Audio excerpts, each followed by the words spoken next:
has empowered me because through Halo, I have learned a very valuable skill of problem solving. How has gaming empowered me? I think that gaming has primarily empowered me to see people for who they really are. Because you don't see the person behind the controller, you don't see how they look, you don't see what they're wearing, and all that. So you just go off personality. Pour moi, les jeux vidéo sont un moyen de s'évader et de penser à autre chose, mais surtout de découvrir des univers incroyables, des expériences inédites en coop ou en multijoueur, mais surtout de s'amuser, c'est le plus important. See a little bit about how gaming has empowered me. Even just through streaming, gaming has given me a lot of self-confidence. It's helped me with public speaking, and it's given me a voice. And by that, I mean I've been able to help with charities. I've been able to inspire other people to start streaming, to do something with their life. I've been able to help people boost their own self-confidence. And for me, that's empowering. Having a voice to create change in the world means everything to me. And the fact that I am able to do that through gaming just shows how powerful gaming is. Gaming has created a sense of community for me because I live in Minnesota, and being in a wheelchair, I'm trapped indoors 7 months out of the year because of the snow. And so gaming for me is my link to the outside world, my social life, and it's where I meet all my friends. So when I was in my late teens, early 20s, I had an opportunity to be a leader of a guild. And it kind of fell onto me, but what it actually helped me to do was to lead teams, even remotely, because we were spread out all throughout the US. So what ended up happening is I eventually became a project manager. So it really kind of like helped me in my career, like over in the future, like professionally. So gaming's been awesome for me. I've been an Xbox fan since then. Used the game on PC, but then moved to the console platform for price and convenience, and I was just so happy with the choice I made, and I've been an Xbox fan since then. It's been really awesome. My most powerful memory related to gaming has got to be going to E3. The different Xbox pressers to FanFest, it's just been amazing experiences. But I gotta say, the most breathtaking has been the Forza Horizon 4 reveal. The way they did the season changes, from the hot to cold to the falling leaves, it was just epic. My most powerful gaming memory has to be my first ever gaming convention. And I think it was Milan Games Week 2013 in Italy. And it was there that I got to meet for the first time some of my friends that I've been playing online with. And to be honest, some of my friends kinda means hundreds of people. And yeah, it was a bit overwhelming, but it's such an heartwarming experience that I will always keep close to my heart. And yeah, it was there that I realized that there is much more in gaming than just playing. What is my most powerful memory related to gaming? I would have to say that's about 15 years ago when I moved across the country. I didn't have any friends or family out this way, and gaming allowed me to reconnect with my best friend from back home. And playing games with him online reminded me of when we were kids and we would sit in his living room playing games together. How has gaming allowed me to build a sense of community? I would say that gaming allows me to meet and interact with people from around the world, people I may have never met before. And it allows us to come together for a common goal and work together to achieve that goal. It allows us to build friendships and some long-lasting memories. I have many great memories of gaming, but let me talk about Xbox achievements. I started casually playing without any goals back in 2005. However, I eventually reached #1 gamer score in my country of Korea. I went even further to become #1 in all of Asia. The sense of accomplishment reaching those milestones were amazing, and I'll never forget that. My most powerful game memory is the first time I'm beating a video game in my life, which was Ori and the Blind Forest. I was 5 years old and my little hands couldn't reach the whole Xbox controller, so my dad would sit behind me and hold the Xbox controller while I would only push the X button and he would do all the rest. This means a lot to me because I love playing video games, especially with my dad. My most precious memory of gaming is when me and my cousins after school would get picked up by our uncle, go home, do our homework, eat, then just play games for hours on end every night. Then repeat the same process for the rest of the week and even the weekend. My favorite moment on the Xbox has to be playing the original Xbox, Halo 2 LAN parties with a bunch of my friends. but I had the upper hand because I had Xbox Live and no one else did at that time. So I knew a couple tips and tricks and something called the new combo. I appreciate you guys. Keep up the great work. Can't wait to see what the Xbox team has next. Peace. The most memorable gaming moment for me was when Fable 2 came out and me and my family had moved. The first thing that I did when I moved in my new room was to power up my Xbox and play Fable 2. And because I had played Fable 1, I saw that everything was new in Albion, in the world. And I shared that moment because everything was new for me then. My greatest gaming memory is how I acquired my first Xbox, the original. It was December 26, 2001 when I received that console. That's after my parents failed to get me one on Christmas. I went to my great-grandmother's house on foot. She recently passed just this past August at 95 years of age. She immediately called my parents, explained to them how I was feeling, and they went and got me one the next day. She's the sweetest person in the world, and you guys make the greatest gaming systems in the world. Thanks, guys. I want all the kids in the world to have an opportunity to play Xbox games from whatever devices they can afford and own. I remember the Halo 3 midnight launch. It's cold here in November, so my brother, my future wife, and I got all bundled up, put an Xbox, an inverter, and a TV in the back of the truck, backed it up in front of EB Games around 5 p.m. and played through Halo 2 while the people in line cheered us on. One of the first memories I have in my life, period, is the opening cinematic to Panzer Dragoon on the Sega Saturn. It was the coolest thing I ever saw at the time, and I just became engrossed with the concept of playing video games and getting lost in immersive worlds. My favorite gaming memory is playing Halo Master Chief Collection on Xbox One. That was terrific. And I want to say thank you very much, Phil, Larry, Aaron, everyone, for building up this amazing community. And I cannot wait to play Xbox Series X on November. Playing the original Xbox console, popping in Halo, it was literally a life-changing experience for me. I think it was for a lot of people. For me, this next generation of consoles, whether you're someone who picks up, PlayStation or an Xbox, a PC, getting new parts, or all of the above, is a huge deal because there's even more boundaries being broken down between gamers. Crossplay is becoming more common. Cross-save is incredibly common in the industry. So it's really just about uniting gamers in general. Gaming's had a huge impact on my life. Not only have I made lifelong friends around the globe because of games, and I may or may not have had Arbiter and the Master Chief as cake toppers at my wedding, gaming is also the reason that I pursued and achieved my doctorate. I've studied video games for over a decade, and as a clinical psychologist, I use them all the time in my practice. Games are a way that we connect with others and how they meet fundamental needs that we have as humans. And so using games allows me to understand where my clients are and where they want to be.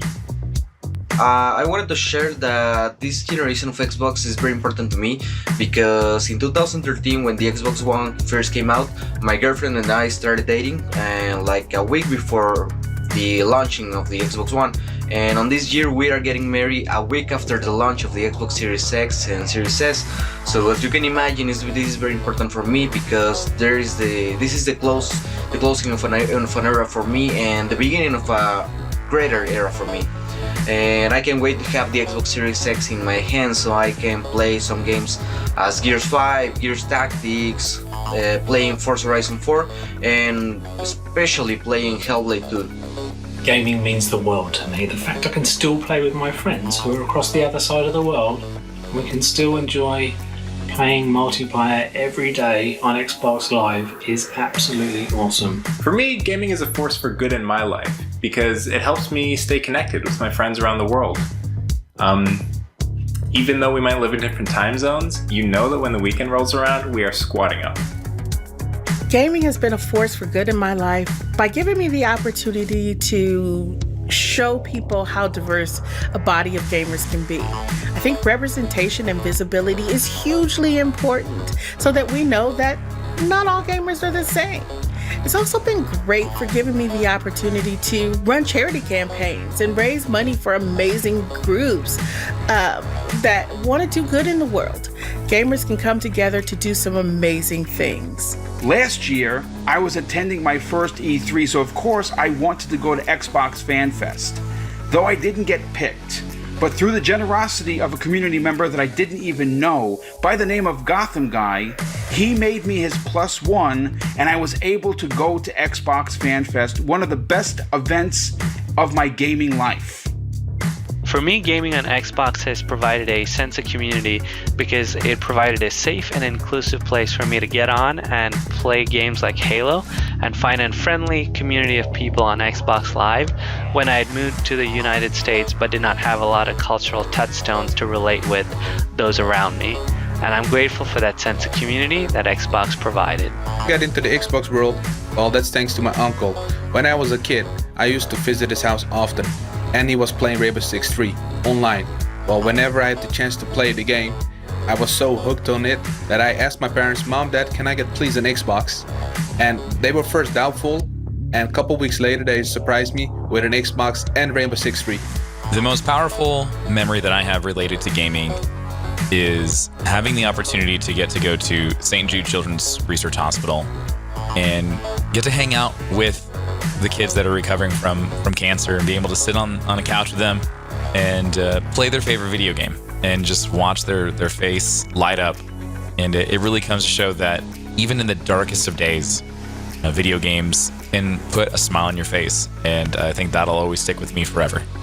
Gaming has really empowered me as a former mixer partner of understanding that there's so much culture in gaming that really wasn't exposed before. It's really empowered me to start seeking out better ways of having a cultural connection with somebody who doesn't even share the same culture. You know, it's all about learning about different cultures and learning about other people all together. So it's really empowered me to just want to explore the world by ways of meeting new people. My most powerful memories related to gaming always include having spent time with my friends or family, whether it's sitting in front of the TV and beating Metroid, or going to the mall and to the arcade to play Street Fighter 2 with my friends, or camping out overnight waiting for the launch of the next console. It's with people. So to all the big dreamers out there, remember, no matter who you are, where you come from, you can do it. So keep creating, keep playing, and power your dreams.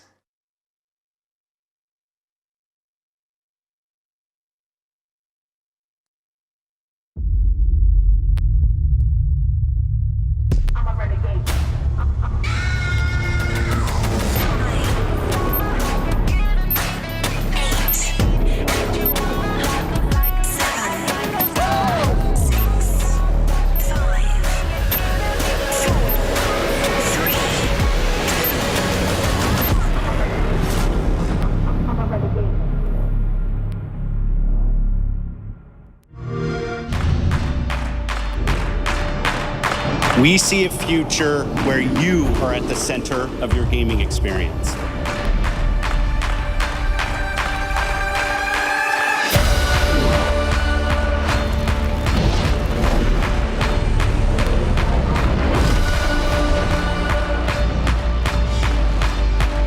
Watch how we do this. No, you can't stop it. This is the most immersive console experience ever. Watch how we do this. No, you can't stop it. We embarked on a quest to find creative teams that have the mastery of our art form. Game Pass members can play over 100 titles. Every Xbox Game Studios title will premiere in Game Pass day one. We are giving gamers the option to connect across devices and across platforms in a way that we never were able to before.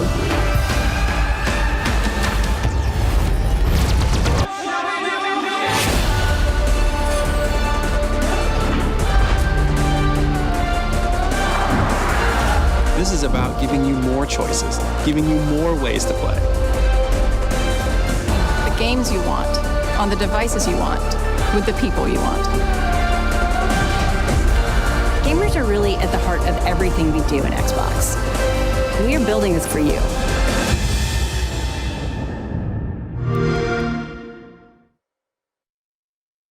It's the moment we've all been waiting for.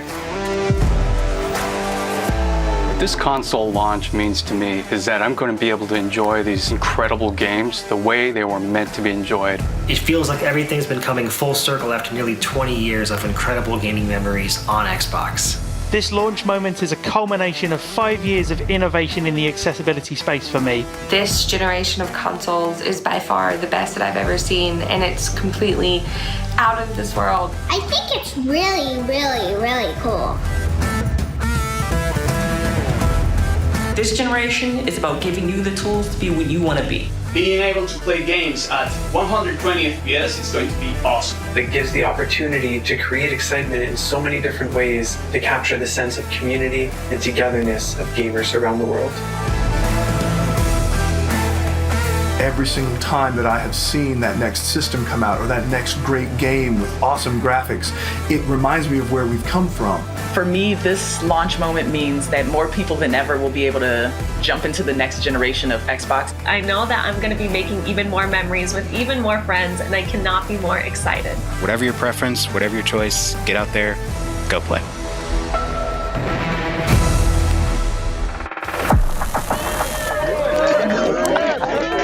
All right, here we go. Hello and welcome to the Xbox launch celebration live stream. My name's Larry here of Xbox Live's Major Nelson. I will be your host today, along with Kate, Malik, Kat, Jeff, Tifa, and many other Team Xbox members from around the world. We will also be joined by hundreds of our Xbox FanFest fans. See them up there? We are coming to you live from Studio D on the Microsoft campus here in Redmond, Washington, right outside Seattle. Now, this building that so many members of Team Xbox and ordinarily work in but today the circumstances are a little bit different, so they're not coming in and out. But there have been many great memories, ideas, and games that have come from this very location. And since we all can't be together in person this year, we thought it would be fitting to bring you the stream right here from the center of the action in the atrium. Fitting indeed, Larry. Now today, it's not about big news and reveals, it's about playing games. And that's what we're going to be doing all day on this stream. Plus, we've got a few surprises and fun, different aspects you're not going to want to miss. So we hope you're also playing games at home today with us as well, because we'll be playing right alongside you. So whether you're watching us on your primary screen, a second screen, your mobile device, we're just thankful and grateful you're joining us here today. I'll tell you what I'm grateful for, Kate. Yeah. This is my third console launch. I was around when we launched the Xbox 360, the Xbox One. Last year, we unveiled the Xbox Series X, the world's most powerful console. This year, we introduced the smallest next-generation console, the Xbox Series S. And today, people around the world are finally experiencing the future of gaming for themselves. All right. Right? I agree. Now, for the next 5+ hours, we'll be on the stream celebrating the launch of next generation of gaming with developers, publishers, celebrities, and of course, fans. We've got a great stream plan playing Watch Dogs Legions, Forza Horizon 4, Assassin's Creed Valhalla, Destiny 2, Tetris Effect Connected, and more. So let's jump in with a new next-gen title from Xbox Game Studios that gives you a top-down perspective and, of course, the opportunity to save every human on the planet. This is Gears Tactics.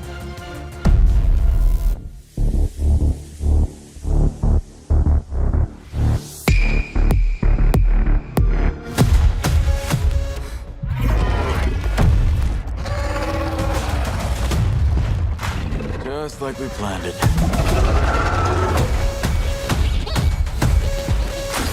Good work, Jack.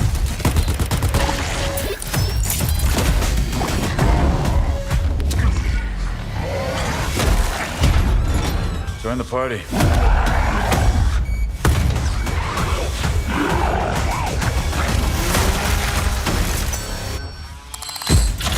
Well, if you insist. Summon the beast.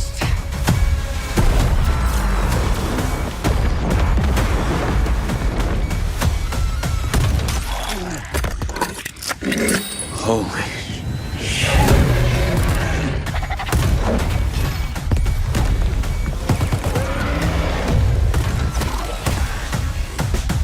We're done here.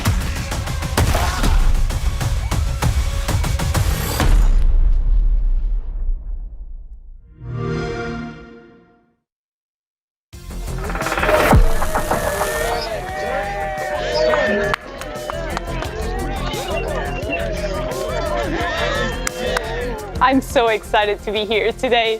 PC gamers have been playing this critically acclaimed game since earlier this year. But if you prefer console and haven't had a chance to play it yet, today is your lucky day as it launches on all Xbox consoles. And you are lucky because this is a great game. But what I think you might want to know, how does a turn-based strategy game made from the ground up on PC make that move from mouse and keyboard to, I will take apart the set here, to the Xbox controller? Here to tell us more, joining us live from Vancouver up in Canada, Tyler Beelman, the publishing design director up at the Coalition.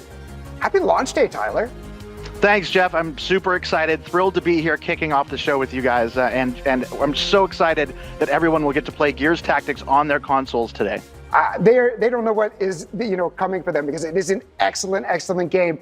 But let's say you're new to the world of strategy. Gears has always been a third-person cover shooter. How did you decide to make a turn-based strategy game in the world of Gears?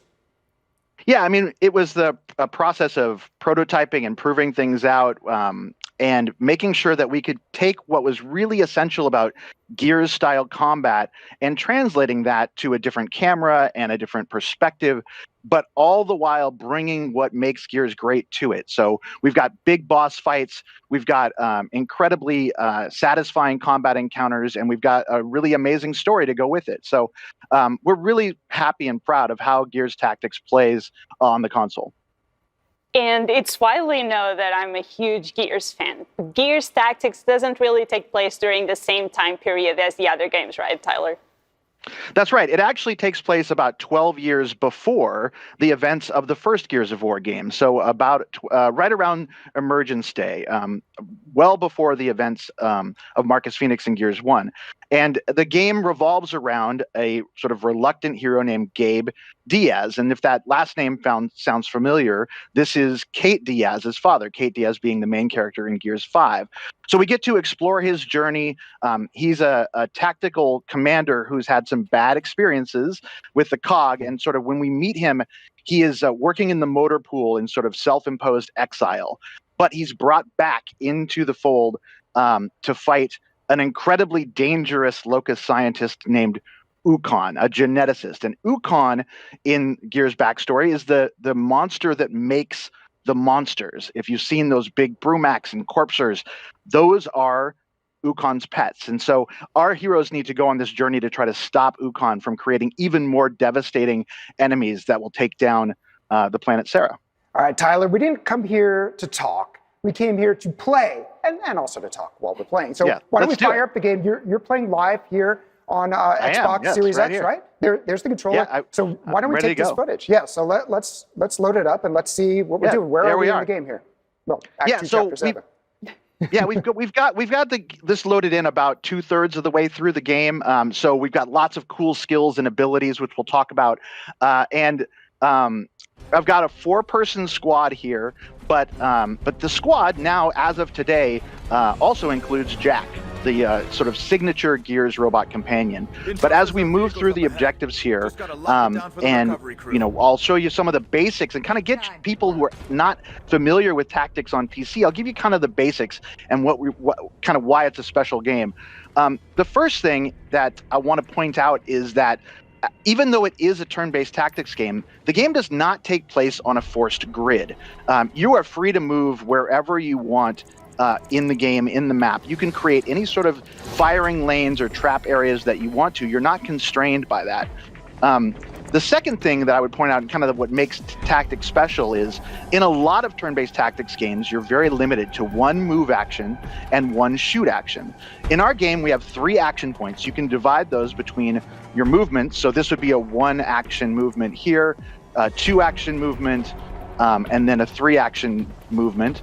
Or you can fire your primary weapon or your secondary weapon 3 times, or you can use these skills. So you'll see the skill bar down at the bottom.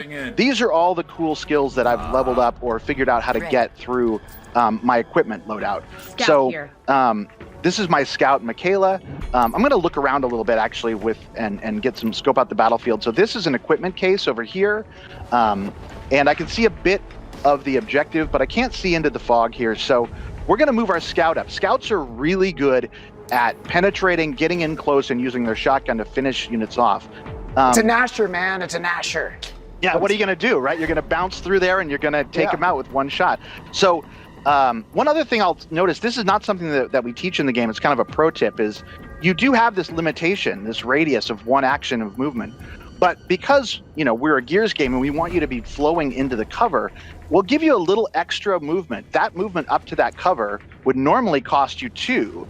But because you're snapping into that cover, it's going to cost you 1. So when you're playing, you want to always be looking for those little advantages that will help you conserve action. So we'll move our scout Marcella up here, and she has managed to reveal, wow, a ton of enemies. We've got our sort of hammer burst drones here. Those are sort of the normal soldier command units.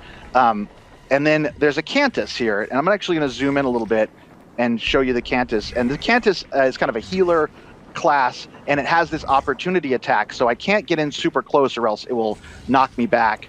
And that zoom, actually, while I'm talking about it, this zoom is something we put in on the controller. It's on the right trigger, and that's sort of something we put in just for console users because we know you're going to be playing a little further back. So we give you the opportunity to get in, and that's really important if you're really trying to position really carefully to make sure you've got the right firing lines. That zoom is also adjustable in the settings. Yeah, just to jump in there, the team has done a lot of work to adapt a genre that's usually played with on PC with a mouse and a keyboard for it to work with the Xbox and with the Xbox controller. Can you talk a little more about what's working when you do that? Absolutely. We basically threw out the controls altogether on the controller when we started the console work about 10 months ago, and we really wanted to make sure that it felt as native as possible. So, for example, this bayonet charge that I've just selected is a skill on that bar that my Vanguard Sid has, and instead of making you sort of hunt and try to find the right location for it, we just snap the cursor to it. And so you can cycle through, even though these are not viable targets, you'll kind of end up on the right one. That kind of background work, just to make it super smooth, are the kinds of things we did. Another thing we did is on the right trigger, I mentioned the zoom, but on the left trigger, we actually slow down the cursor movement a bit. And so you can actually get a little bit more precision on where you're moving the unit to. And so those kinds of, and there's a ton of these in the background. We overhauled the front end where you do all the customization screens to make sure it works really perfectly with the controller. Tyler, let's see some action here, because the thing that I want to talk about, is the fact that you wouldn't necessarily think from a remove that Gears, which is known for its quick action and you shoot first or you're probably dead, at least in multiplayer, would fit with like a patient thinking man's game. I do love the Retro Lancer, and I love that that's in here. You've done an amazing job of capturing the feel of Gears in a game that is a completely different genre. So I'd love to just, we're seeing it, but I would love to hear a little bit more about the steps you took to bring in things that are classic Gears, like a Lancer, directly into a Theron or something like that you've done that make this game feel Gears and yet completely new. Yeah, I mean, it was really important to us that we make a game that feels like Gears, and part of that is making sure that we are rewarding aggression. In a lot of turn-based tactics games, you have a strategy of sitting back. Yeah, I'm just trying to, I'm going to try to place it just right to maximize the damage with a grenade. This is Gears, right? So you have to push past that cover and take out those enemies. So what starts out as a very intimidating looking front of enemies, through the depth of the tools that you have and the things you can do, and sometimes just a blunt force object like a grenade, we really wanted to emulate what makes the Gears combat so special, and that has to do with creating flanks, pushing through fronts, and one of the mechanics that we hit upon, in about the middle of development, but it became something we doubled down on, is the execution mechanic. And I don't think I have enough actions here to show it in its sort of full potential. But if you can down a unit, actually, I'm going to use Jack here to try to protect. Now, Jack Sid. is entirely new because I played this game. I beat the whole game on PC and I loved it. And for someone like me who's like, okay, do I need to play this again? You've actually added a ton of new content that makes me want to go back to the game, whether I do that on Xbox Series X or S, or if I want to do that on Windows 10 PC. There's a ton of new content in terms of enemies, weapons, and of course Jack. So I would love to hear about the new stuff. Yeah, so Jack is entirely new. He has his own unique skill tree that's unlike any of the other classes in the game. He goes on every mission with you. So you don't have to trade off your sort of offensive capability of your units for the kind of cool tricks that Jack can do. Jack comes standard with a buff called Wingman that lets you improve the accuracy and damage of the other squads. You can cloak Jack. Jack doesn't use cover, so it's important to make sure that Jack is protected. And we added a whole new area of effect element to the game. So he has these capsules, and these capsules create areas of effect that will debuff enemies or buff your unit. So in this case, I aggressively moved Sid up into this position. So I'm going to try to protect him by using a shock capsule, which should debilitate these enemies and not allow them to move or shoot, kind of protecting him. So he's going to fire off his capsule, and now, because those units are shocked, Sid can maintain that forward position, but he doesn't have to worry about those two units. Now, one of the hardest part of the game is always choosing what characters you want to use. You start to fall in love with different ones. Do I want to have, more than one sniper at the expense of giving up a scout or something like that? But you don't have to make that choice with Jack, do you? No, absolutely not. And in fact, Jack's skill trees, those are still difficult choices because he has all of these cool toys that you want to use. So, he brings a lot of different options to the battlefield. I'll just move up a bit here. He doesn't take up a slot, does he? No, he doesn't. He goes on every mission with you, every side mission, every story mission. It was really important for that we really embrace the player here, and we want to give the player a ton of different tools. We're going to put you in really challenging situations. We're going to throw tons of enemies at you, but the depth and your cleverness will always, in a lot of cases, not always, should help you get out of it. And that's, that was something that we felt like was important as we developed the game on the PC, and then in translating it to console, making sure it still has that feel. I've found myself in a bad position. And to overcome all these enemies, could you walk us through how do you go about squad building and trying to find the best characters for each one of the challenges that you have on Gears Tactics? Sure. Yeah. I can leave the mission and show you kind of where you do all the customization, and it'll just take a second for it to reload back into the convoy. We have 5 different classes in the game: heavy, sniper, support, scout, and vanguard. Each of them has a signature Gears weapon. So they have, in the case of the support character, they have the signature Lancer. You can see here Gabe, our hero, who's carrying the Lancer. One of the things people told us very early on when we were developing is how much they loved the skills. If you're an RPG fan and you're looking for sort of a deep experience in that way, we've got an incredible depth of skills. So each of your support classes can be built entirely differently. You can see all the skills that I've got unlocked on Gabe here on the right side. And in addition, every weapon has weapon mod slots, so you can customize the stock, the magazine, the scope, the barrel, and so there's a lot of different options for you there, and you collect these weapon mods through the progression of the game and by those equipment cases in the level. And that really allows you to build out these ultimate builds the way you want. The same thing goes with the armor. Ooh, there's an epic destroyer vest here. That's pretty cool. You should probably have that equipped on. And some him. of the gold tier accessories can really be game changers. Like radically, even affect like how many turns you get, and it's worth it to go out of the way for those chests, isn't it? Yeah, it's tricky, but one of the things Jack can do, actually, again, kind of a pro tip, is Jack can go retrieve those chests for you. So again, you're not trading your offensive power for that, which is pretty cool. When you go to your gamer tags mission, out there, I think that's how you know we're doing this live. Is here it comes. Absolutely. So this is the mission screen here where we have that mission we were just on. You go in here, you choose who you want to take on the mission from your roster. There's Cole making a special appearance in his Thrashball armor. Look at that. Cole is awesome, by the way. We'll talk more about later on how to unlock him, and it's very easy to do, and you're going to want him. Yeah, it's really cool that he comes with a unique set of armor that gives you a little boost in the early game by having it.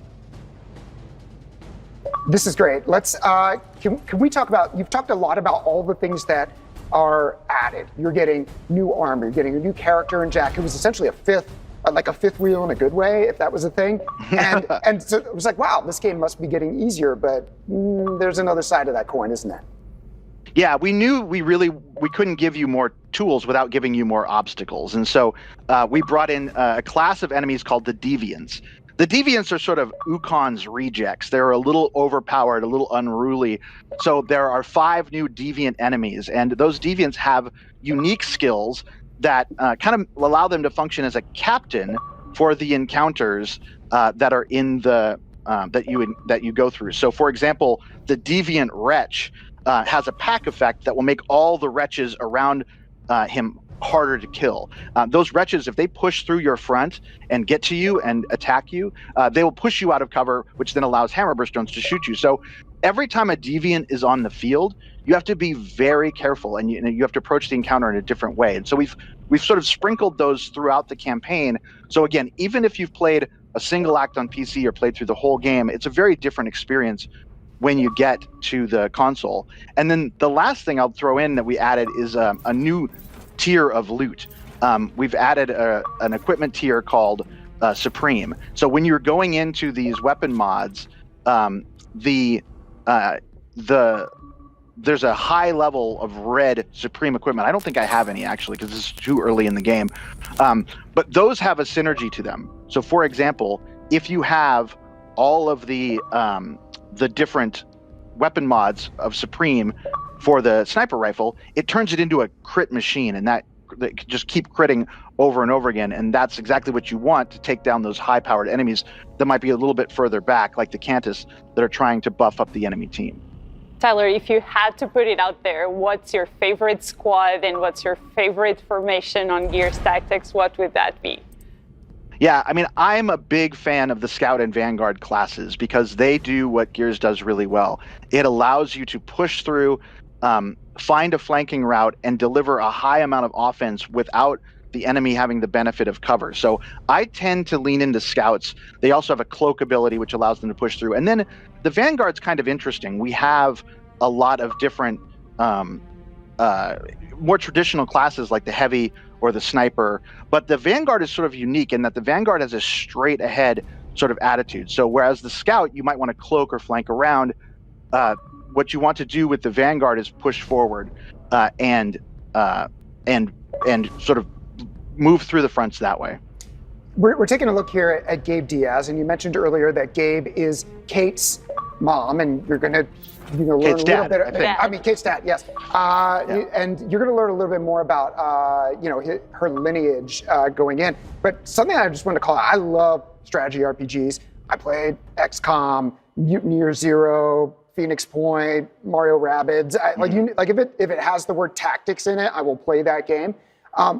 Very few of those games have a really good story, and you've put a ton of work into the story. There was even like one point later in the game where I was like I couldn't believe it. So talk about like the story and the world building that goes into this. This is not just like map, and on forever. Yeah, I mean, the game takes place in Vazgar, partially, which is a region of Sarah that you discover in Gears 5, except this is many years earlier. And so you can recognize some of the architecture and some of the things if you're a deep Gears fan. And it was really, it was an experiment for us that whether or not we could create a tactics game, which usually has a sort of point of view that's a little more omniscient and a little less personal. And can we do that, create a story around a main character that you grow to care about, surround that character with supporting characters like Sid and Michaela that bring the Gabe story to life. It has the sort of AAA cinematic quality that you're used to, which of course looks amazing on the new hardware. And that was, for us, part of Gears are big boss fights, and we've got those. It's that sort of character-focused story. We've got that. It's incredibly relevant to the lore. So in addition to the basic combat and intensity, we made sure that we brought in that really high-quality story that makes it feel like Gears. And Tyler, I heard you have added a lot of new stuff to the game on the PC too, and you've talked about it for a little bit here too. Is there anything else in the game that you want to talk about and show us? Yeah, I mean, there's new achievements. So for those achievement hunters out there, we've added, I think it's 400 gamer score worth of new achievements. So there's plenty of stuff there for you to hunt down. And of course, just a note, you can play anywhere. So if you've started your games on PC and you come over to console either through Game Pass or buying the game, you could pick right up where you left off and continue your saves, which was very important to our technical director, Cam. Like that was the one thing you had to make sure worked. So it's really great whether you've played it or not, whether you are a longtime tactics player or a Gears player, or even someone kind of from an RPG background. We believe there's something for everyone with tactics. For sure. Thank you, Tyler, so much for being here today with us and for showing Gears Tactics to everyone at home. Absolutely. Thank you so much. Happy launch day.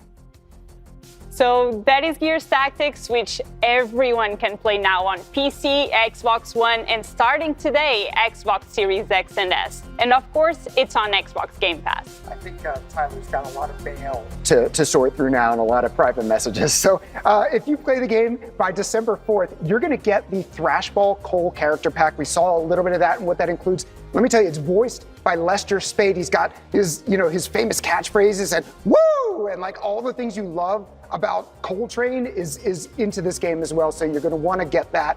Plus, all you got to do is complete the tutorial and you get the Armored Gabe character skin to use in Gears 5 multiplayer. So it all connects together. So while we can't be together for this in-person celebration, and we love having you up here, but we do miss seeing you, we can still celebrate.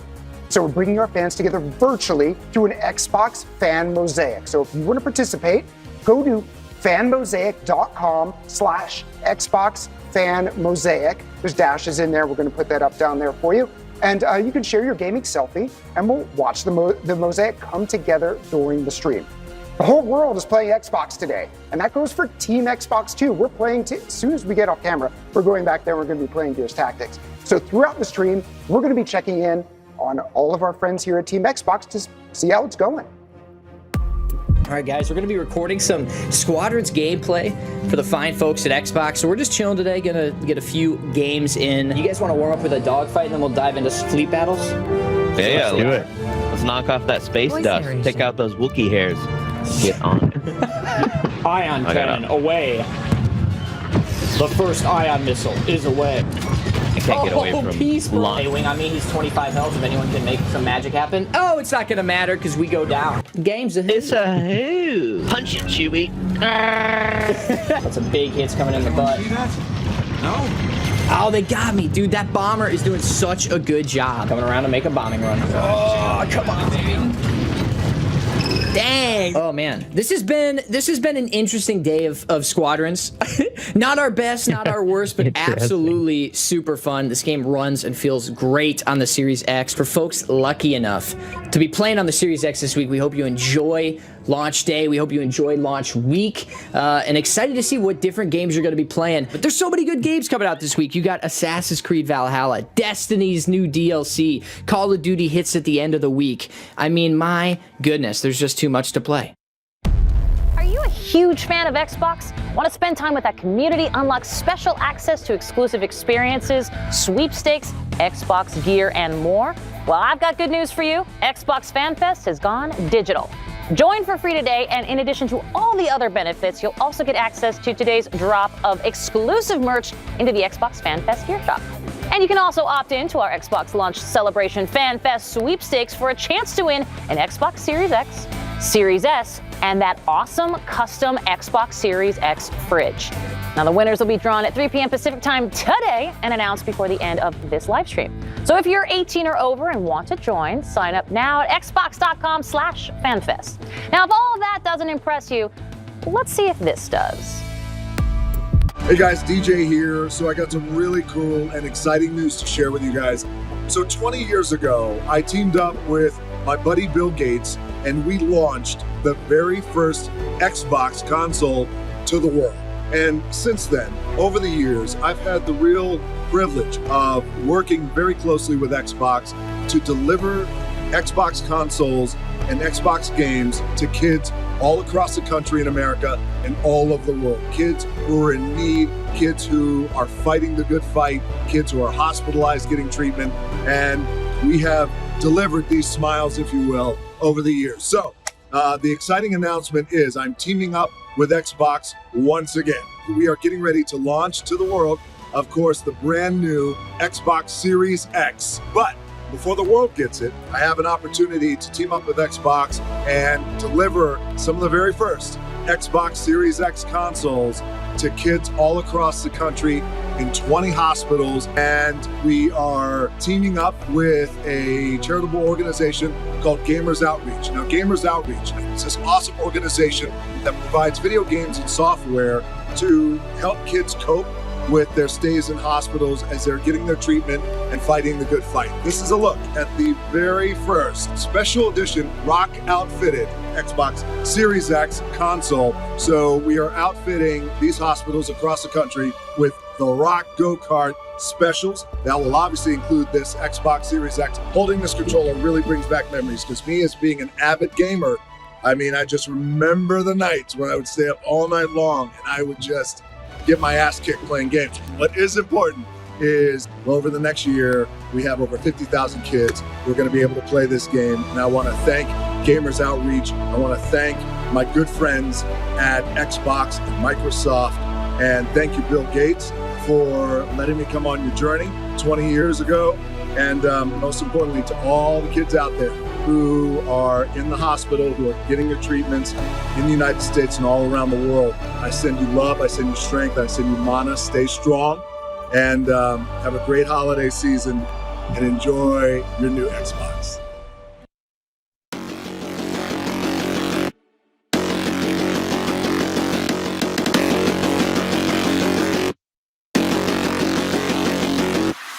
Man, I'm so excited about this new system dropping. I've actually booked 2 weeks off work, specifically for this. I'm already planning on giving my old Xbox to my mother. Non vedo l'ora di poter toccare con mano la nuova generazione di console. I'm going to go pick it up curbside, bring it home, hook it up, get everything going, and then I'm going to press the go live button and enjoy it with my community. And I'm planning to play a lot of new games with the Xbox Game Pass. The following week, I'll be playing Master Chief Collection, the original Halo Combat Evolved, in 4K, 120 frames per second, thanks to the new upgrades for Series X. It's been really great having those games pretty much our entire lives now. So I would have to say we are super excited about this new Xbox launch, and especially for Halo Infinite when that comes out.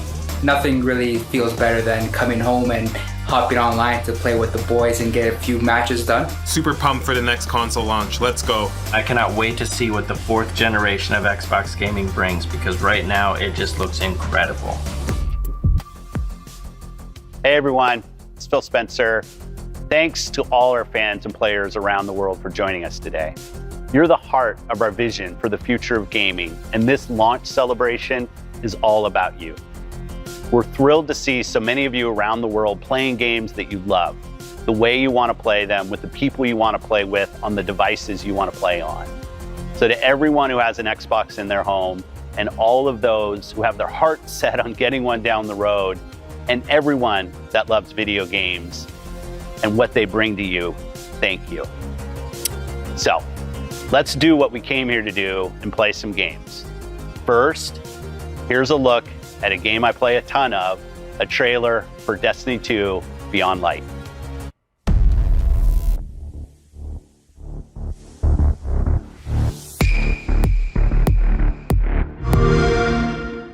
The light and dark ready themselves for a new phase. So must we. The day we've been dreading has finally arrived. The darkness is here. We are deploying Guardians to all corners of the system to find answers. I'm picking up a distress signal. Someone's in trouble. My friends, we are all in great danger. The Vanguard only recognizes the light. Someone has to do the same for the dark. Stasis is just a tool. We must use it for good. This power is a gift. One I will share with all of you. One by one, we will rise again.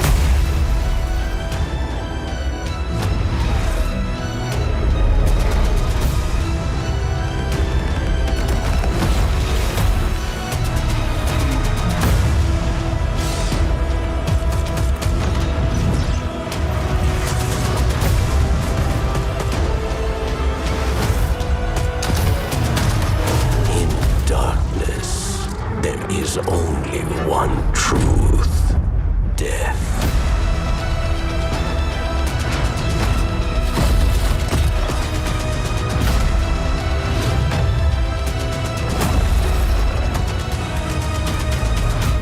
You are not special. The darkness is mine!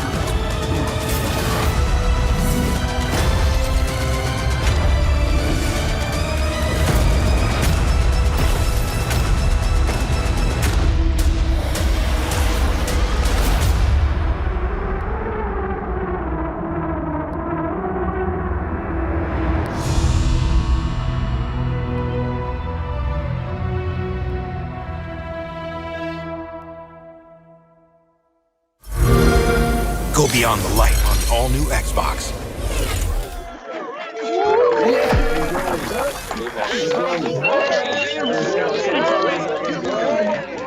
Hey, as I said, big fan of Destiny 2, and the trailer looks awesome.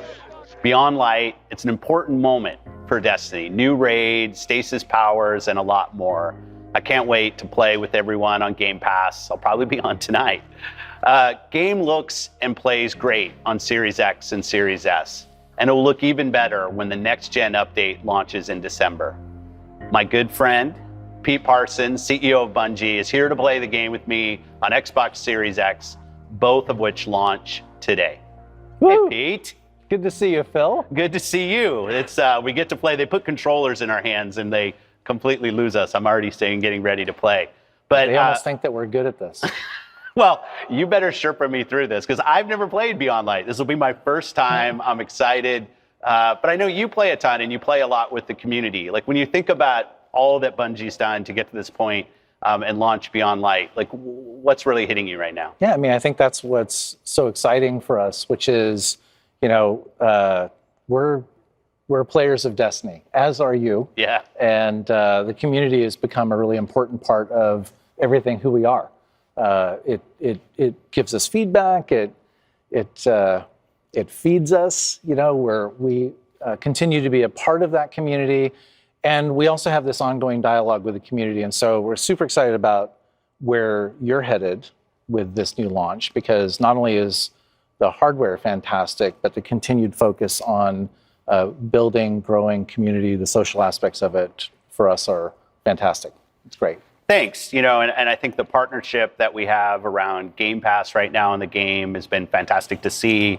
And really, when I think about Bungie and Xbox and our history through Xbox Live and so many of the things that we've done together, it just seems natural that we working together to bring Beyond Light and the new generation of consoles with great updates. You know, 2020 has been a challenging year when you think about all that you've had to do at the studio to get Beyond Light done. Any unique challenges? Yeah, I mean, well, one is we have a long history together, and that's pretty awesome. Pretty awesome. Yeah, and Game Pass has been really great for us to engage in.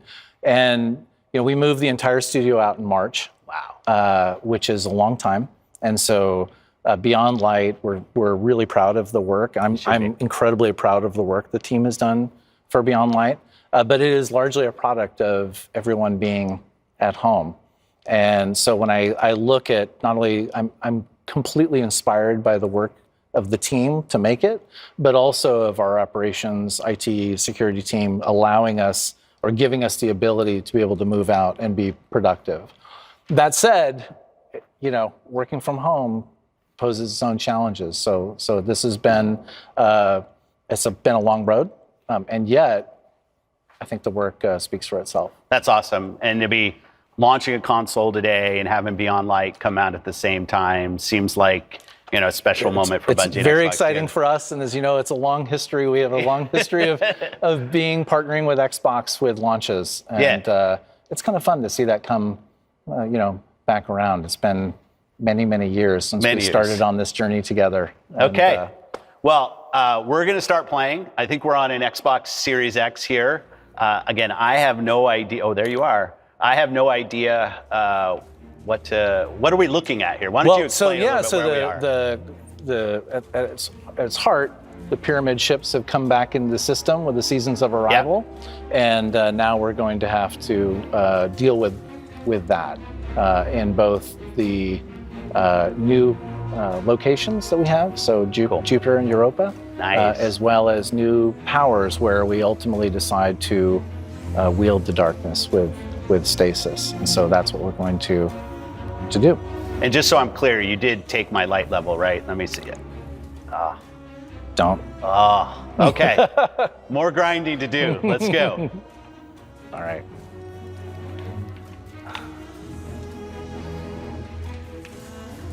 Your old pal Drifter was. Do you know where we go? It's time to ditch the light, good, dark, bad dogma. Oh, you're talking to that Folks guy. are finally starting to see it. Yeah, so we're going to talk with the Drifter. Okay. And then we'll head on. Just let me have this one, Three Eyes. You ready? All right? I think just so. once.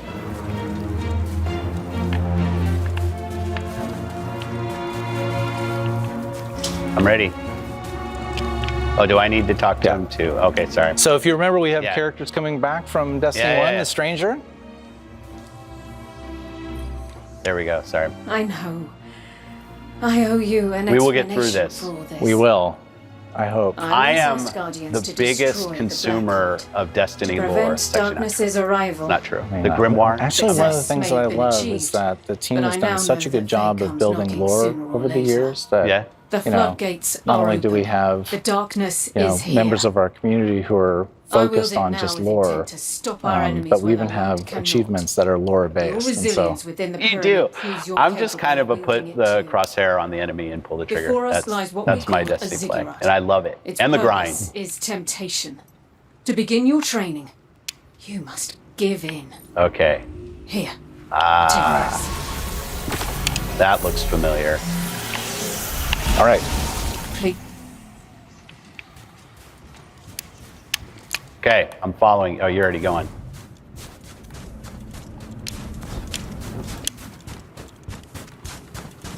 All right, so we're on the surface of Europa. Okay. No enemies yet. Nope. Can I hit you with a grenade? You can. Okay. Absolutely. And so we're going to try to uncover the secrets here.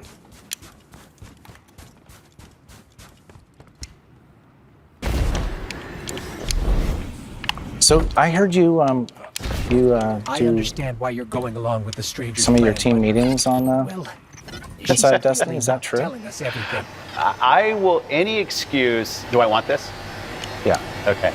Any excuse I have to play video games, I'll do it. I've done in Destiny, Minecraft Dungeons. You kind of have to temper the one-on-one based on the kind of player skill of who you're meeting with. Oh, really? Yeah. Okay. This one's The longer locked. we're here, the more nervous I get. That one's locked. Not that I think you can't handle That one's locked. it. I know you can. They're locked for you. Oh, we have a waypoint. Here we go. It's over there. Idea of what that might be. All right. We're definitely. Oh, look, it's Destiny, so we're going to go to one area, we're going to go back. and Oh, we're gonna go back. stop. Look, sorry. Anybody who's looked at my hours played on this, no. Okay. All right. So we're on Europa right now. We are. So there's Jupiter in the distance. Looks good.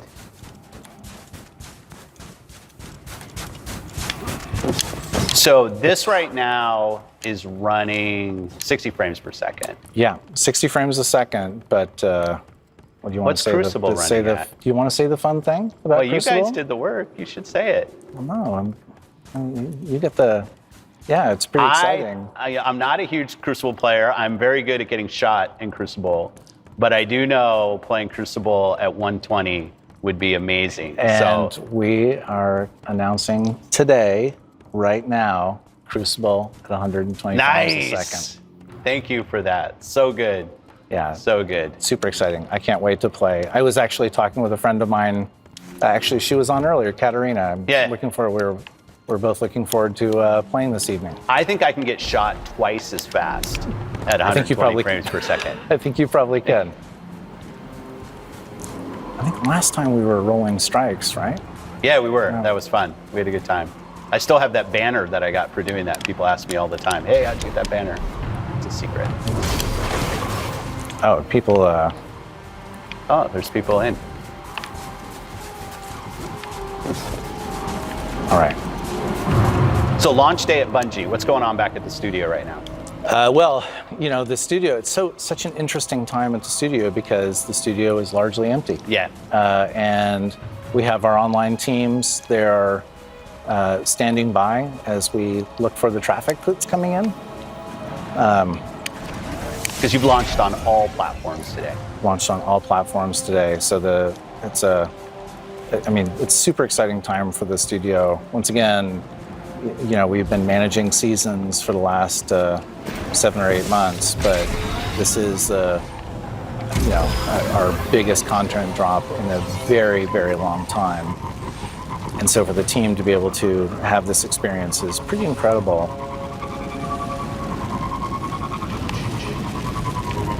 I'm not used to looking at this gamer tag for you. You've recently changed your gamer tag, I understand. Okay. Yeah, you know, you helped me out on that. So everyone, my gamer tag for 20 years has been Mango. Mango. And a good friend of mine, April McKee, 20 years ago, asked me what I wanted for a gamer tag. And I said, P squared, P2. And as a backup, it was Mango. Yeah. And I was told that I needed to go with Mango because they couldn't do a 2-character gamer tag. Turns out... There's a way to make that work. Turns out there's a way to make it work. Phil Spencer did with P3. And I think they weren't telling you the truth because I've been P3 since the original. Oh, and look at this. Graviton Lance. Graviton Lance works well in P2. Anyway, Phil. They changed my... So I now have the new stasis. Yep. Now so you talk have to me about stasis, this. Yeah. So stasis essentially is wielding the darkness. It largely has to do with elements of freezing or binding your enemies. So that's... Or blocking them off in walls like I just did with my grenade. Or dying like you would do. No, I'm not dead, don't. Oh, you didn't? Okay. Do not. My excuse is they have me sitting like 20 feet from my screen. But I'm not dead yet. It is a long way away from the screen. Anyway, Phil, so between you and April, after 20 years, reconstituted my original request for P squared. And so now... Is that what we're going with? We're not calling it P2. It's not P2. You're P3. And I'm not going to take that away from you. So we're going with... Because P squared or P2 is obviously a better number. Yeah, it's less than. So that's the one way of putting it. And I really appreciate it, actually. Uh-oh. Oh, what happened here? Oh my gosh. My Did you die? Oh, no, I heard you're going to nerf my then I died. Oh, okay. Okay. All right. This is called two middle-aged guys playing video games. No, now it's not. Now it's called... Oh, it's a pound. Okay. Oh, it freezes on it and kills it. Okay. Yeah. That's you pop a super yet? Yeah, right now. can't see anything. Do I still have the headbutt is still in? Nice. Oh, wait a minute. Let me go get that. I died. I know. I'm gonna come over here and help you. I blame you though. Wait a minute. Let me mope. It makes me sad. No. I'm gonna get a shot. Okay. Now you can mope on me. That was my bad. I'm not gonna let you. No. This is no. This is first encounter. Okay, let's actually play. A lot of gold bars here. Oh man. All right. I'm not selling this. That's okay. Bad. It's my first time playing it, so. Now we're on. What is the? Okay. Oh wow, that keeps right back. Well, we're also. Are we under level? There's just a bunch of scary exclamation marks around all of the combatants. We're just gonna slow down. Take our time. We have like 15 minutes. That's what we're gonna do. Turtle. We're gonna hide for 15 minutes. Okay, here they seem to be powering up our stages a lot. So let's do this. If I freeze them, can you already shoot them? I'm the one wreaking havoc on all these. Hey, in all seriousness, the launch of this is the launch of the new console is really exciting for us. Thanks. Not just in terms of new consoles are awesome, but I think I said it before and I'll say it again. The push that Xbox is making towards social. One of the things we've talked about with Destiny going all the way back to 2009, Phil, was we wanted Destiny wherever you are and whatever your mood, and so.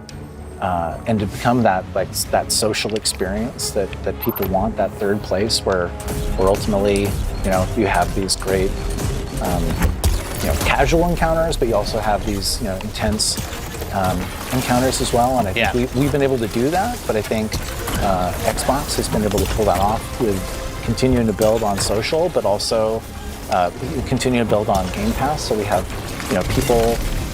more people are able to engage with the Destiny universe and become a part of it and part of the community. And on top of that, just the ability to play on multiple devices is also incredibly important. I remember, how long was it ago you showed me you were playing on your phone? Yeah, that's like 2 years ago. Yeah, so Phil came by the studio like 2 years ago and was playing on his phone. I couldn't believe it. It was pretty awesome. Yeah, it was fun. And just the idea of our ability to, oh, did you die? I'm sorry. I've like revived you 3 times while you've been chatting, so. No, we've talked a lot about, your guys' vision. I think Bungie.net was an inspiration for a lot of the things that we looked at, which was obviously created before we were garbage right now, on Xbox Live, and just watching how you guys have evolved that service. And it's great to get to partner on where you want to take this and maybe even talk to you about other things that Bungie could be working on. Yeah, I mean, I'm super proud of the team, and we continue with the building and growing the Destiny universe, and we have many, many years ahead of us to continue to build and grow Destiny, but we're also working on other things as well. And one of the fun things about working with you and the rest of the team is, I think we've tried to make a universe that will that welcomes you, like no matter where you are. Yeah.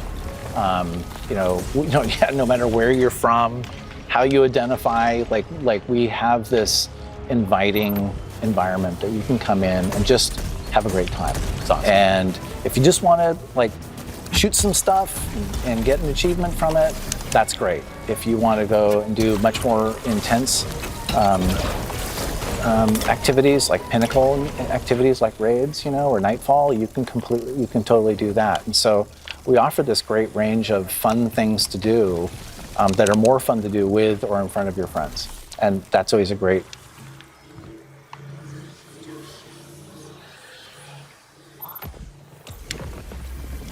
Okay. Season rank, look at that.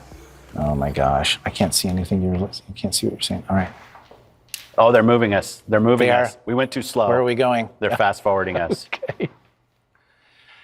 Yeah, Yeah, so it's been fun to be part of that partnership. I mean, I think we share a lot of the same common DNA. Certainly, we've had an incredibly long relationship with each other. But yeah, at its core, Destiny has to be a great game. It has to do a lot of fun things. It has to be this hopeful, inviting world. But engaging you socially and allowing you to be a part of this larger community with your friends ultimately is the most important thing that I think we can do. And it's pretty humbling when you see just the level of engagement that we have with our community and how important our community is to us. I'm laughing right now because I'm sure I'm getting lots of messages from our community because of people I play with, and I know you do too. And that's just super exciting when like your favorite game is also like your favorite community of people, and it's pretty rare to have that. One of the things, there we go, I think. When we were talking about Xbox, maybe people don't know your history with us. Wow. Okay. Yeah. So for those of you who don't know, I was at Microsoft a long time ago. Phil and I used to work together in games, and a few of us worked on actually the original Xbox. Yep. And then we also acquired Bungie. Yep. And that happened in May of 2000, if you can believe it. I can't believe it. We're getting old, man. We are, yeah. I think getting doesn't need to be in there. I think. And so I was an early employee on the Xbox, and as were you. And we worked on the acquisition of Bungie, and then I was ultimately fortunate enough to flip over and work on the Bungie side. I've been there pretty much ever since. How many years has it been now with you at Bungie? Well, the entire span has been about 18 and a half years. Wow. And so, and I wouldn't trade it for anything else. Like I'm super inspired by the team. Like, even during the pandemic, Phil, like every week we do this team meeting and I get an opportunity to tell people how much I miss them. How much I want to see their faces, and talk about what we're doing, and we've just been able to assemble this collection of some of the most talented, passionate, inspirational people you've ever met, and it keeps growing. I mean, I think I was employee 44 when we started, and there's more than that now. There is more than that now. It's several hundred people, not only working on Destiny but working on new projects. Yeah, and we're an independent developer, and so we've also built out our own, publishing infrastructure and ability to communicate with our fan base, and so that's been an exciting journey. And, it's been awesome to see. You guys have done an amazing job. Thank you. Yeah, really. I mean, I have to say the same thing about you all. But all right, we're playing. I am still listening to this. You. Okay. Yeah, I'm getting. And she will show herself. I'm going to pretend like everything's going fine. I'm just playing. Is it not working for you? No, it's just about to work. Okay. It's just about to work. Oh, look at that. Okay. Anyway. So this is, I think we're going to come up against Aramis as we've had the new pyramid ships have come into the system. A new force has arrived that wields the darkness on Europa, and that is what we're going to tackle. Nope. Anyway, so going back to our long history, I mean, obviously we have a long history with Microsoft and the Xbox. I always think about not only the launch of Halo CE as it's known now, but certainly, I think we changed the world together with Xbox Live and Halo 2, and I think we continue to do that kind of work together. Hopefully, Game Pass and then Beyond Light and the launch of the new consoles will be a continuation of our great history. And the fact that obviously it's not just Xbox that's launching right now. PlayStation has a big launch. You guys have a big presence there. You've grown your presence on PC. I mean, just the complexity that you guys manage now with all the different platforms. Just great to see how you've connected those communities, allow me to move between PC and Xbox, which I do quite a bit, playing back and forth. I just really love how you've embraced letting people play where they want to play. Yeah, and we have cross-generational play, which we're doing as well, and we'll continue to push on making sure that if you want to play our game, you can, and you can play with your friends no matter where you are, and no matter what device you're on. So that's the goal. Yeah. And we'll continue to push towards that because we think the Destiny universe is pretty special. And I'm excited because we have this really great roadmap ahead of us for the Destiny universe. Beyond Light kicks off a new trilogy inside of that universe. And then after that, you'll see new games coming from Bungie as well. And it's been fortunate that we've been able to build up the kind of talent that's able to continue to build and grow the Destiny universe as well as think about new things. Cool. Well, I think that's about it. You've seen some more talented players than I playing through. And I. Really excited to get to play Beyond Light. Like I said, I'll probably be on tonight playing. Appreciate the great partnership with Bungie. It's always fun. It's good to see you. Yeah. And to everybody who's waiting to play this game, jump in. It's going to be amazing. It's going to be exciting times. I'll see you everybody tonight. I'll be online on Xbox. See ya. All right, take care.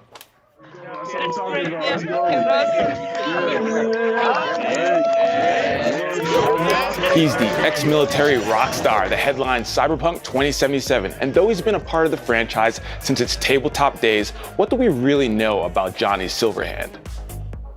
I love this town, the city of endless opportunity. Ready to get your cherry popped? Yeah, come on.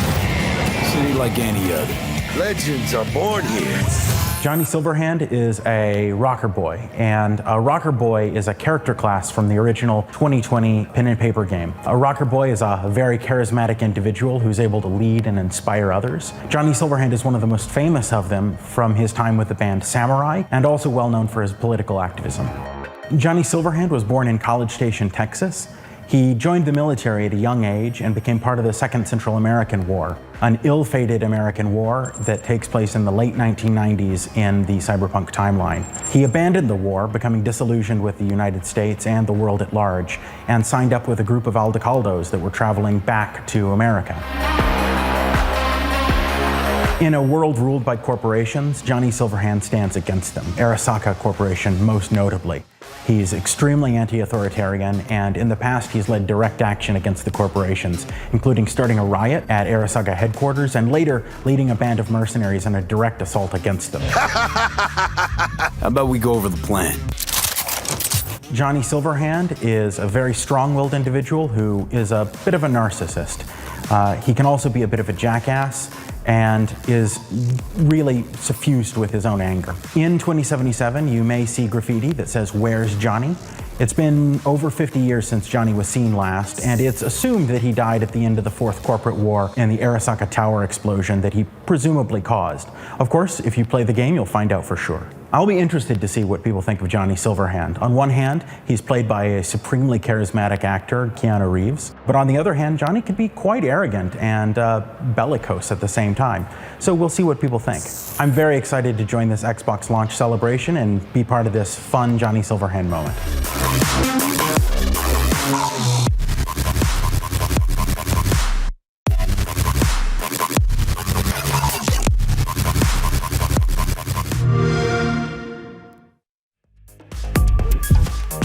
It's easy to see why we're a fan of Johnny Silverhand, and that's why we constructed a 20-foot replica of his hand that you can control.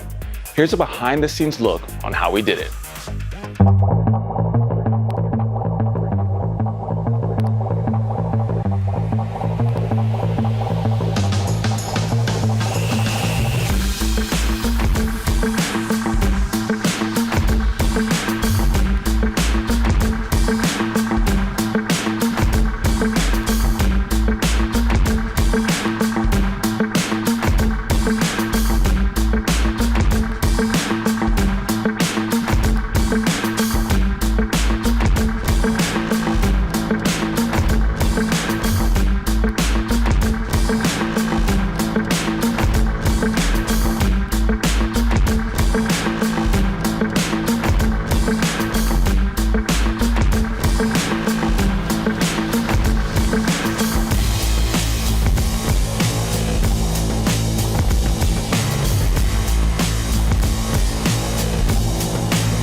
past 24 hours, we've had a poll on Twitter where fans can vote with emojis to select the gesture that this 1,700-pound hand will make next. And the fans have voted for the winning gesture, and that is...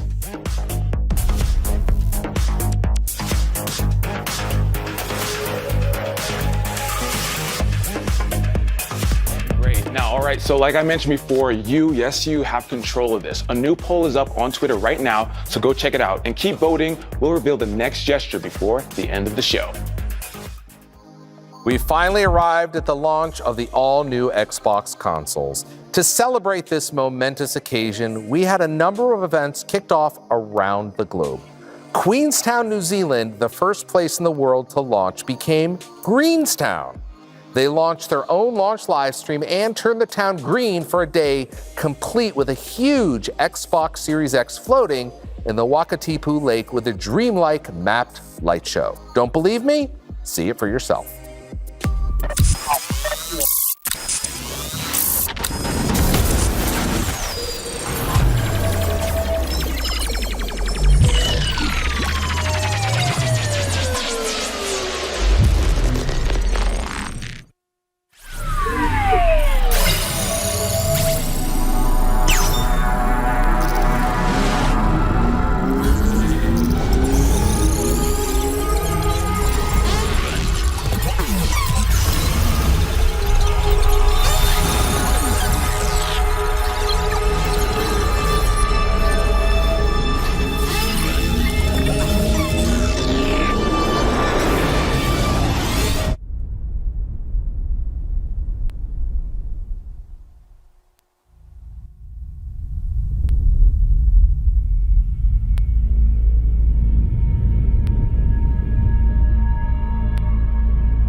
Let's suppose that you were able every night to dream any dream you wanted to dream. And that you could have the power within one night to dream 75 years of time.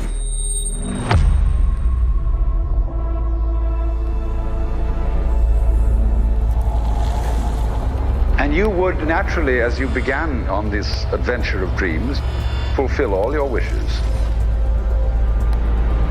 But now let's have a surprise. Let's have a dream which isn't under control. And then you would get more and more adventurous. And you would make further and further out gambles as to what you would dream. And finally, you would dream where you are now.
Pretty incredible. And did you catch that? Hidden within our regional celebrations like what we saw at Greenstown, there are 7 glyphs. These glyphs, when combined and decoded, produce one word. Can you decode the dream?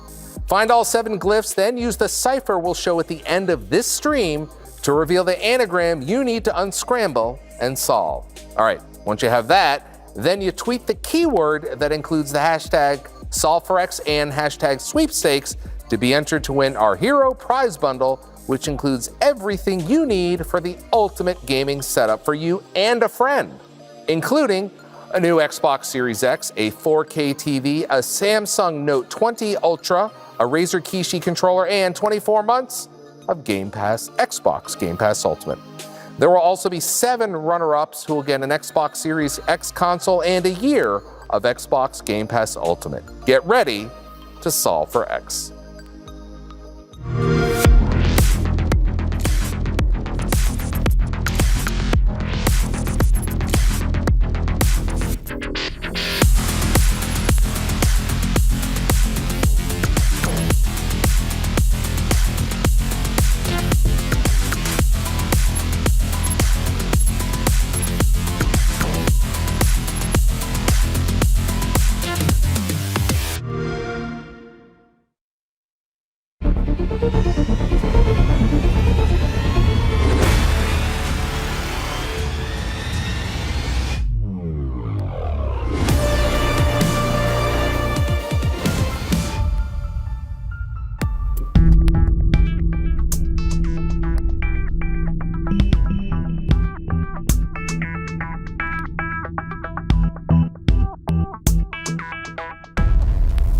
Over the last year, we've seen gamers contribute to so many crucial charitable causes through Xbox, and we wanted to take this opportunity to say thank you, thank you, thank you.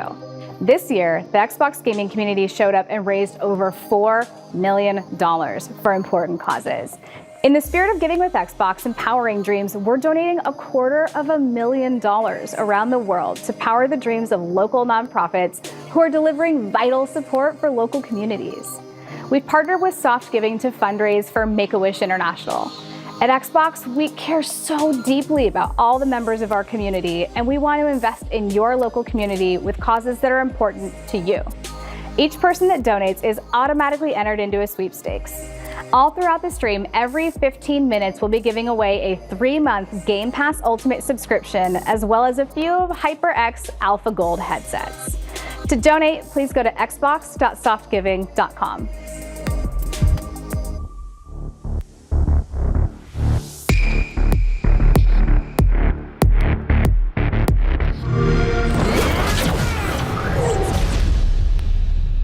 You're just gonna see some stuff. All I wanted to be was a hero. I saw my life's path ahead of me. Ichi, would you be willing to get arrested for the family?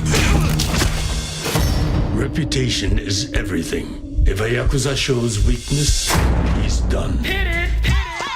I've been waiting to open this door for 18 years. Here comes the hot stepper. A dream is what keeps you going. So I say you do it, just like you wanted. Become a hero. Let's start a brand new age of heroes. Well, this just got complicated. Yes, we must reply. Why do you always attract the weirdos? Time to call! All right! You sure know how to make an entrance. You can tell us what the hell is going on here. Get this man a diaper. Huh?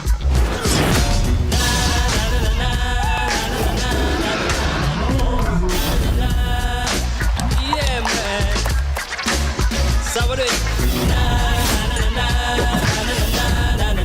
I'm sure all of us here are a little crazy, but that's the best part of being friends.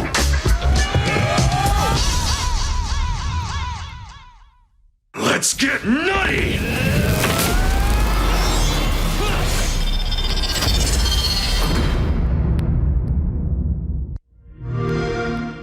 Play it on the all-new Xbox. We're very excited about this title. I know the guy sitting to my left is excited for this title. Very excited. And I gotta say, having watched that, it is one of the wildest games I've ever seen for Xbox. Yakuza Like a Dragon looks like it's got something for literally everyone. I'm looking at you, Fighting Crawfish. Here to tell us more about the latest entry into this cult classic series, senior producer Scott Strickert. Scott, welcome to the stream. Hey, thanks for having me. Oh man, thank you for being here. And I will say thank you for making Jeff's day come true. But we'll get to some of that a little bit later. That's the one. It is. Now, for someone who's never played Yakuza, the Yakuza title, of course, that storied franchise, what should they know about the series before they jump right in? This one is one of the ones that you can almost pretty much jump right into because it's a brand new protagonist, Ichiban Kasuga, set in a brand new city of Yokohama, Japan, and also it's a brand new action turn-based battle system. All right, so we're looking at live gameplay here right now, right? So tell us, this is, if you've played, let's say Yakuza 0, you've played Yakuza Kiwami 1 and 2, which are part of Xbox Game Pass, you should do that right now. I don't know why you're watching the show. This looks a lot different than what you're used to, but at the same time, there's a lot of familiar things. And tell us about how you turn this into an RPG without losing the flavor and what makes Yakuza Yakuza. We've absolutely taken the Yakuza formula, which is, a pretty high octane kind of battle system, and turned that into what you'd expect from an RPG. And the marriage of those two systems is this. You get a lot of really crazy kind of battles. It hasn't lost that Yakuza spirit at all. It's very fast paced. It's still got some action elements to it. There's just a lot going on, and it's really fun. I like that. There's a lot going on. Yeah, no kidding, Scott. There is a lot going on in that trailer we just saw, and I don't know. It's like there's a part of me trying to figure out what to even start and unpack. But Jeff, our resident expert here, I feel like this is a great time. You're looking at gameplay. What's your first impression here? What's your thing that you're pulling out? Well, I gotta say, you guys are way further in the game than I am. So I'm like, you get 7 people? So we could talk about the party system. We could talk about how great the game looks. I'm assuming you're playing in, there's a couple different, there's like high resolution mode. I think you're in sort of the normal quote performance mode. And the game it is the best looking Yakuza game to date. I don't think there's any debate about that. But where to start? Why don't we start with like the new locale, which is Yokohama. We've been in Tokyo and Kamurocho for the previous Yakuza games, and also spending some time down in Sotenbori. But this is a new place, and I can tell I'm like maybe 10 hours in, and I have seen very little of what there is to offer in the town, mostly because if I cross this one street, all the goons are like super tough and they will kick my butt. Just like real life. Just like real life. Tell us about Yokohama. Yeah, so it's our brand new city. Ichiban gets dumped off here very early in the game. I won't spoil that, but the impetus for going to Yokohama, we've got these 3 factions that are essentially fighting for control over Yokohama. And when Ichiban kind of gets involved in their drama, and as you've been talking about, this city is massive. It's 3 times the size of Kamurocho if you've been exploring that. And you can essentially take on these different various factions as you kind of cross into the different areas. So there's a commercial district, there's a homeless district, there's a uptown and a low town and a park, and kind of these different factions control different areas. And yes, if you aren't strong enough to go there, you should not go there. Yeah, you should definitely pay attention. It'll say in the neighborhood how many stars are there, and that's how difficult it will be there. And if you ignore it, you lose half your money when Is he you dance battle. fighting? Let's talk about this. Can you bring me through here? I'm both intrigued and very concerned. So yes, there's a whole RPG-based job system in our game. You can essentially unlock and change jobs, but of course, in your classic RPGs, you have fighter, thieves, mages, and those kinds of things, right? But you take that and apply it to the real world, and as a result, we've got musicians and breakdancers and idols and you name it, it's here. There's just a lot of jobs that you can level up, and it's what makes it really cool is just that you go in expecting like a warrior and a thief, and you're like, okay, I know how these jobs play. I know what to do with a thief. He's going to steal something. Whereas you go to a musician, you're like, I'm not sure what this guy's going to do at all, or this breakdancer, what are his moves going to be like? And the more you level them up, the more zany they get. So we see these QTEs here, and moving from a series that had been known all about brawlers and really like action, and you kind of needed some stamina to like fight some of these tougher characters and dodging out of the way and blocking at the right time. And I was wondering how that would translate to a game where like if whoever's steering the game right now puts the controller down, like the game would effectively stop if it's your turn.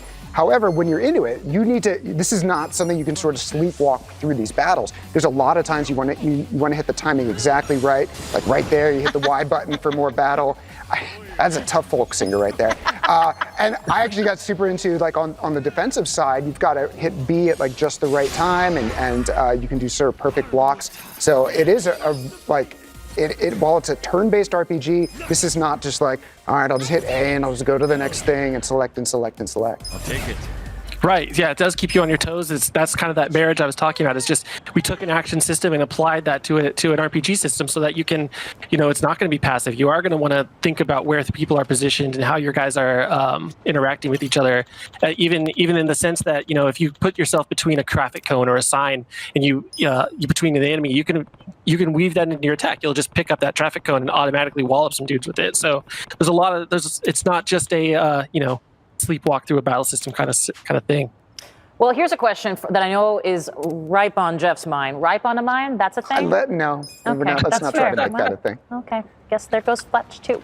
Anyway, I will say, we've seen party members here. How do party members join the campaign? Talk to me about that aspect. Right. So you're going to be recruiting this ragtag team of down and out kind of guys.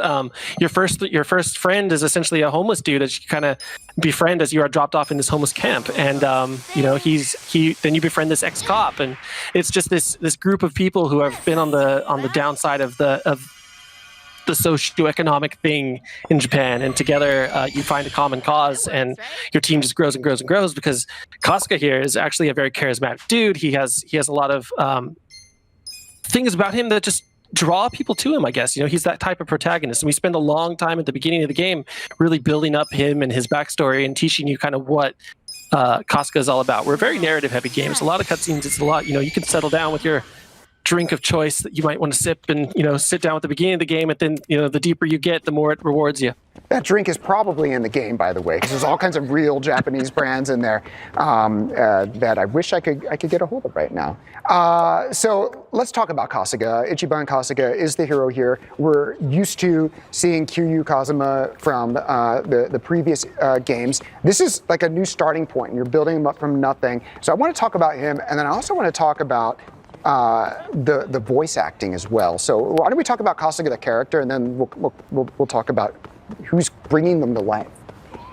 Sure. Kasuga is he's a optimistic young Yakuza who grew up playing JRPGs, his favorite game, Dragon Quest, and that informs his life. Like that informs kind of his. Just a bio there, Yeah, it's okay to admit I was the inspiration. It's okay. Absolutely. We base Ichiban Kasuga on Jeff, and no. He he's got this mindset about him where he's everything he's learned about positivity and being a hero is essentially taken from JRPGs that he grew up with, which is informs what he sees when you get into these battles. They're kind of through the lens of Kasuga in that he's seeing a battle play out like a JRPG. So of course the game had to be an RPG. That's how he sees battles play out in his head. And as a result, Kasuga is, like I said, he's this ex-Yakuza. He doesn't really know what to do with his life. Very early on in the game, there's a situation he gets in with his boss that betrays him, and now you kind of have Kasuga kind of looking to find a purpose, and it's in all these other people and all these ragtag group of people that he recruits into his party that where he finds that. Well, we can talk about the voices, but since we're here in like one of these like Sega arcades, I just love that. When you're thinking about like a gangster story, you might be thinking of Goodfellas or something, sure. and this is a game. Good grab. You can grab a puppy out of a crane machine. I mean, there's something. Is there anything better? Are you sure that how long did you practice that to be able to get that on the first try? Because that I would drop a lot of yen into that. That is achievement. We're all getting a lot of achievements here today. So let's talk about what's bringing this to life. So in the previous Yakuza games, they were all in with Japanese language with subtitles, and that's how you've gotten to know those characters. And we spoke actually a few weeks ago on the Xbox podcast with Major Nelson, and we met KG Tang, who is voicing the English language character of Kasuga. And like when we first booked that interview, I was like, oh, that's nice. Somebody will use that. Not me. But because we met him and he's really nice, I was like, we'll start it up and I'll put it on English to start, because I'm a nice guy. I met him. Sure. And he's amazing. He's really good. And I have continued to play the game in Japanese. And I've noticed that he really brings Kasuga to life in just like a phenomenal way. And I know I'm losing my standing here with the Yakuza community by playing in English. But I just want to say it's a phenomenal job. And I also wanted to call it George Takei from Star Trek, and is the voice of Arakawa. And this is not like you've probably seen like, oh my, like sort of zany George Takei. This is serious George Takei, and he delivers an amazing performance that like sort of haunts you afterwards. He's seen a lot of stuff, and it's really impressive the level. And this is a lot of what you do, I know, Scott. So talk about the effort that went into the localization here, and especially now in English voice. It's not like that was. Yeah, so we decided to bring an English dub to this primarily because it's a whole new cast. I don't think we would have ever touched that with Kazuma Kiryu and the team, kind of who are, those guys are the fan favorites, and you establish what those Japanese voices are because they're part and parcel with those characters, right? But here we saw an opportunity to bring an English cast here to, hope widen the door a little bit. I think that there's some people out there who are, obviously the core fans are going to be like, this is the game that you play in Japanese, and that's perfectly understandable. But the opportunity to bring in more fans with an English dub to particularly, make it a little easier to access, and then you can flip languages whenever you want if you ever want to go back to the Japanese, because the Japanese performances are equally as amazing, if not more so. So our English cast, like you said, we've got some big heavy hitters here. We go to all links just to make sure that we're capturing the Japanese essence. This happens. I can't tell you how many interviews I've been on and seen Kasuga get hit by a car and just get absolutely off train. I'm so. He heals quick. He's clearly walking it off. Hey, here's a question for you. So we were just talking about, the fans primarily and fans of the series, as Jeff would mention. Are there any familiar areas that we'll be visiting from past games that we want to make sure we mention? Oh, absolutely. You start the game off in Kamurocho. You're starting the game off in a flashback to the year 2000. So that's going to feel really familiar. And that's what this game does so well, is it pulls you into that familiar and then pulls you right back out of it. And so we do have Sotenbori. There's a quick trip there, and Kamurocho. And obviously there's some familiar mini games like karaoke.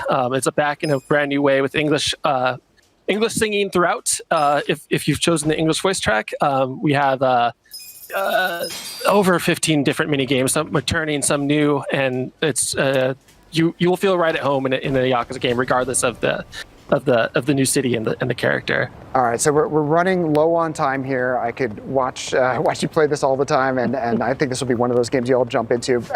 Without any spoilers, we were going to ask you about characters from previous games. I hadn't seen the trailer that we just showed here. I don't know who chose Ini Kamozi, Here Comes the Hot Stepper, but it completely worked. The trailers, whoever's putting the trailers together on this campaign, have been phenomenal throughout the start.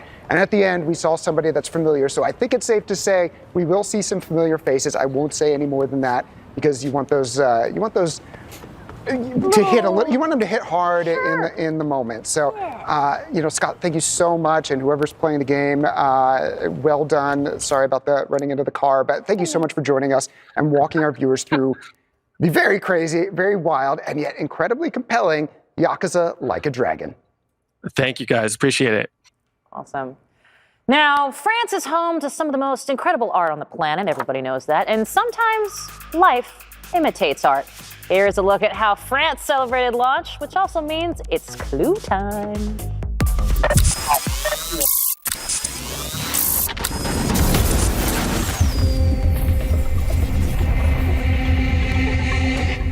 I need a second service number on auction 1709 Barlow.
at the Xbox Global Celebration to give you an exclusive sneak peek at my new movie, Free Guy.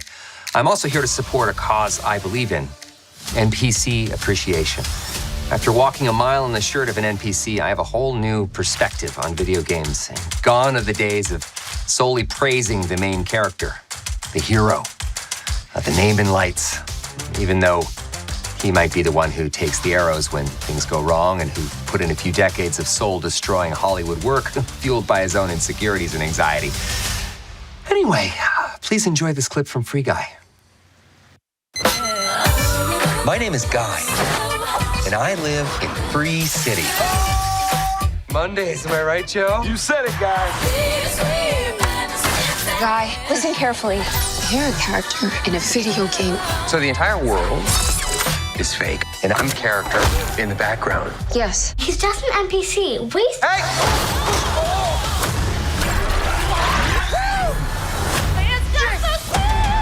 Today's gonna be different. Start now. Who is this guy? I'm sorry. This game character has been turning heads by being the good guy. Who is blue shirt guy? You're right. Who is he or she? Indeed. This loser is ruining my game. I don't care if he's Arnold frickin' Schwarzenegger. Terminate him. It's the first time I've ever driven a car before. I really wish you'd mention that. Yeah.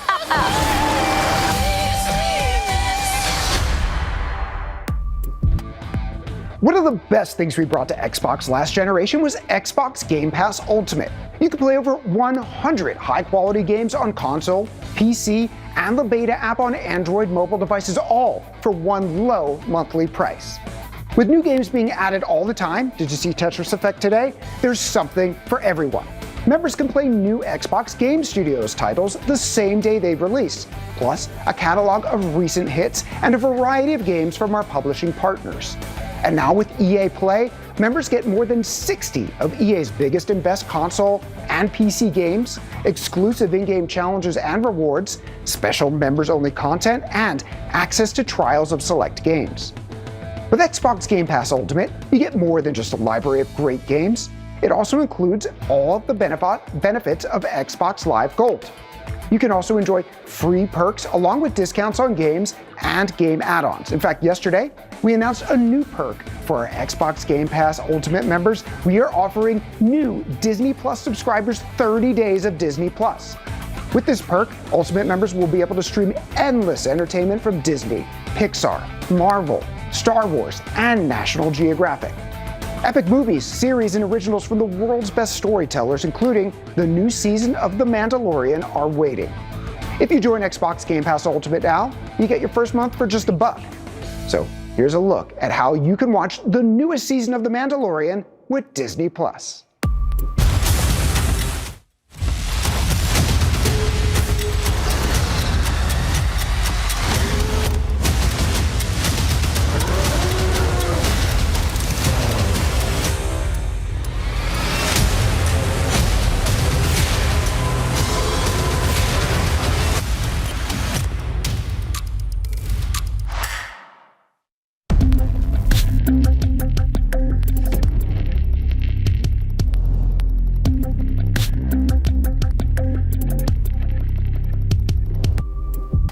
When we game, we dream.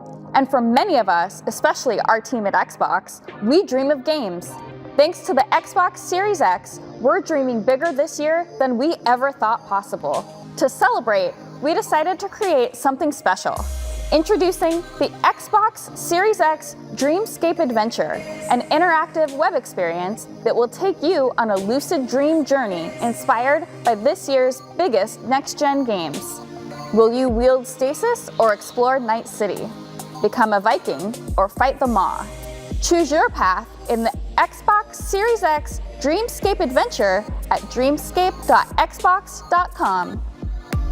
All right, so we're dropping. It looks like we are dropping in Power Grid. We'll go again. I like being the polar bear. Because who doesn't want to get killed by a bear? Ooh, get me out of here. No. Oh, come on. Dropping hot, baby. One down. Nice. Let's go find some more people to fight. No.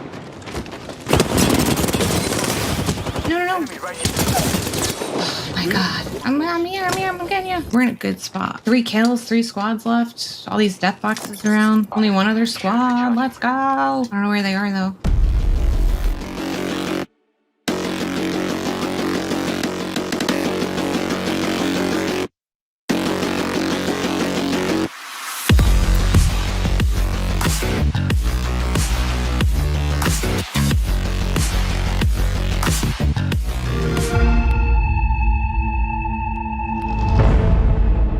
Just when you thought it was safe to go back to the yard.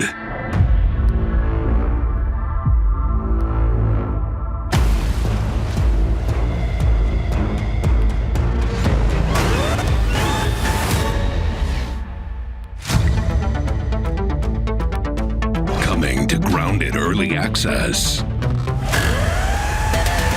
And yes, we're still in early access.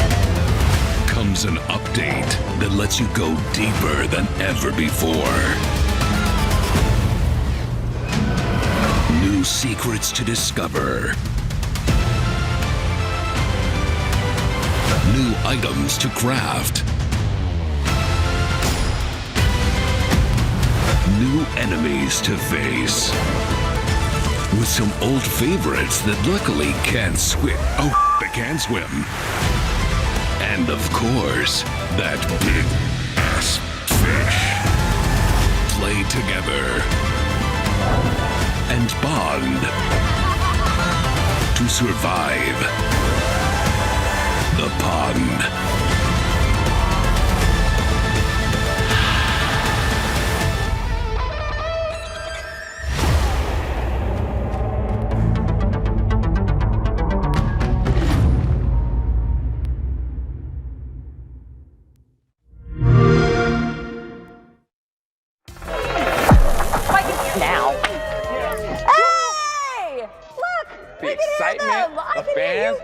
Right.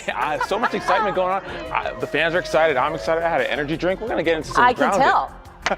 But first, hey fans at home, just a reminder that we're bringing our fans together virtually through an Xbox Fan Mosaic. To participate, go to fanmosaic.com/Xbox-fan-mosaic and share your gaming selfie.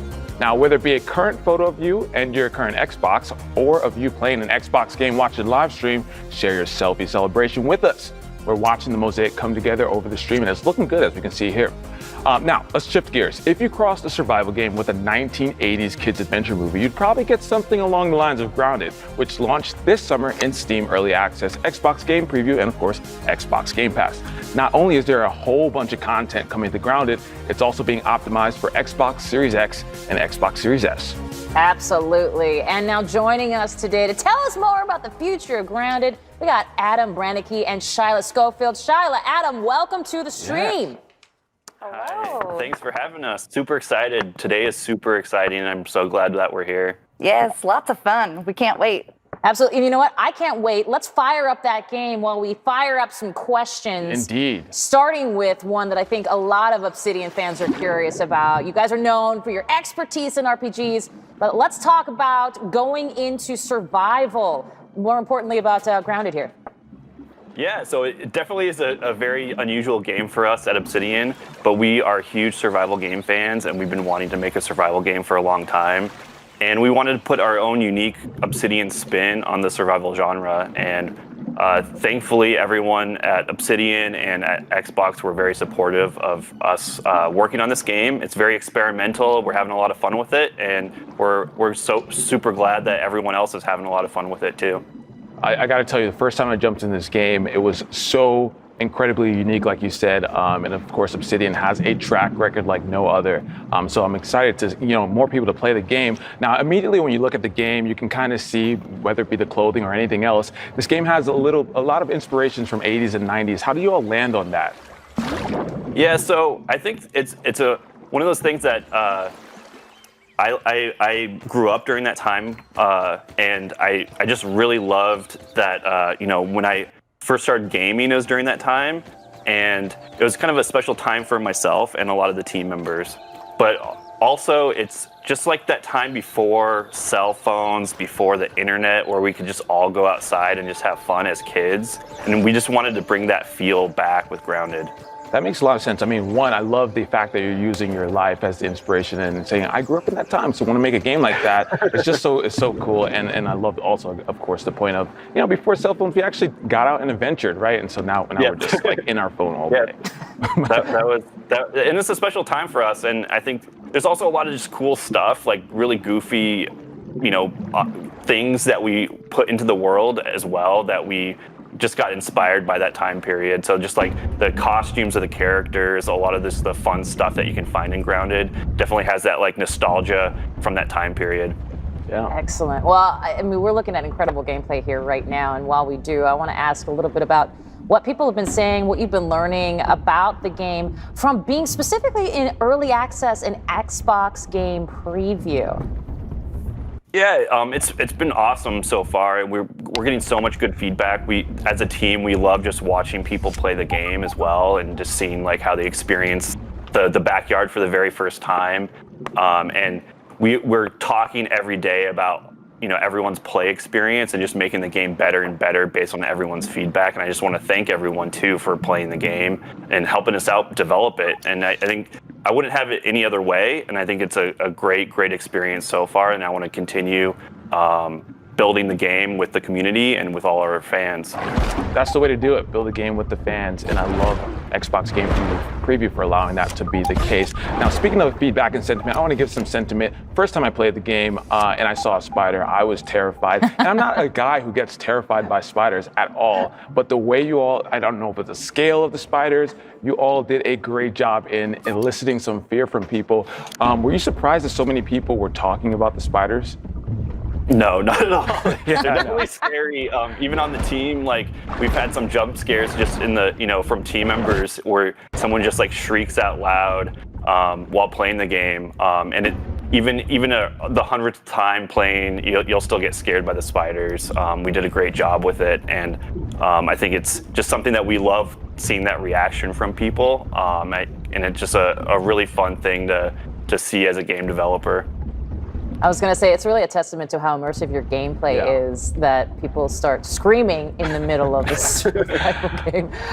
Let's talk upgrades, optimizations that Xbox Series X owners are going to see when they boot up and start up Grounded. Let's talk about that. Yeah, so we're showing off gameplay right now running on a Series X, and we've been optimizing the game quite a bit. For the Series X and the Series S. So you'll see improved draw distances, improved shadow quality, and it's running at a silky smooth 60 FPS at 4K on the Series X. And it looks amazing. We also have added new HDR lighting. So the lighting just is popping now, and it looks super good. And I'm super impressed with the art team and the graphics programming team, what they put together. And then we've been optimizing the game a lot. So all those optimizations, if you're still playing on the Xbox One, all those optimizations will carry over, and even on the PC as well. So we are definitely, continuing to optimize the game and making the experience better and better. Yeah, I mean, we're looking at it right now, and both with Series X and Series S, like the visual fidelity is amazing, and seeing the light come through the murky water, it adds that extra atmospheric, tension in the game. You mentioned a little bit about, current gen owners of Xbox One. Are there any other things that you're doing to improve the experience for Xbox One players? Yeah. As I said, we have HDR, so if you're still playing on the Xbox One, and we're going to continue to look at improvements during early access and game preview. So, we're not done developing it, and we're going to continue to optimize in all areas and add, graphics features as well. So we're definitely, continuing to develop the game, and I think it's just going to look better and better from here on out. Well, I was going to say, talk about development and updates and everything. Don't be coy about this next Here we go. question, Here we go, Adam. Kate. Hey, you know what? I was trying to fit in my dolphin sound during this water gameplay, but I did not. You're welcome. Give it a shot. So if you guys decide to go Grounded 2 and you're in the sea area, I got you. Loved it. Anyway, let's talk about the koi pond. What's going on with it? Yeah, so our update today, we're releasing it today as well as the Series X and Series S version of the game. But the update today includes a koi pond. It's a huge, expansive area and biome in the backyard. So if you played the game already, there was like the skeleton of the koi pond there, but now it's fleshed out with tons of new content, new things to find, new explorable areas. And that also includes more crafting materials, more insects to battle. And it's a huge, huge update that we've been working on, and we're really excited to finally, show it off and have people play it. Yeah, I think it really speaks to what you all are doing with Grounded, in the sense that it is a backyard, but there's so many things you could do in a backyard, and some of the expansions as far as the content and locations to explore. It's really clear through that and other things you all are adding to the game that this is just the beginning. So we're seeing gameplay right now of the underwater gameplay. What are some of the things that you're going to be able to do under there? Yeah, so as I said, there's all new crafting in the koi pond. So you can craft a bunch of new weapons, a bunch of new items. First of all, you'll need to kind of increase your oxygen meter so you can explore down in the depths. And you can also craft flippers, which will make you swim faster to catch those water boatmen.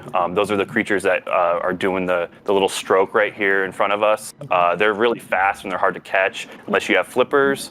And then there's a big beast of a creature, the koi fish, and the koi fish patrols this area. This is the koi fish's home, and you just really have to watch your back and watch out because the koi fish is big, and it's kind of a big beast that makes the koi pond its home. It's like a koi fish blimp that just constantly circles. It's clear that you all want us to live in fear while we're playing this game. Speaking of fear, okay, let's talk about arachnophobia, because why not? Yeah. Okay, because one of the other things that we do mention, of course, we talked about the spiders, but it's the spiders swimming and attacking underwater that really makes it juicy. I'm just curious if you had any second thoughts about that for some of us who are maybe a little bit scared of spiders, like Malik, mostly Malik. Not only in the me. game, Kate, only in the game. I'm just asking if that was a thing. When we heard about the diving bell spider during our research meetings, we're just like, we need to have this thing in the game. When we, swimming spiders, like who would have thought? But that there's a spider that swims and lives underwater, so why not add it to the game? And it just adds that extra level of like fear while you're swimming around. Not only do you have to deal with the koi fish, but you also have to deal with these diving bell spiders. I was going to say, you're also dealing with darkness now, so just add it to the list, Adam. Thanks. Yeah. What a delight. Thanks a lot, Adam. Really appreciate it. No, this is great. So you mentioned the koi fish and a bunch of the other insects that I'm sure you're going to add later on in the game. What are some of the equipment that players are going to have at their disposal when they're fighting some of these new creatures? Yeah, so there's a new weapon. It's the trident. You can craft out of bone, and you have to find those bones. They're buried like deep under the water at the very bottom. So you have to kind of figure out how to get down there first, and that means you have to craft. We have a breathing apparatus, which is like the gill tube, and the gill tube lets you have extra oxygen because that's one of those things that you're going to have to really pay attention to while you're swimming around is your oxygen level. And you need to upgrade that as much as you can so you can explore like every little nook and cranny of the pond. And we also have new armor set. So if you want to build a cool new set of armor, there's the koi fish scale armor, and it looks really, really cool as well. Awesome. Well, we've been in the koi pond this whole time, and Malik and I, by the way, are just sitting here watching and sort of mesmerizing. So just what happens. At any rate, obviously, people that have played Grounded, they know about the base building. They know about, that home base. Excuse me. Can you tell us more about the new base building options here in Grounded? Yes. And that's one thing that's super cool is you'll be able to get a floating foundation, and that will allow you to build on surface of the pond and any other water surface in the game. So if you want a big, kind of expansive, wide open area, so you don't have to cut down a bunch of grass to build your base, you can just do it right on the surface of the pond. And to do that, you'll have to find the upgrade to allow you to do that. And the materials are found in the koi pond as well. But that's just a cool new base building option for all those players that love building crazy and big bases. You'll have some new options for you to play around with. Yeah, when the game first came out, it was really fun watching all the different bases that people built. And so I'm really excited to see all the new features you're going to have as it pertains to that. And so I just want to kind of go back to a little bit of the feedback loop that you have with the fans and playing the game. Obviously, you're talking about all the new content coming later down the road. What are some of the things that you all are personally excited to add to the game? Any specific features that you're like, I cannot wait till, if you can give us a little hint or teaser. Yeah, for me personally, I think I'm really excited to, get the flying creatures in. I think that's, you can dive deep into the water, but when you're up in the air, like what's up there. So adding in, we're looking at introducing flying creatures pretty soon. We're working on that, and I think that's gonna also, if you're building bases up on top of objects and stuff to get up high, your base won't be safe if you build up there. So I think that's something that we're really excited to start working on and developing. And that includes bees, mosquitoes, and fireflies. All the hits. So I think, all the cool flying creatures, and I think that's also there's going to be a lot of crafting materials that you can find out of each one of those. So if you do find a firefly, you can craft some cool firefly gear too. Cool. Yeah. I'm just curious, actually. So you've obviously had a lot of people playing the game, obviously, and they're loving it. And I'm curious, is there anything you've been surprised by in terms of not just for their responses, but what users, what gamers have actually done with the game? Maybe it's base building, maybe it's crafting. Is there anything that has stood out to you as a surprise? I think everyone on the team is just super impressed and just amazed about the base building of the game. We never thought people would build such huge bases, and it's just amazing to see. Like, we introduced the zipline feature in our previous update, and just the creativity of players, it's just amazing. Like, we want to give the players as many tools as possible to be creative, and we just love seeing like all the different things that they build out of the toolbox that we give them, and it's so fun, and continue sharing those. The team loves it, so if you do have an awesome base, show it off, and I think that's something that we're really, really proud of as a team, that we built up a game that allows such expressive creativity from our player base. Yeah, some of the best games, I feel like, of the last generation, whether it be Minecraft, I mean, that game's been going on forever, have come from have really lived by the creativity of the player base, and so great to see people making them. A lot of those bases feel like they're bigger than my apartment here in Seattle, which is a little disheartening for me. It's okay, but you live near a koi pond, though, so you should be just fine. That's true. Minus the darkness and the spiders. Yeah, I know. It's been rough. It's been Story of rough. our lives. Anyway, Adam and Shyla, thank you so much for spending time to take us through Grounded. But before we say goodbye, I heard that one of the folks at Xbox is helping the Grounded team celebrate an exciting milestone. Let's take a look. Yes. No, we were Hi, my name's Adam Brennicky. I'm the game director. 5 million players. Orange, California. We're here getting a tattoo of Burgle on Marcus Morgan, which is insane to me. I've shipped a lot of video games, and there's always a lot of speculation of how well title's gonna do before it ships. I lose a lot of sleep, and you have no idea, are people gonna like this? And so we kind of had a little side bet with Marcus. We said, like, hey, if Grounded has more than 1 million players, like, would you get a tattoo of Burgle? He's like, hey, like, if that happens, like, I'll get a tattoo. And we're like, okay, you're crazy. 48 hours after early access launch, we had 1 million players. So I was like, let's up it to 5 million. And 2 months later, here we are. We're at 5 million now, and it's time to pay up. Burgle is the epitome of the spirit of that game. There's a little bit of weirdness to this burger flipping robots. There's a little bit of pizzazz to the fact that he has a rainbow colored mustache that lights up when he speaks. It's a really cool vibe and a good throwback to that late 80s, early 90s period that kind of speaks to just like what Grounded's about, which is this nostalgic kind of freedom. All right, buddy, here we go. Let's do it. We wanted to capture that period of time before the internet and before we had cell phones, where you could just go outside and have fun as a kid. So we just wanted to like pull that art style that we remember as kids into Grounded. We have a very small team, so each artist has a ton of responsibility and a ton of room to add their own unique flair and style into the game. Thankfully, Obsidian and Microsoft pretty much let us do whatever we wanted to do, and we just went wild with it. Well, Adam seemed pretty set on a robot buddy, so Kaz and I spent some time noodling back and forth how to dig up a robot from our ancient memories, and you have what you have today, and what Marcus has today, now, forever. I'm trying to remember, like, why did we go like a rainbow mustache? Was there any thought behind that one? Just to up his friendliness factor. Yeah, that's fair. Tiny details start adding organically, and when you take a step back, suddenly you feel like there's someone in there. It kind of gives it a soul. Yeah, this is when it was still stewing in Mitch's brain. Mitch in particular was more worried about me winning this bet than I was, because he didn't want any of his artwork going on someone's body forever. We're so happy that so many people have joined us in the backyard and have been able to experience the love that we put into Grounded. This is just the start, and we were just so overwhelmed with how many people wanted to try it out. From everyone on the team, I think we just want to say thank you for playing, and we hope you never feel safe. Who knows, 5 million more players? Might be back for round 2. I'm not gonna make any promises on that one, but shoot, I wouldn't be mad about it.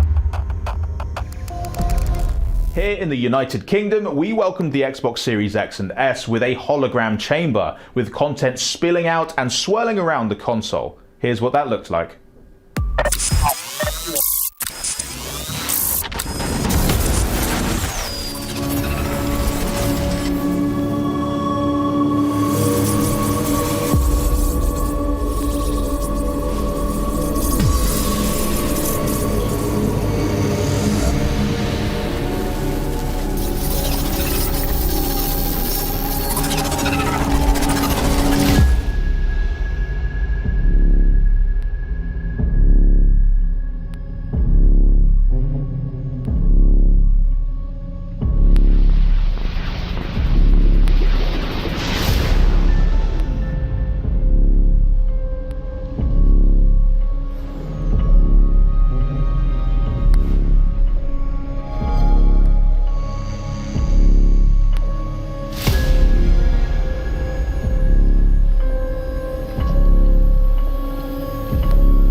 Last summer at E3, CD Projekt Red was front and center with their highly anticipated Cyberpunk 2077 reveal trailer.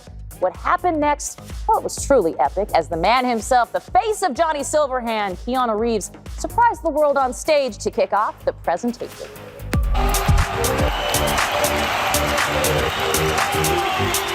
Please welcome Keanu Reeves.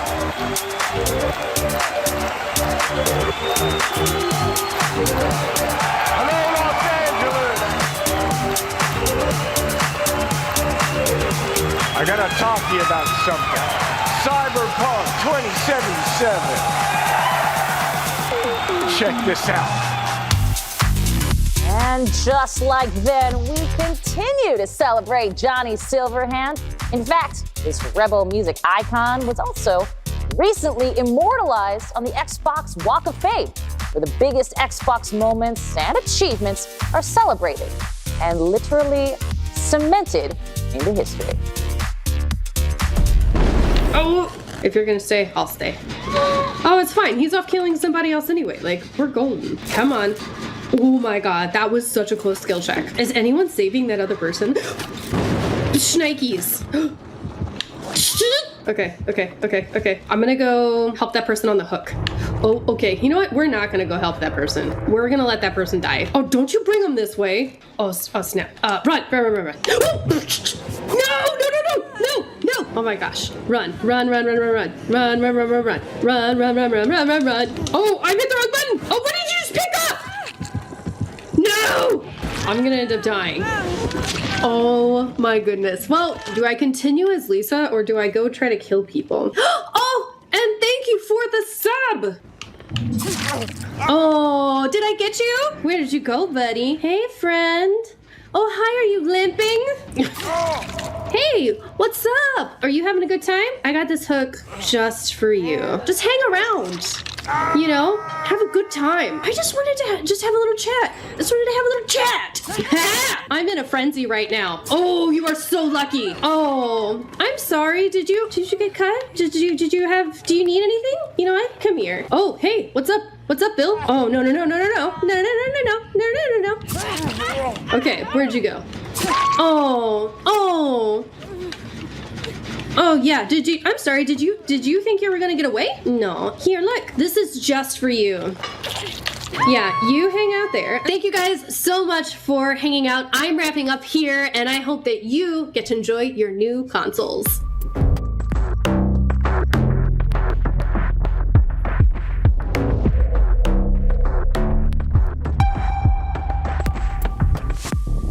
With Xbox Game Pass for PC, it's easier than ever to discover and play more than 100 games for your Windows 10 PC, including Xbox Game Studios titles the day they launch. Exploring the deep library of PC-first titles is easier than ever with the new Xbox app for Windows 10. Browse games, view recommendations, filter by genre, and download your next game. On December 15th, EA Play is coming to Xbox Game Pass for PC at no extra cost, featuring titles like FIFA, Battlefield, Mass Effect, Apex Legends, and a whole lot more.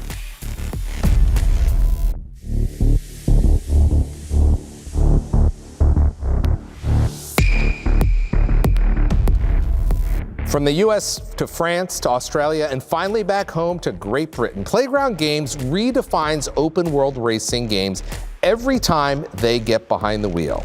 And now their most recent game, Forza Horizon 4, has been optimized for Xbox Series X and Series S. Here to walk us through the game on Xbox Series X are Mike Brown and Tom Butcher from Playground Games. Gentlemen, thank you for joining me. Hey Larry, absolutely great to be here. Super excited for a console launch day. Can't wait to show everyone what we've been working on. There's nothing like a console launch day, and I'm so excited that you guys could join us here. Now, a lot of folks have been playing Forza Horizon 4 for a little while here, but what can they expect from Series X and Series S? Because this is a pretty big update. Yeah, absolutely. You may well have played Forza Horizon before, but I think a key thing to know right now is there has never been a better time to play Forza Horizon 4. The Series X update adds a ton of new features to the game, but I think the key one that people are going to be really excited about is even if you were on the Xbox One X, you still had to choose whether you were going to play in 4K or you're going to play at 60 frames a second. On the Series X, you no longer have to make that choice, and it will be a native 4K 60 all the time. That's fantastic. It's super crisp, super high performance. It looks amazing. I mean, we can see it right here on the screen. A lot of folks have been playing this. Of course, this is part of Xbox Game Pass. So if you're a Game Pass member, you should be playing this right now. And when you get your new console, you'll just get to enjoy all these enhancements. Now, we talked about the frame rate and whatnot unlocking, but what is this new generation of Xbox Unlock in Forza Horizon 4 in addition to what you just mentioned? Yeah, so yeah, of course. So it's much better performance. We can lock in that resolution, lock in that frame rate, but we've also been able to take a full suite of visual upgrades and pump them up to the absolute max. So the easiest way to understand it would be it's a bit like running PC with everything set to ultimate, but in a few areas it's even gone past what we've achieved on PC Ultimate. So things like shadow quality, reflection quality. I mean, if you look at the bonnet on the car right here, you can really see how crisp and how accurate all those reflections are on the bonnet of the car. You know, I want to point that out for a second, because we've seen this in the past with some of the previous generations, and I don't want to give away all the tricks of developers, but usually when you see a reflection, it tends to be a mapping that is kind of fixed. But as you can see here, as you said, on the bonnet of the car, this is real time reflecting what we're driving by. This is not just it's not just mapped on there, right? Yeah, that's right. Yeah, it's a real-time reflection of the world around us. So it picks up all the environment, all the cars that we see around us. It's and I think that just as you can see, it's like a really quick, crisp, high quality. I think the thing that you kind of can overlook about it, you can look at that and you can see that's a really nice bit of technology, and it is very impressive. And I think Tom's doing a great job of keeping his eye on the road and not just focusing on the reflections there, which I think is a trap whenever you get into this view. But it's just the way it beds the whole scene together. It just makes everything feel like it's all taking place in the same world. It doesn't, sometimes how in games, certainly on older generations, things can feel like they're not really in the scene together. Right. But with reflections like this, and I think the shadows as well, which we can see now, we'll get a look at as we play through, everything just fits together in the whole scene. Every single frame just looks that much more realistic. I don't think I've ever seen a cleaner car on a snowy drive than this. This looks fantastic. Now, for those players, for gamers that haven't played Forza Horizon 4, what makes Horizon unique among racing games? So, yeah, I mean, I think Horizon, although it absolutely has racing in it, that is a huge component of it, I think the thing that makes it unique is that we try and think of it as a driving game first, and we focus on the joy of driving. Yeah. So even though I would say we have excellent racing and excellent race routes, I think like what Tom is doing right now, where he's just driving around these vast open worlds, it's just such a laid-back, relaxing experience. So if anyone has even the slightest passing interest in cars at all, or just exploring beautiful places, then they're a really great game for you to just relax, sit back, and drive around and explore these beautiful places in hundreds and hundreds of cars. I think it's that. And I must tell you, sorry, Tom, I'm impressed because I've played a lot of Forza Horizon, and by now I'd be screaming through somebody's back garden. I don't know how you're staying. I mean, I know you're staying on the road because you're a great driver, but that's the beautiful part of the Forza Horizon series is that the road is there we go, is certainly part of it, but you can just go off and do stuff like this that you can't really do in any other type of racing game. That's just fun. Yeah, it's you know what? Having a couple of hours just racing, sat here waiting to get on the show, gave me a little bit of practice. So I've spent my time spinning off the road already. Yeah, there was definitely a few cars that he jumped into and goes, well, maybe this isn't the right car for winter. It's a carefully curated list. One of the things with Forza Horizon is certainly it's a racing game and you can race your friends. Will two friends on next gen be able to load into races faster, or how are you handling that? Yeah, so if you've got two friends, both of you playing on Xbox Series X or S, and you're in a convoy together or you're in any kind of Xbox Live party, you will absolutely benefit from all of the super fast loading updates that we've been able to make to the game. I don't know if you guys caught it there, but Tom just swapped cars. We swapped from that Porsche 911 GT3 RS into the Lexus LFA. That load used to be about 7 or 8 seconds, even on the Xbox One X, right. And it was about 1 second there. So. Yeah. All of our load times have been cut to, I want to say almost nothing, but I don't want to over-egg it, but to sure. so fast that you barely even notice. And absolutely, if you were both loading into an online race together, then yeah, you'd both benefit from that. And that's one of the points I want to point out is that, this is part of the Xbox Series X and S, the next generation architecture. We've got this amazing, this velocity architecture, which allows this incredible read-write speed from the storage device that's frankly is unbelievably fast. And I've been testing it for many months with Horizon and some other games. And load screens are now, as you said, are seconds, if that.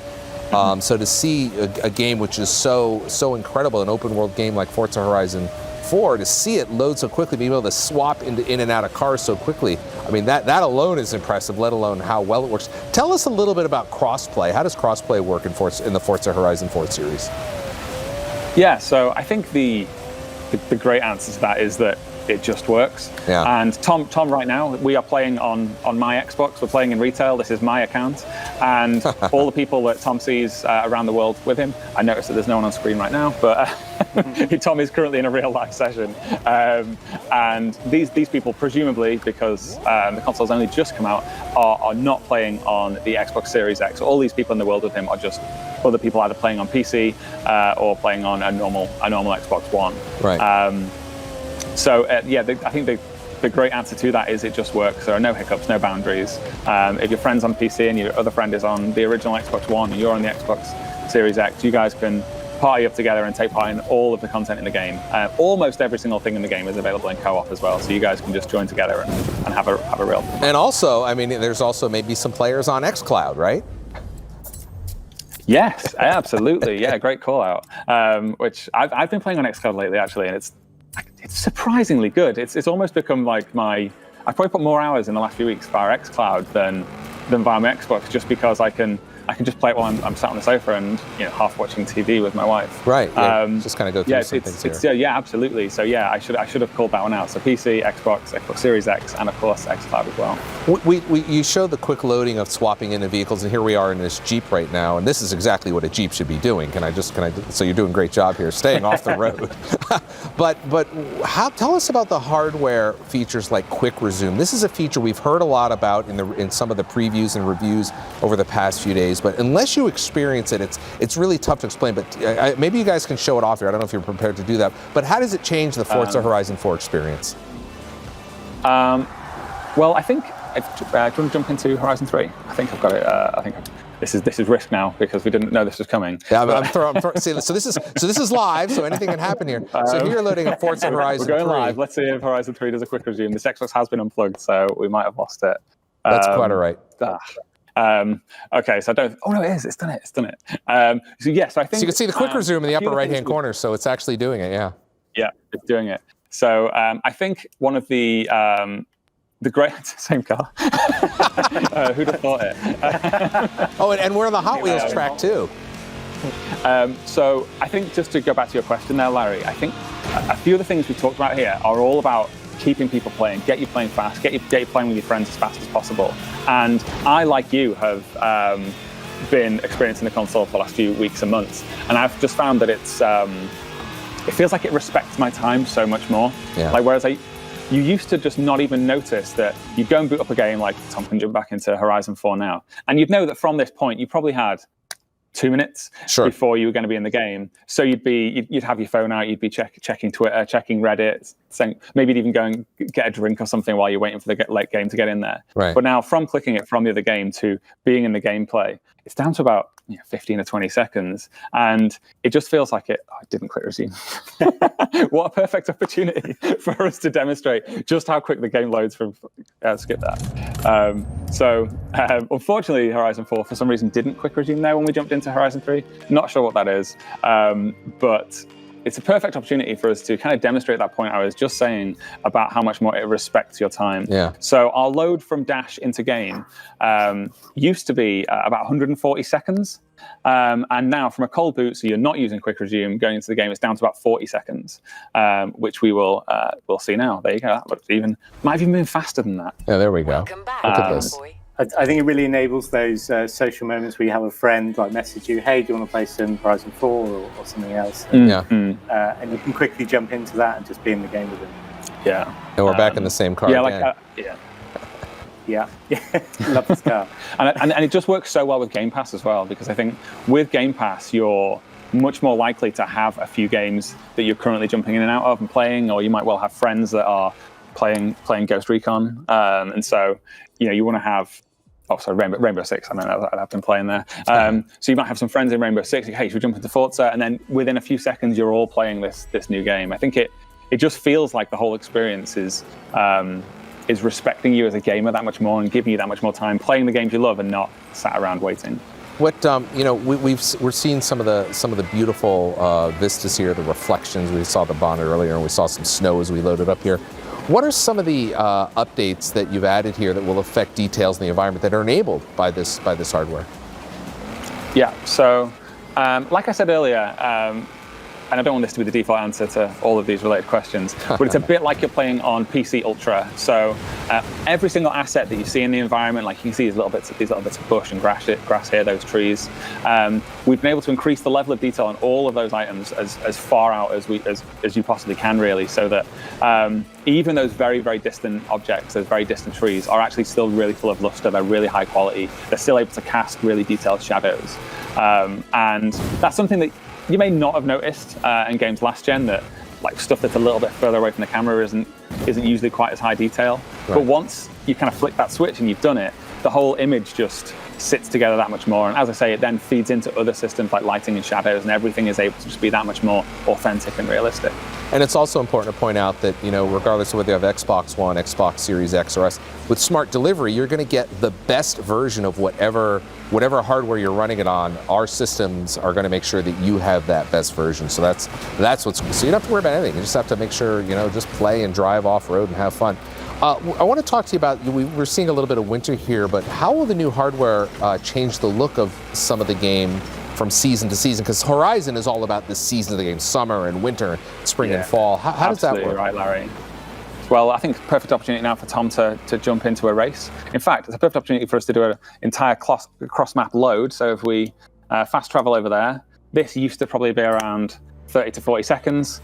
That was about 3 seconds. Wow. So first of all, we managed to travel completely across the map in only a few seconds. Yeah. It's in Dropline Custom. Yeah, you do that one.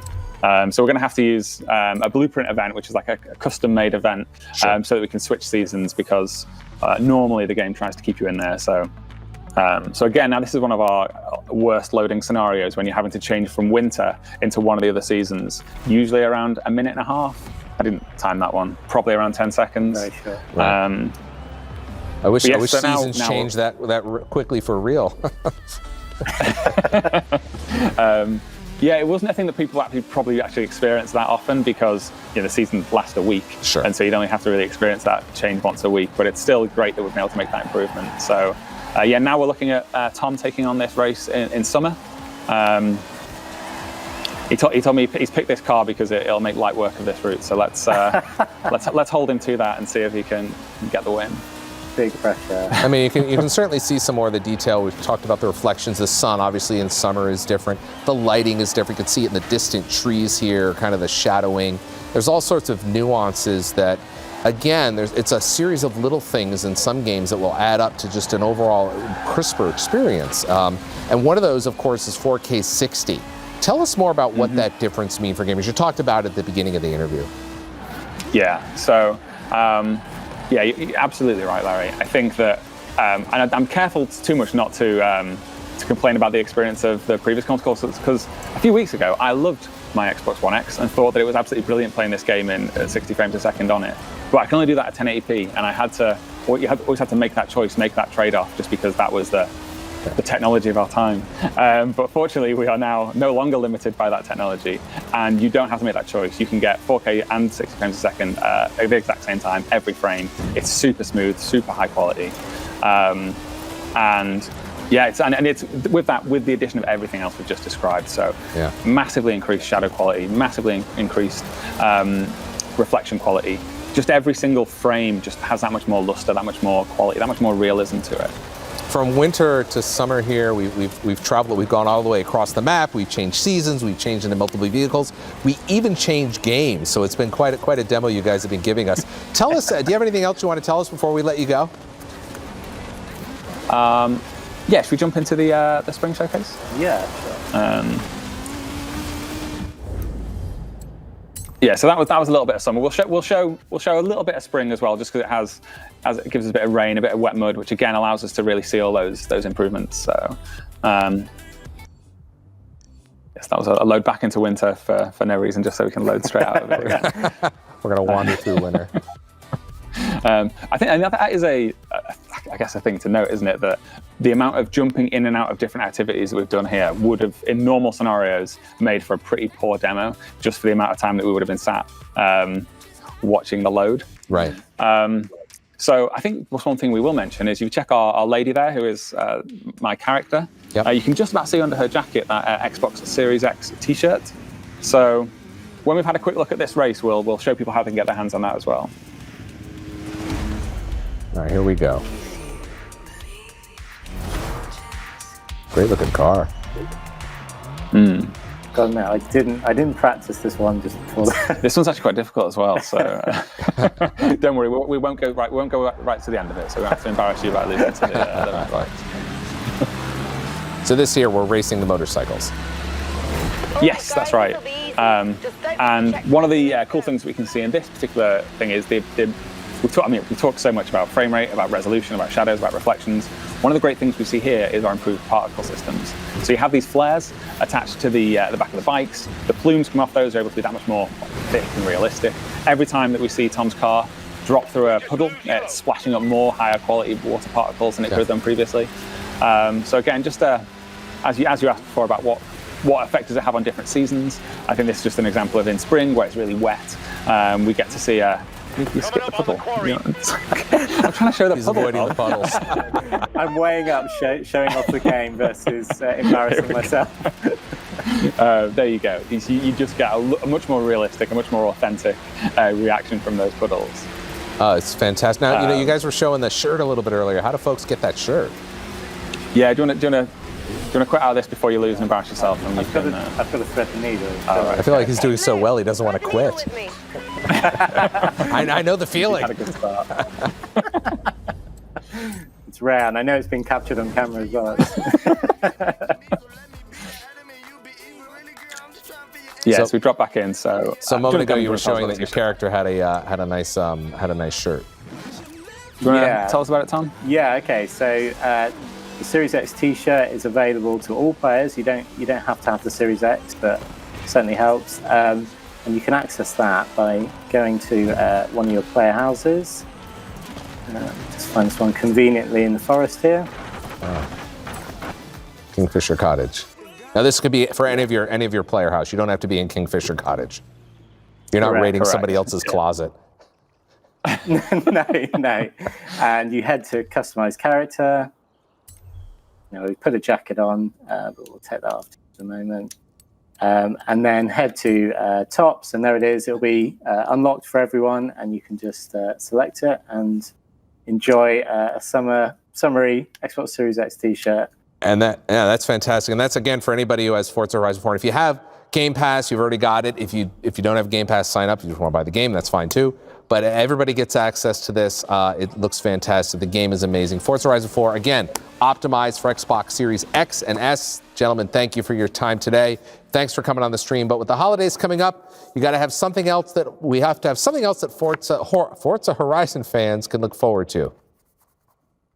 Yeah, that's right. I think I said right at the top that there's never been a better time to jump in and play Forza Horizon 4, and that is absolutely true. I don't want people to think that they played it when it came out back in 2018 and that they've seen all it has to offer, because we've still been working on it and releasing monthly updates every single month. Since then, there's new cars coming. There's added hundreds of new cars since launch. There's loads of new features, loads of new activities, and we are absolutely not done yet. We have some very, very exciting things still to come this year. So I would tell people to watch this space and keep an eye on all things Forza, because we've got some very exciting updates for the end of the year. All right, Mike Brown, Tom Butcher from Playground Games. Thank you, gentlemen. It's always great to see you guys, and keep up the great work over there on Playground Games. Thanks very much, Larry. Thanks, Larry.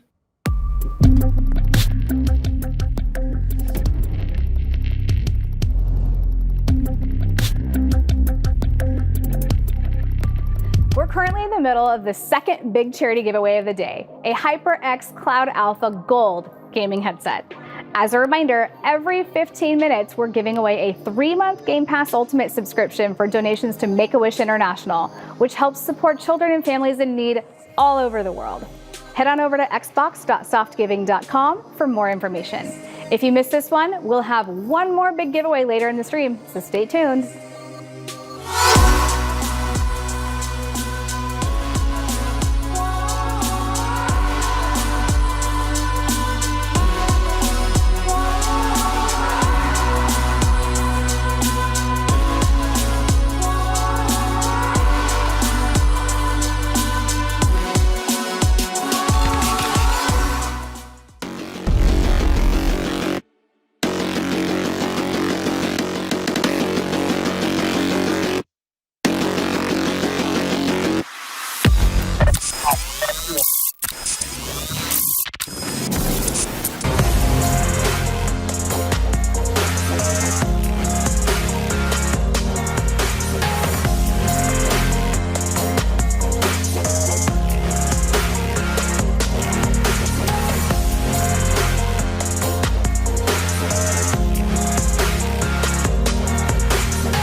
everyone, happy launch day. Sketch here from 343 Industries, coming to you live from Studio D at the Xbox campus.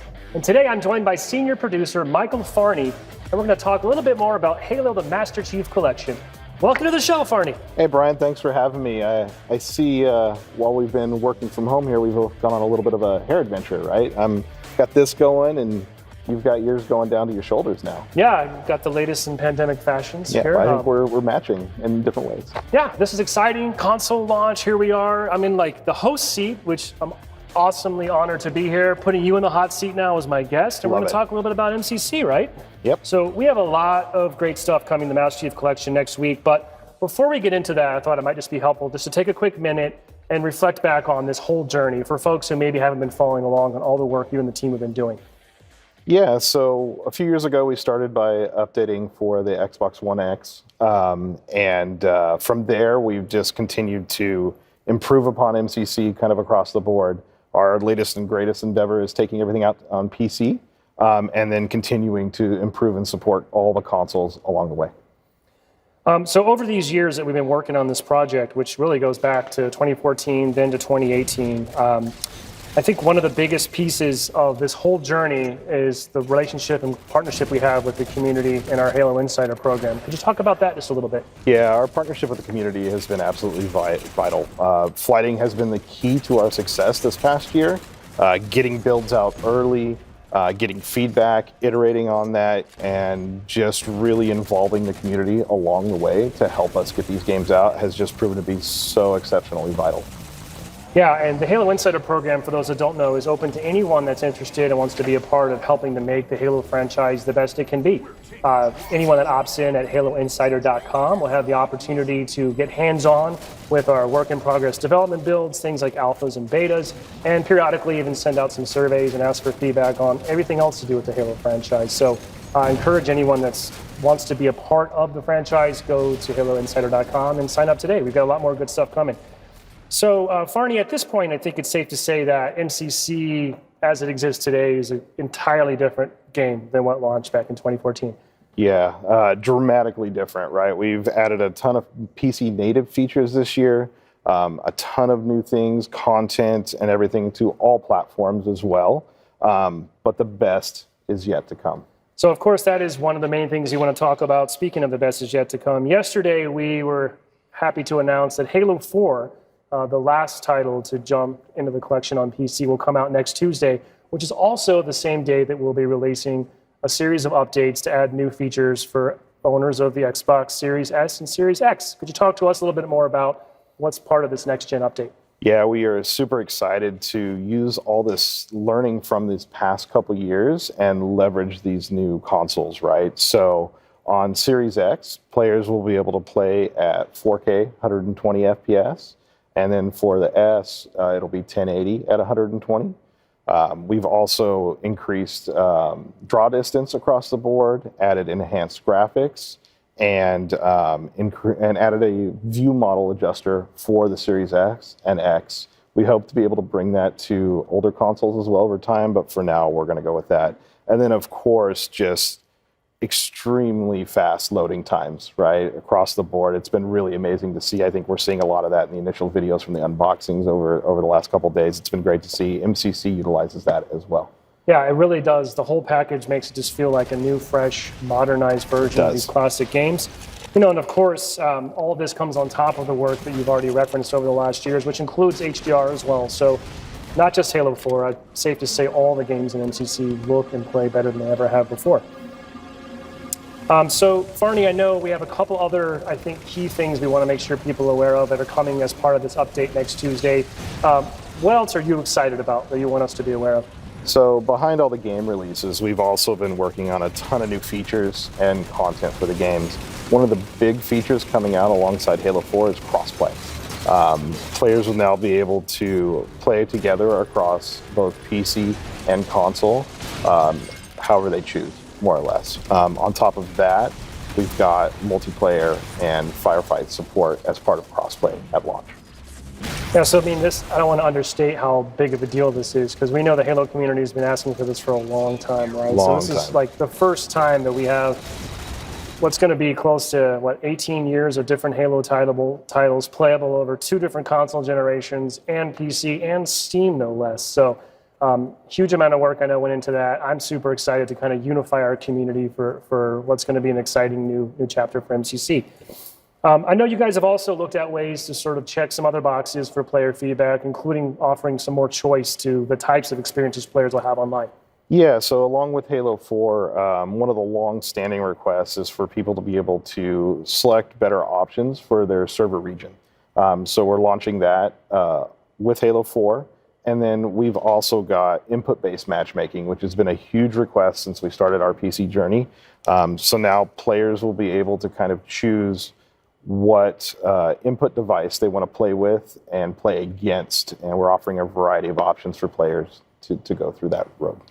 Well, as you know, we've been experimenting and testing out these features in our most recent flight. Can say firsthand, it's feeling great. It just really kind of just brings this larger world together. I'm very excited to get that out next week. But also don't want to sleep on the fact that Halo 4 is coming back. It's returning to form, and there's a lot to look forward to there as well. Yeah, Halo 4 just looks, feels, and plays amazing. It just is almost like a new game across the board. We've added cool things like per-piece armor customization and a bunch of different options in there as well. Yeah, and I think for Forge fans would be happy to know that with the move to next gen and to PC, I know the team's been able to add new objects to Forge, so to create new maps and modes, increase that budget as well, add some new quality of life improvements. So really, even more than graphics, I think you're going to see improvements across the board, some of which I didn't even expect you guys were able to pull off. Yeah, that's right. Again, going back to all the learning from this past year, we've been able to really push the limits in what we've been able to do with Halo 4, bring a lot of that stuff in. Like you said, increase some Forge limits, bring all the good stuff that we've done with some of our previous releases in as well, and just really push the boundaries. And we're obviously going to continue to support and grow through all the games now that we're done with the last game in the collection. There's just so much more. And one more thing I think would be interesting just for folks who may not be aware is in addition to all these great new features and improvements, there's been no shortage of new content being injected back into these games, along with a brand new progression and sort of seasonal model, if you will. Season 4 starts next week, correct? That's right. We are launching Season 4 alongside Halo 4. Players are going to get a ton of new cosmetic weapon skins, armors, vehicle skins, nameplates, all kinds of goodness in there. And then we are leveraging our new challenge system that's been out for a few months now to help players progress and gain some of these rewards. Well, you know, I'm a little bit biased, but I think it's an amazing piece of experience. It's all the Halo Classic experiences brought to life bigger and better than ever before. I can't wait to jump back into Halo 4 and kind of relive it for the first time, if you will, next week. Farney, thanks for stopping by. But before we go, just give you a chance, any final last words or shout outs? Yeah, for me, I just want to give a huge thank you to our publishing team. We could not have done this without everybody that we currently have on the team. It's just been an amazing journey. All our internal partners and our main team.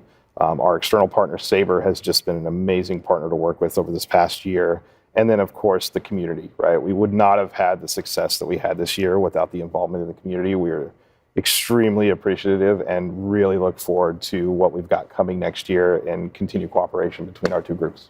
Yeah, I couldn't agree more, especially as the community person here at the studio. Really just want to also extend a thanks on behalf of the whole team and studio as well, not just to the Halo Insiders and everyone that's been giving us feedback and helping to play along the way, but just the Halo fans across the world who have been passionate and vocal and giving us feedback and really, I think, driving the whole studio to deliver the best experiences possible. So Halo the Master Chief Collection is available today. You can pick it up on Xbox. It's on Xbox Game Pass, the Microsoft Store, and Steam. And then the next-gen update and all these new features that we've discussed today, along with Halo 4, will all be dropping next Tuesday, November 17th.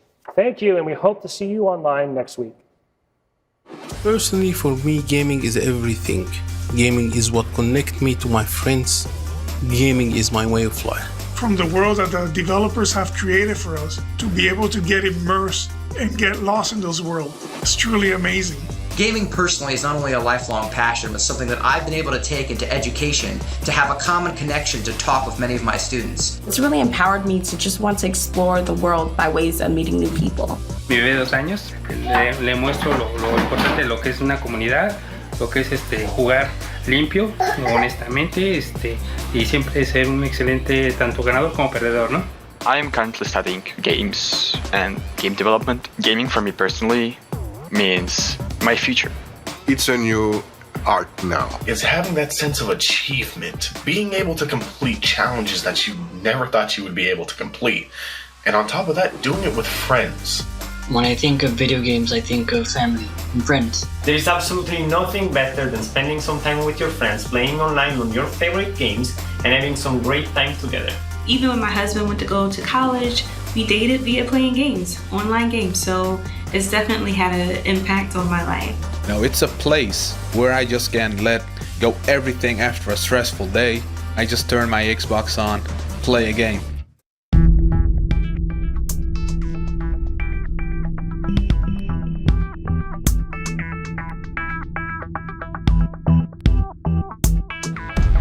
Cloud Gaming Beta with Xbox Game Pass Ultimate gives more ways to play your Xbox favorites across multiple devices. Xbox Game Pass Ultimate members in 22 countries around the world can play more than 100 games on their Android devices with cloud gaming at no additional cost. With the Xbox Game Pass app for Android Beta, you can quickly try out a new game on your mobile device by playing it from the cloud. And if you like what you're playing, just download it straight to your all-new Xbox without even leaving the app. And if you're away from your console, you can also keep playing straight from the cloud, since it syncs your saved games and your Xbox profile across console and mobile. That means you can play 100 plus games in Xbox Game Pass when you're out and about or while your TV is in use. At Xbox, we love how gaming brings people together. That's why Xbox Game Pass Ultimate lets you play with your friends across Xbox consoles and Android mobile devices using the cloud. Cloud Gaming Beta with Xbox Game Pass Ultimate lets you play when you want, where you want, on the device you want. Hi everyone, this is Megan Spur, community lead for Xbox Game Pass, and I'm playing Tell Me Why, and I'm apparently throwing stuffed animals at them. I didn't actually water Herbert before we left. That might be a problem. If this were a little bit more like local coffee shops, true to life, I would be like slip on the ice at least 3 times by now. Yep. You know what they say, safety first in bear country. Yeah, but do they actually say that? Looking snazzy with those glasses, yo. I'm gonna be a jerk. Exactly. Seriously? Okay, I won't lie. I would be terrified if I saw that. Hey, bud. What's up? Gotta admit, this game is beautiful. Like, I would want to go camping here. The only way to get this done is to do it. That is generally how things get done, yes. Okay, so I've heard stories from friends that lived in the snow that like once or twice a year, just some kid would disappear because they get buried in the snow. And now that's all I can think of anytime somebody's talking about making tunnels. I want to see the creepy frogs. I just have to remember which one is the silent frog. Well, I'm guessing it is the one that is covering its mouth. Again, this has been Megan playing Tell Me Why. Gosh. No, going in the creepy house. All right.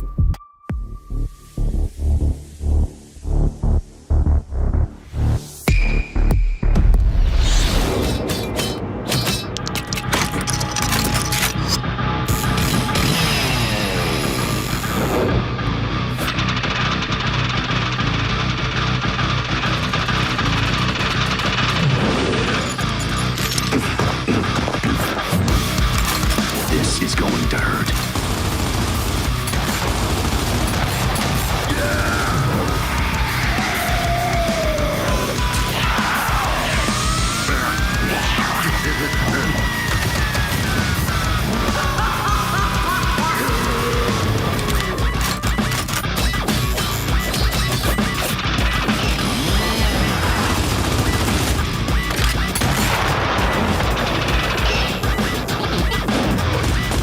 Mine now.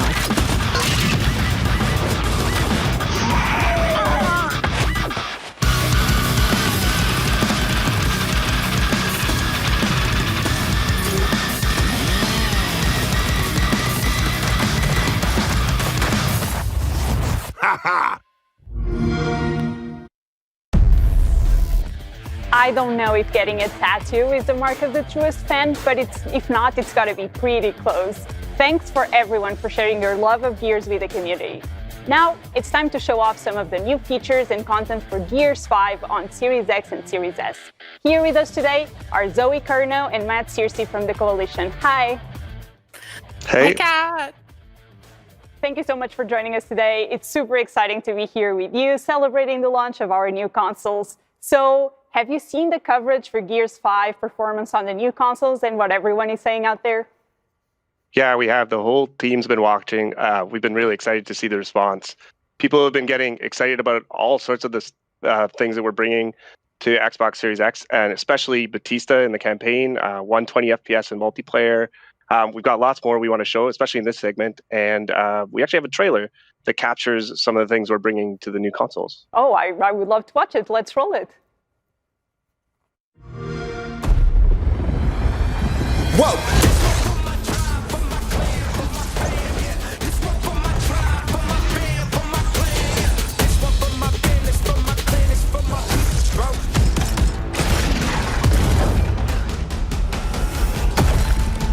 Now what? I told you, it's not gonna happen.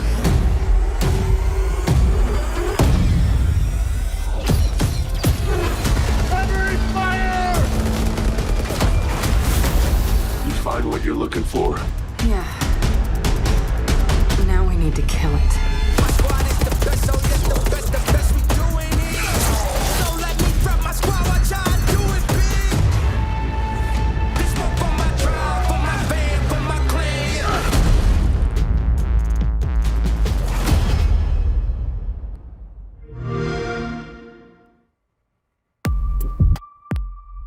I gotta say, I love the original Marcus, so it's kind of trippy and cool to see someone else in the role. So when you decided to bring Gears 5 to the new consoles, how did you approach it?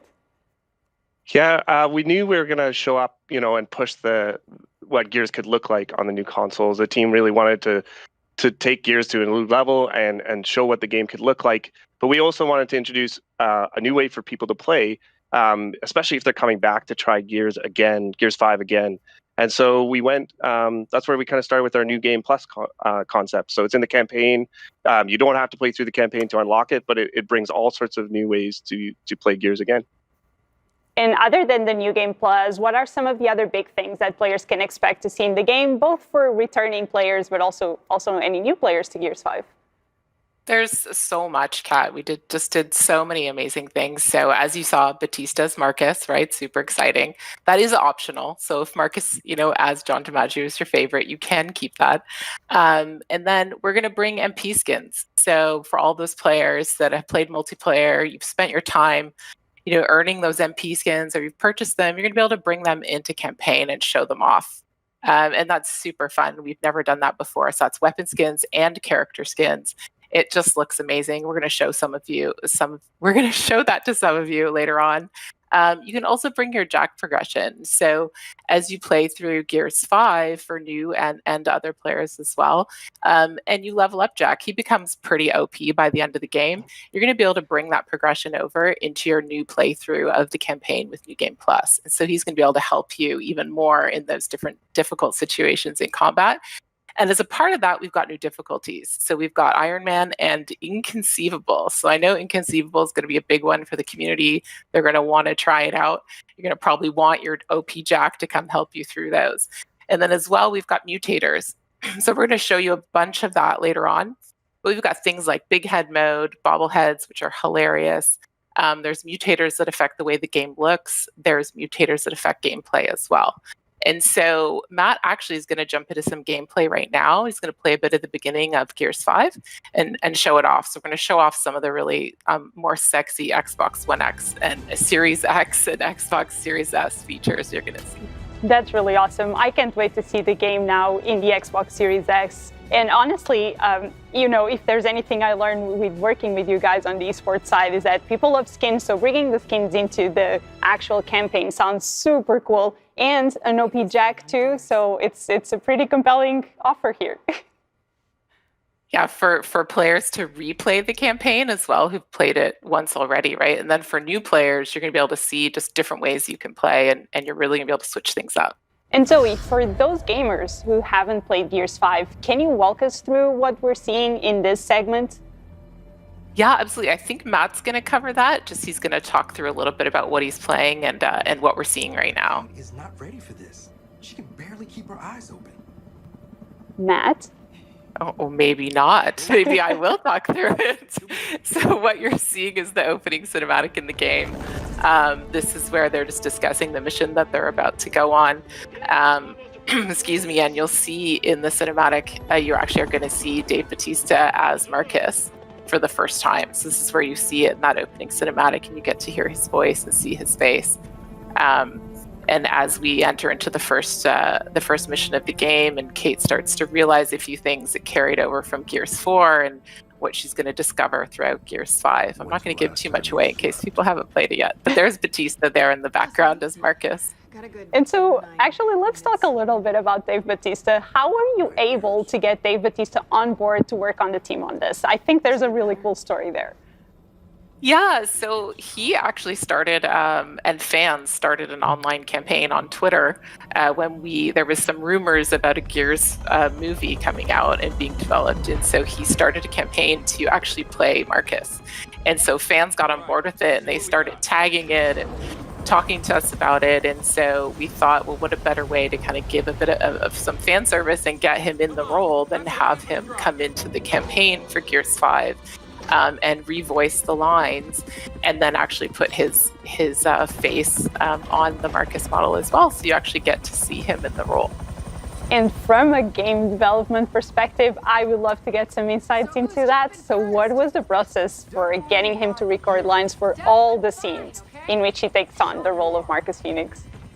Yeah, I mean, interestingly, it's pretty much our normal process, which is, we get him in the studio and then direct him to read those lines. So he actually is redoing all of the as-written Marcus lines for the Gears 5 campaign.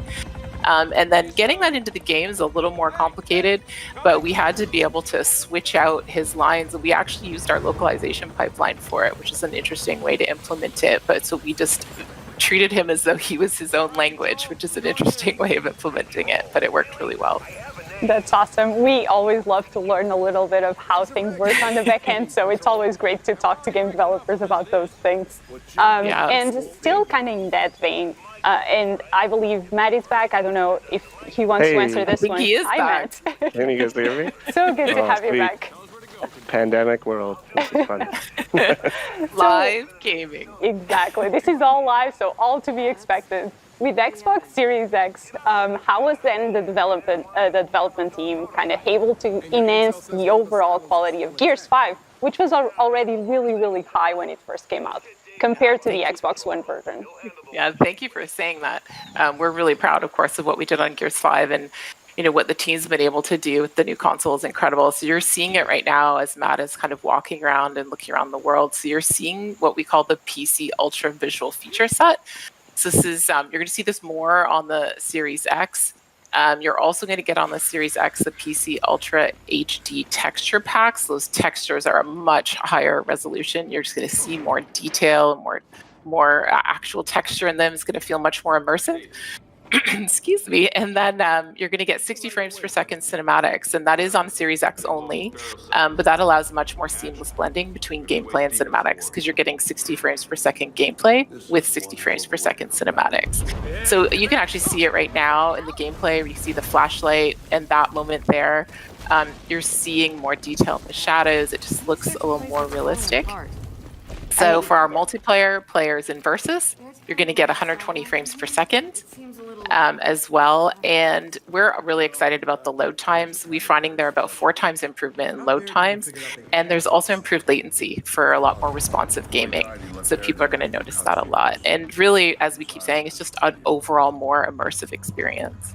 I mean, this is overall gamer dreams come true. It's 120 FPS on multiplayer. We can look at all this gameplay and see the effects on the water and the light and all the destruction. It looks absolutely gorgeous. I was about to ask you, there's players who don't have a top-of-the-line 4K TV. And so there are some enhancements, though, that they can expect from this Gears 5 version, still on the new Xbox hardware. You touched on a few of them with the faster loading times. Is there anything else? I mean, overall, they're still going to get that more immersive experience, right? You're still going to see more of that detail. There's things like screen space, global illumination. It gives your scene more dynamic bounce lighting. So some of those things, we already had some of those things in the earlier version. So you're not going to get it quite as enhanced if you don't have that console, but you're still going to notice those improvements for sure. And you mentioned before that there are some new difficulty modes with this update. So can you get into more detail on the new updates to Gears 5 that changed the difficulty of this game? Yeah, I can talk about that a bit. Go for it, Matt. Now that I'm back.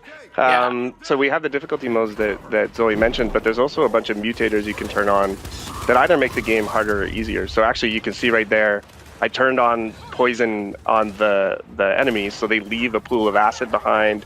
I also turned on grenade headshots, so when you pop their heads, they explode. I've also got only regenerating health on cover enabled here. So you can really ramp up the difficulties. You can do other things to the enemy or to yourself to make it easier or harder. I've got Raul, actually the lead designer who is leading New Game Plus, playing with me just in case I've turned up the difficulty too far and I DBNO. But yeah, so there's lots of stuff you can do to change the way the game plays. But actually, we can also show some of the crazier stuff in terms of how the game can look and sound completely different. So I'm going to pop out to the lobby and we can turn on some of the other mutators. Would love to see it. Do you want to talk a little more about those? About the mutators? Yeah, go for it. So actually, we were going to ask you, Kat, like what mutators do you want us to put on? Oh, wow. I don't know. If we can activate all of them, would Matt be able to survive more than 10 seconds? That's my question. Probably not, but we'll revive him, so, you know. We can turn on a few. So I'm going to pop over. Actually, you can see we've got different skins here. This is a part of the game where Kate's in the player one role. And inside our mutator menu, in addition to turning on all the skins and stuff, we've got this big head or bobblehead mode, so I'll flick that on. Definitely want that one. Yeah. We need some laugh. It's gonna make you laugh. We can turn on like low gravity death, so the enemies, they pop up in the air when you've killed them. There's an amazing one here that actually people have started to see online as people have started to put this out there. We have voiced gun sounds. So all the guns in the game change to one of our audio designers making all of the sounds. And then we have all these different screen effects for how the game can look. There's even like ones for Gears 1, 2, and 3 if you're feeling nostalgic. There's some pretty crazy ones in here. But I'm sure you guys want to show off the new graphics, so I'm not going to make you turn that on. Actually, we're going to turn on cartoon outlines. It makes Gears kind of look like a comic book, which is kind of fun with big head modes. So let's bounce into this other part. I love how Kate looks right now. It's the best. And so before we get into this section of the game, by the way, can you so you've turned on some mutators, and rumor has it that you guys added you added a big head mode, which we just activated, and I also heard that you have a mode with voiceovers instead of the regular gun sounds, which we also activated. So we're going to see all of these things right now in the game. And I don't have sound here on the studio, but I hope people at home are having the best time listening to this once you start shooting. It gets pretty chaotic because it's not just your gun noise, it's everybody's. It basically sounds like a bunch of kids running around making sounds with their mouths, which is pretty amazing. And it's every gun in the game, too. Yeah. It's true, we can't hear the audio of the game, so I hope that people can hear the sound. I mean, I guess I have a mission now when I get home to actually go play it and try it out. So I promise I'll check it out. So how many of these visual modes can players expect to see when they fire up the game? Yeah, we have almost 20 of them, which is super fun. And so we're showing you cartoon outlines right now. There's other ones that Matt mentioned. So the vintage, I'll call them vintage Gears. You can do Gears 1, 2, and 3. There is also one that makes everything look really pixelated. There are ones that make everything look really cold. There's one called Trippy, where the world kind of moves and wobbles. So I think people are going to have a lot of fun with that. If you two had to pick your one favorite, which one is it? You know what? I'm going to say the Gears 1. I love it. It's really fun. Yeah, it's really fun. I'm with you, Kat. I hear ya. Yep. Yeah, I agree with that. I think it's fun to play. I love this cartoon outline one. I think it makes the game look really fun, but kind of like you're playing through a comic book. But the nostalgic ones are really fun to go through as well. So can you tell us a little, I know it's hard to pay attention when, all the characters are running around with big heads, but what's going on this stage for those viewers who haven't played Gears 5? Sure, this is sort of the start of the second act. And so Kate and Del have traveled out to an outsider village where they are trying to recruit the last sort of holdouts to come back into the COG cities because of the war that's going on against the Swarm. And then the town is attacked at the same time. And we also start to sort of get deeper into Kate's journey, which is a pretty fun part of the game. Oh my gosh, Raoul died. Raoul died. That will be on record. You're supposed to be forever. helping me. Well, that was actually pretty good timing, but Yeah, that's pretty good timing. But yeah, it's pretty cool because when you go back through the story, you get to experience it in a whole new way. Whether you've chosen to modify the way the game looks or the way the game sounds, or you're just trying to ramp up your difficulty, it's a pretty great way to experience Gears all over again or for the first time. That's awesome. And what kind of updated character and weapon skins will we see in the updated Gears 5? Because there was already so much offered. So what have you guys done so far? Yeah, so because of this is being out now, so any skins, that you've been awarded or earned up until this was released, you're going to see in the game. So this skeleton skin, I think this came out on October 20th, so skeleton suit skins, so that's a new one. So you're going to be able to play all those skins that you've spent all that time earning, or those favorite skins of yours you've been collecting. I love seeing the whole sets. People have different sets of skins and weapons and all the different weapon skins that go together. So it's going to be really fun to see all of that together. And one other thing that I was really, really curious about, because personally when I played Gears 5, one of the most fun new parts of Gears 5 was having Jack and upgrading him throughout playing the campaign. Can you go into a little more detail about carrying your Jack progression here? Yeah, actually, so I've got it turned on right now, so I was able to hijack the enemies here. I just flipped them to my side. These are things that you get much later in the game that really can turn the tide in your favor. We've got the cloak mode already. We've got all of the things you would get later. So basically what it does is it takes your furthest Jack progression that you've reached in the campaign, and it gives you all of those things in your new game plus. It really changes the way the game played. And as Zoe said earlier, you can use this either just for fun, but also if you want to take on one of those new difficulty modes, or especially Iron Man, which requires you to do the whole campaign on one life, it can really be the difference between life and death. Has anyone in the studio beat the game in one life? That's a good question. Yeah. Because that sounds really hard. No, it's definitely possible. Yeah. I mean, that's part of getting through that mode out into the wild. That's what everybody works with this stuff. So yeah, that's a really good challenge. I don't know if I'll take it, but it's a really good challenge. We have a tester on our team that we give those higher difficulty challenges to, and he comes back to us and says, "This isn't actually possible." Yeah, this part might be not possible. Actually, it's a good moment to just give a shout out to everybody here at the Coalition, for all the things that we've been working on, leading up to launch. It's been a huge effort, and everybody in the studio has been super excited to be part of this launch and be able to deliver, whether it was tactics or the upgrades that we put in or the new modes. So a huge shout out to everybody here in Vancouver and all the teams we work with. And I'll relay that too for everyone from us, from Team Xbox. Thank you so much. You guys at the Coalition, you put out so much love and passion into these games, and they mean so much to so many people. Me personally, Gears is a huge part of my life, and one of the big reasons why I'm even here today. It was really what got me into super, competitive gaming, and I made so many friends playing this game. So thank you for all your work. Thank you, Kat. Yeah, and Zoe and Matt, is there anything else our viewers should know about the game and what's happening here? Any new enemies? Anything that's going on before you two go? Yeah, so as a part of our Xbox Series update and to just celebrate more widely casting Dave as Marcus, the upcoming campaign.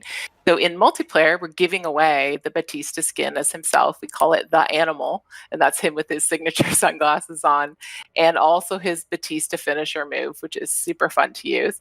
So they'll both be free in the game store for 7 days through to November 16th.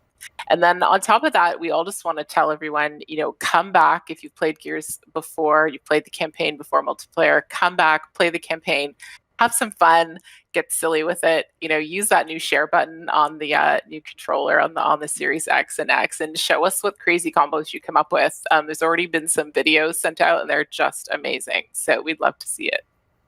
Zoe and Matt, thank you so much for joining us today on the stream here to show us Gears 5 on Xbox Series X. It was awesome hanging out with you. Great. Thank you so much, Kat. It was really fun. Thanks for having us. Bye. Happy launch day, Bye. everybody. Thank you. So for all of you Dave Batista fans, hurry up and check out the Gears 5 on Game Pass and in stores. With Gears 5, Series X fans get one of the best looking games on the market, completely optimized for the new consoles. All fans will get New Game Plus with Batista. Operation 5 is coming out this month, and we recently dropped news announcing our new campaign DLC, Hivebusters, that will also be out soon. Our next game was originally created only by one full-time developer, just one. And every time I see more of it, I say, how is this possible? You run, jump, slide, hack, slash, and shoot your way through the land of Sky, a mysterious series of floating islands hovering high above the Arctic Circle.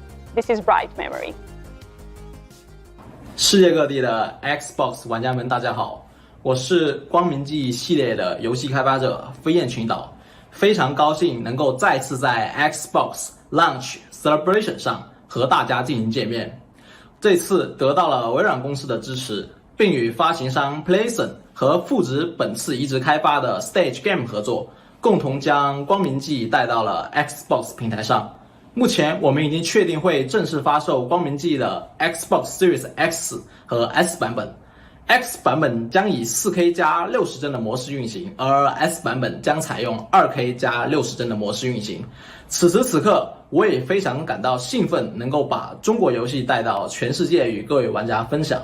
此外，关于完整版的光明记无限仍在开发当中，可能还需要一些时间。在等待的期间，请尽情享受光明记的乐趣。接下来，请欣赏一则在 Xbox Series X 平台上运行的光明记实际演示。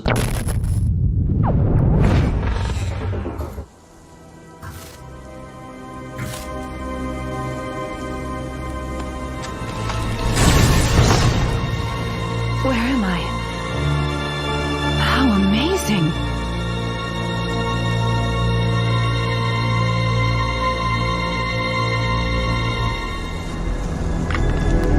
Could this be the floating island hidden at the North Pole?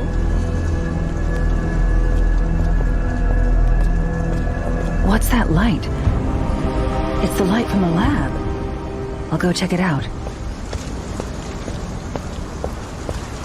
It looks like someone used to live here.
toward the light.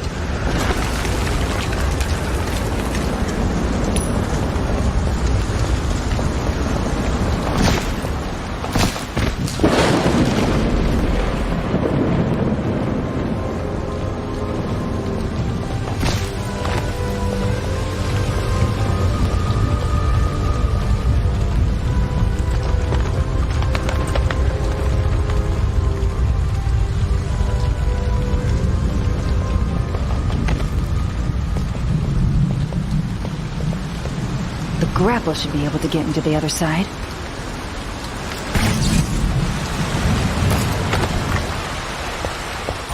The entrance to a cave. Where does it lead?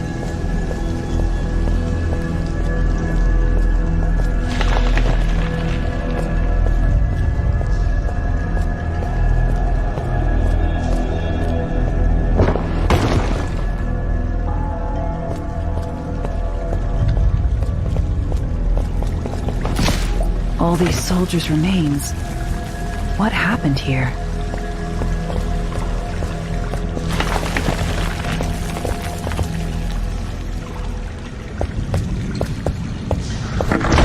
Oh shit! An ambush!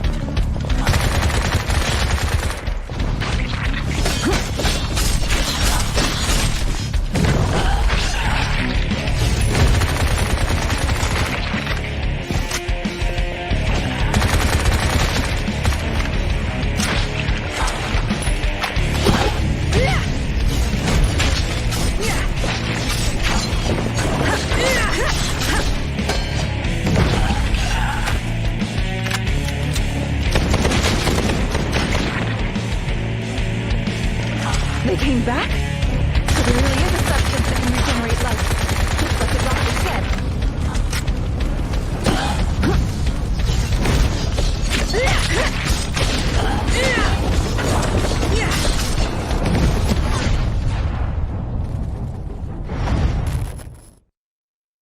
Gaming means the world to me because it's one of the most constant things in my life that I've had ever since I was a little kid. One of my greatest memories is when I was a kid playing Halo 2 with my best friend, sneaking downstairs on a Saturday night. System linking our Xboxes together while playing Halo and having pizza and soda. It was a lot of fun. Getting my first Xbox, powering it up for the first time, it was mind-blowing. I look back fondly on getting on Xbox Live, starting up GTA 5 and doing missions after missions after missions with my friends until the sun came up. My favorite memory of Xbox is when it first came out, getting Halo fans since the beginning. I've been a pirate on the Sea of Thieves, I've stopped the Locust Swarm on Sarah, and I've worked to become the best Master Chief I can possibly be on any number of Halos. My most powerful gaming memory happened when my then almost 2-year-old picked up a game that I had set aside and started to play. That let me know that she was always watching and learning. Back in 2009 when I was deployed to Iraq, I hauled around an Xbox 360 for about 18 months and we'd play Halo 3 whenever we had a chance to kick our boots off. Has to be from when we did a stream outside a big gaming event. A kid comes up and says, "Hey, can I take a picture of the rig?" So we invited him up and we put a controller in his hand and we let him play the game on stream, and his dad took some pictures. He said that was the best day of his life. I love that memory. Absolutely love it. Hello, this is Dan from Imagine Dragons. We hope you are enjoying the Xbox launch celebration. I wanted to tell you about a really cool opportunity. You can enter to win a chance to go on a zero-gravity flight with me and the guys from the band, as well as Master Chief from Halo Infinite, and you can win an Xbox Series X. This is all through Omaze, so go to omaze.com/imaginedragons. Your donations support the Tyler Robinson Foundation, helping families with a pediatric cancer diagnosis emotionally and financially. Go to omaze.com/imaginedragons. Hope to see you there.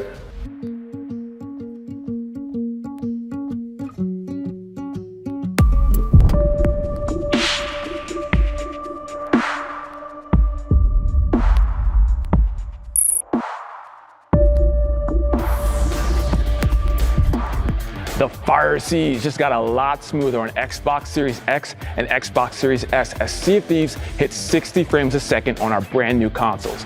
To celebrate the launch of the next generation and welcome a new generation of players to the Xbox family, we're delighted to unveil a brand new ship livery, the Duke set. Inspired by 4 generations of Xbox devices, this stunning new chipset will be available free of charge to anyone who plays the game on an Xbox Series X or Xbox Series S before May 9th, 2021. My name is Adam Harris, aka Adam at Xbox, and I am a product marketing manager on Xbox Game Pass, and I am here just enjoying some Destiny 2 right before Beyond Light. And I'm here just to, that's what happens. That's it. That's it right there. Dude, we did it! No thanks to me. Only one enemy remains. Don't let them catch their breath. That's it. That's what I'm talking about. Okay, I am gonna prove my skills. Look. Flawless seal. Flawless seal. Flawless is equipped. Oh my god, are you serious? One opponent left. 1 versus 2 is no problem. Okay, I gotta end on like a high note. Okay, like I need a headshot. Your ally is the only one. No. I hit him. I freaking hit him, dude. Oh. Traded. Okay, I'll take that. Well, everybody, I think that's all the time I have today. But it was great playing Destiny for you all, and hopefully I inspired you. I hope everyone out there enjoys their new Xboxes, their Xbox Series X and S consoles, and I'll definitely see you out there.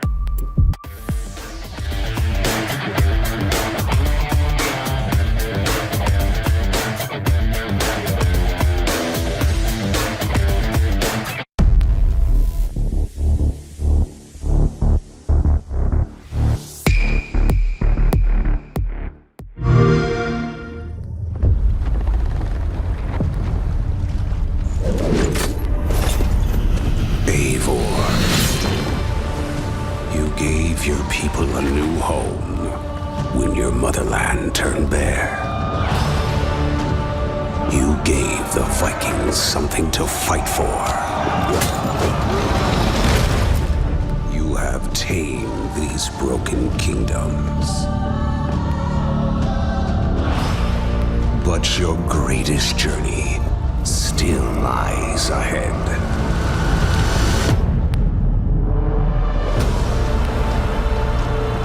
Let's go.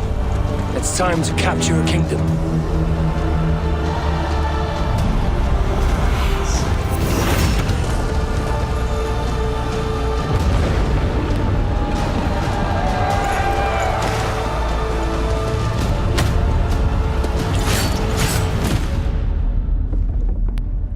Now go, Eivor. Claim your place in Valhalla.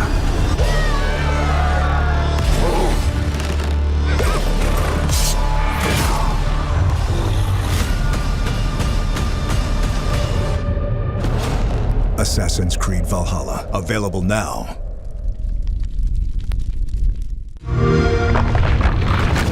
Write your Viking saga on Xbox Series X.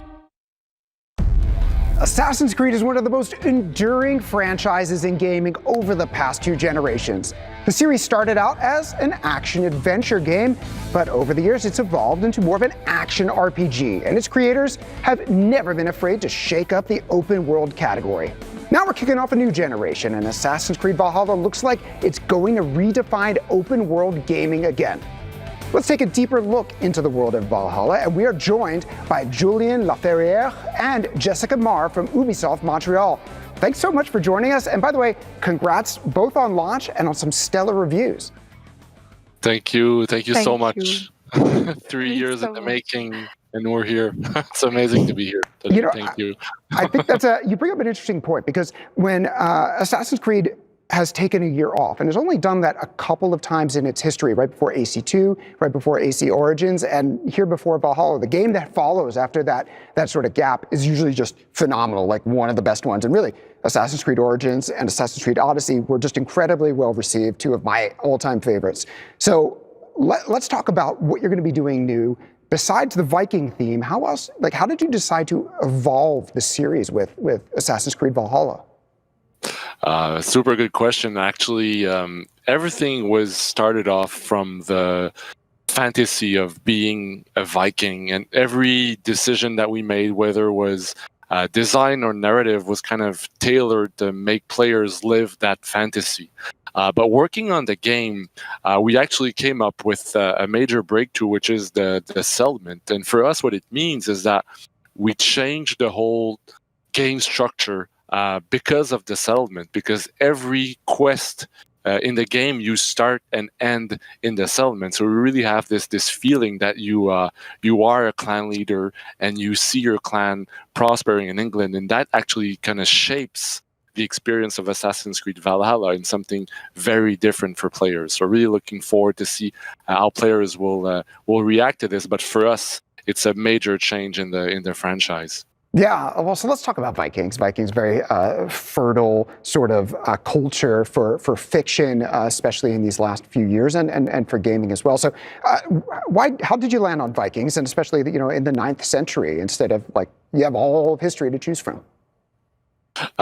So right after Origins, so 3 years ago, the core team, we met and we said, okay, where we could bring Assassin's Creed next.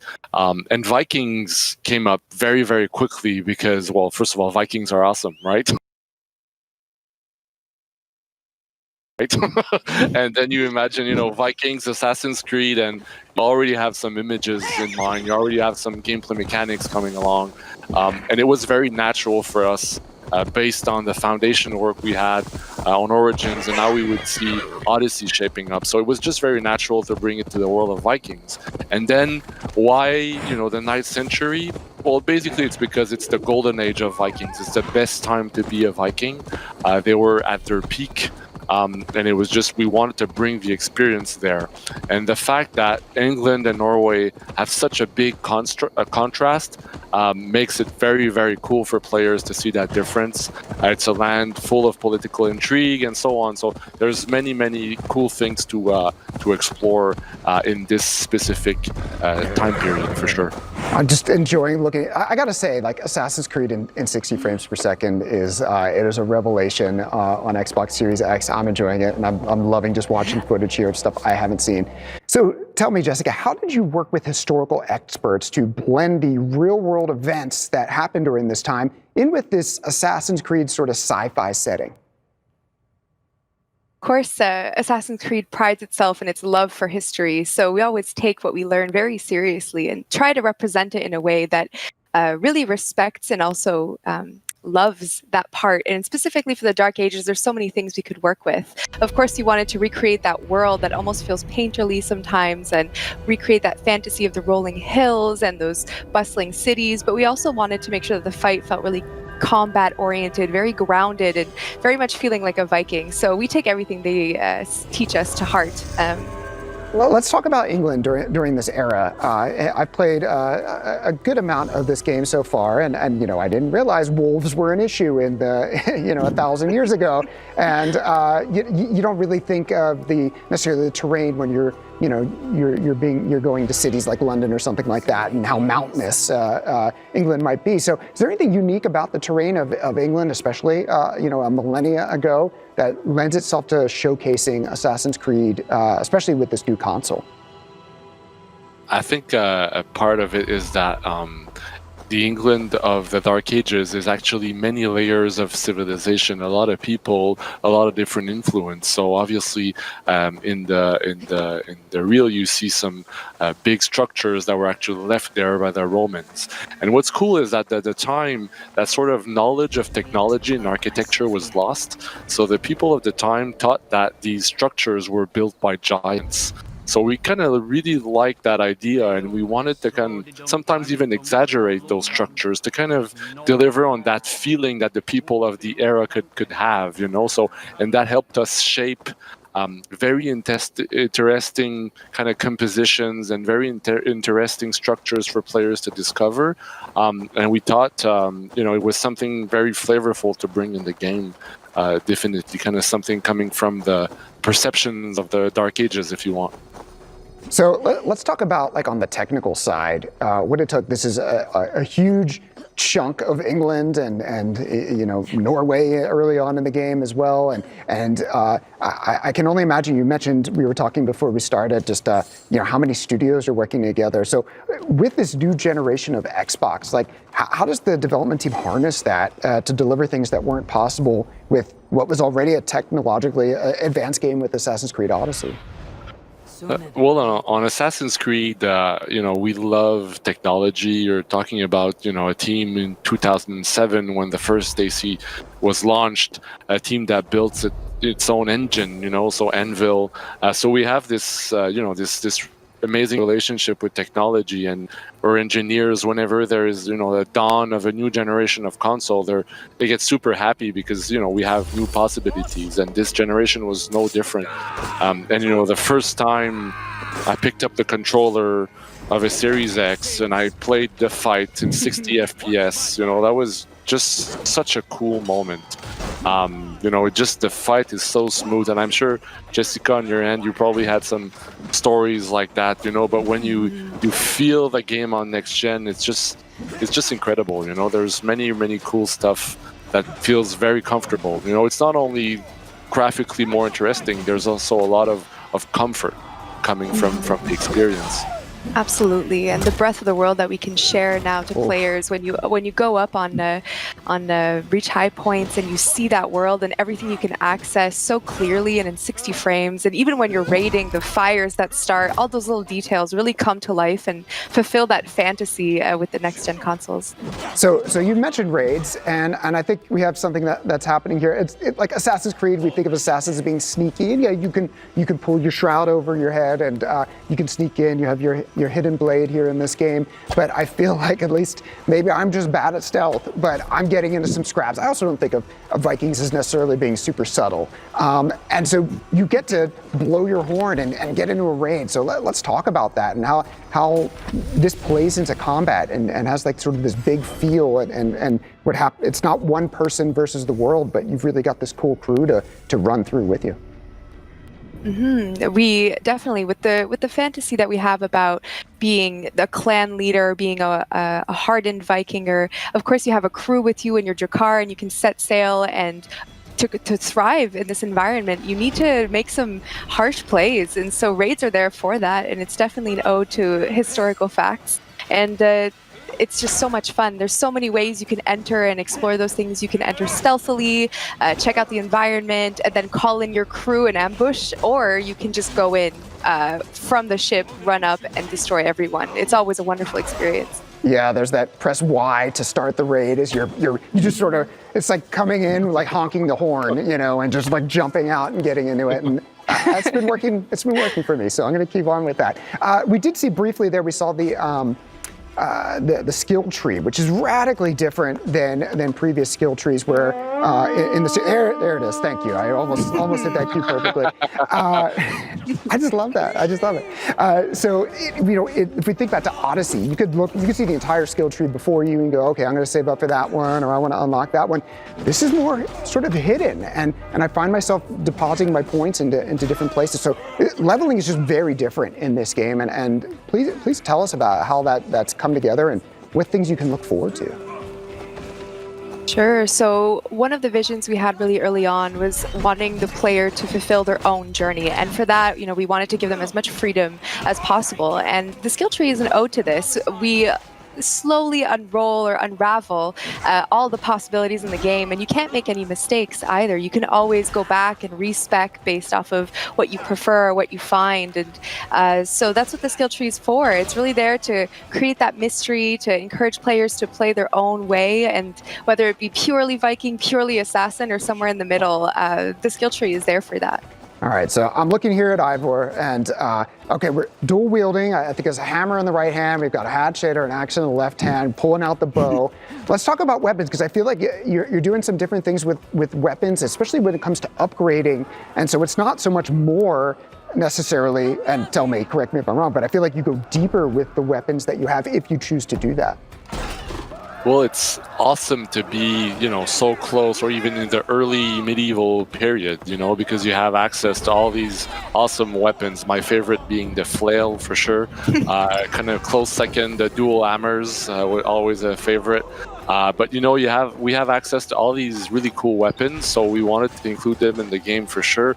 But we wanted to kind of step away a bit from a feeling of loot, more towards feeling of collection. So now you're seeing you're in a raid, but it's very possible that in a raid in the game that you stumble upon a chest, and that in that chest there's a very unique piece of gear that you will collect and upgrade and so on, and you will cherish for the rest of the game. And that's sort of the philosophy that we wanted for the gear and the weapons in the game, because we have a great variety, but we want to feel kind of each find like you're finding a treasure, and that you will cherish and upgrade as you move in this game.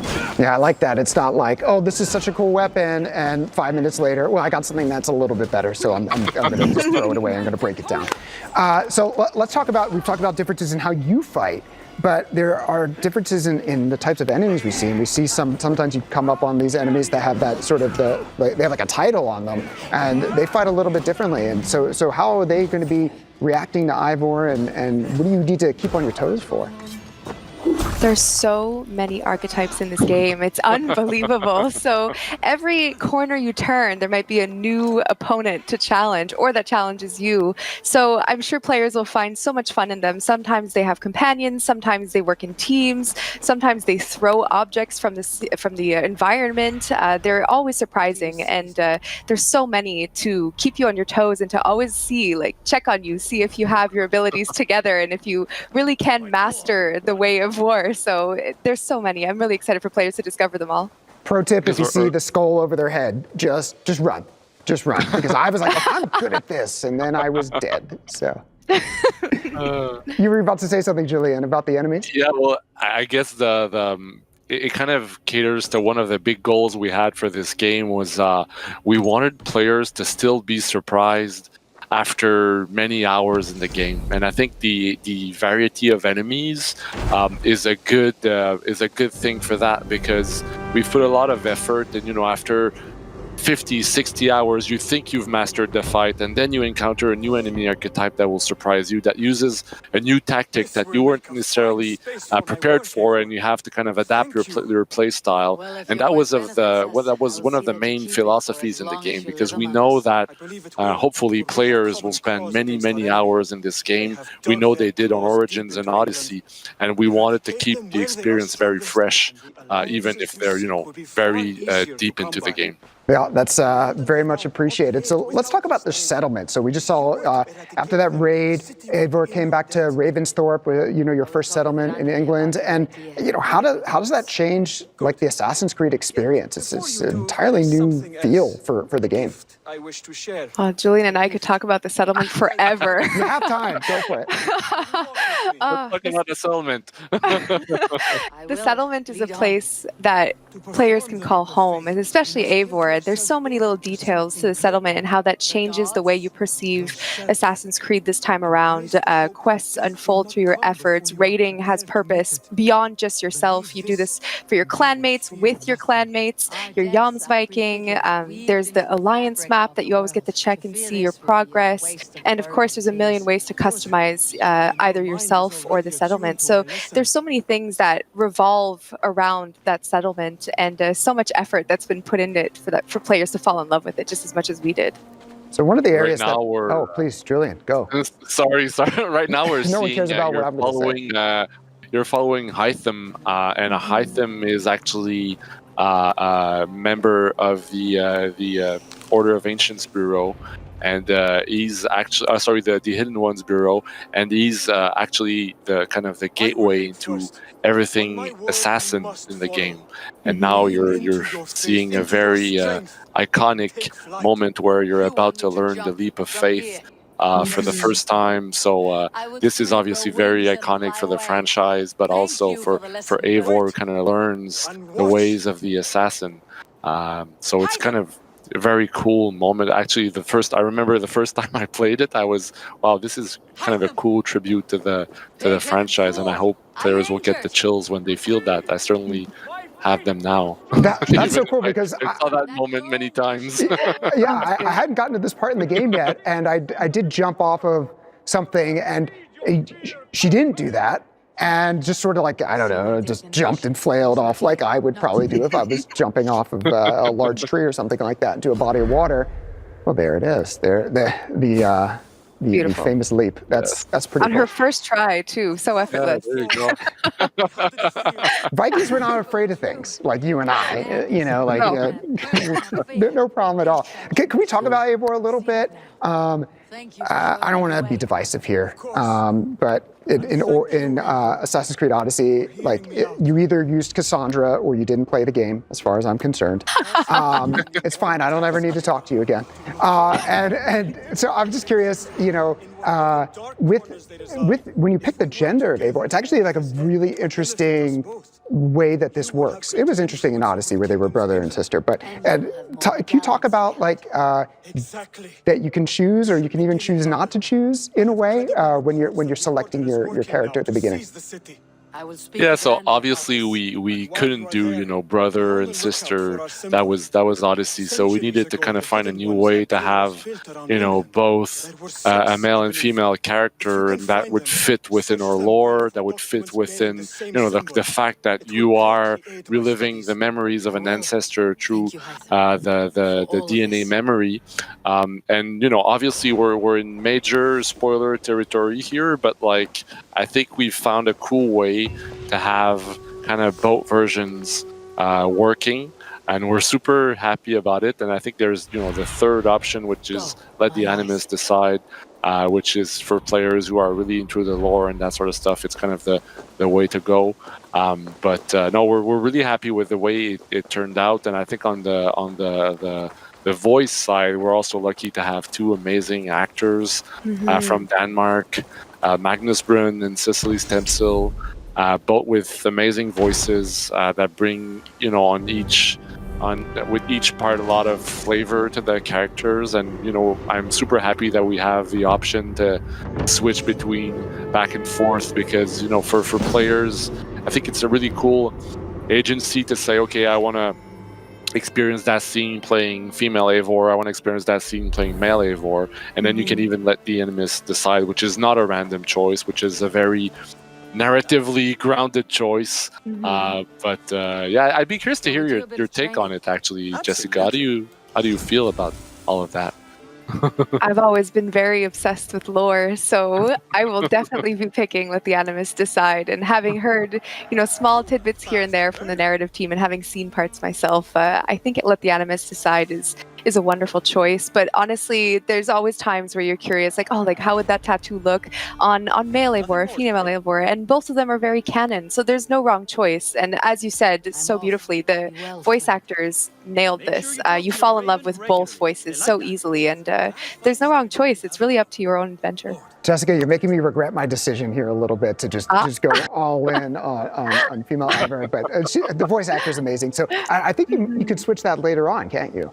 If you decide you want to. Anytime. Yeah. Anytime at all. Well, then nothing to regret. You were talking about the customization, actually, and it seems like a lot of work has gone into that, like the different tattoos and hair. It feels like it's above and beyond, and even it plays into the game and the things you unlock as you're playing the game.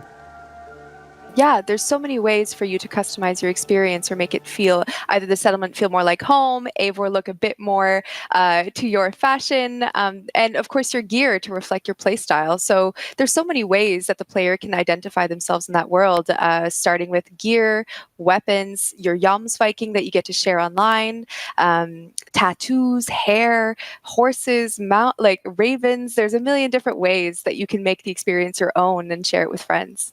And I think that's it's to another level that we hadn't seen previously in the Assassin's Creed franchise, and I think that's really cool. We're running low on time. I think we're out of footage here, but I just wanted to ask you one thing. There was a particular thing that I particularly loved in Assassin's Creed Odyssey, and that was that Spartan kick. You could just this is Sparta, and you kick them off the cliff. It's pretty great. Is there something like that, like a particular move or an element of Viking lore that you brought into the game that you're like, this is the thing, and I'm particularly proud of that, or I just happen to love it? Axe throw. We have to go with the axe throwing. 100%. That one is wild. It's not just for bachelor parties anymore. It's a fun move in the game. It's in the game. That's it. That's the strong one. All right. Well, the rabbit hole clearly goes super deep with Assassin's Creed Valhalla, and as a longtime fan, I mean, this is exactly what I want to see. So, Julian, Jessica, thank you so much for giving us another look at Assassin's Creed. Thank you so much for having me here today. Thank you. Congrats on launch. Cheers. Cheers.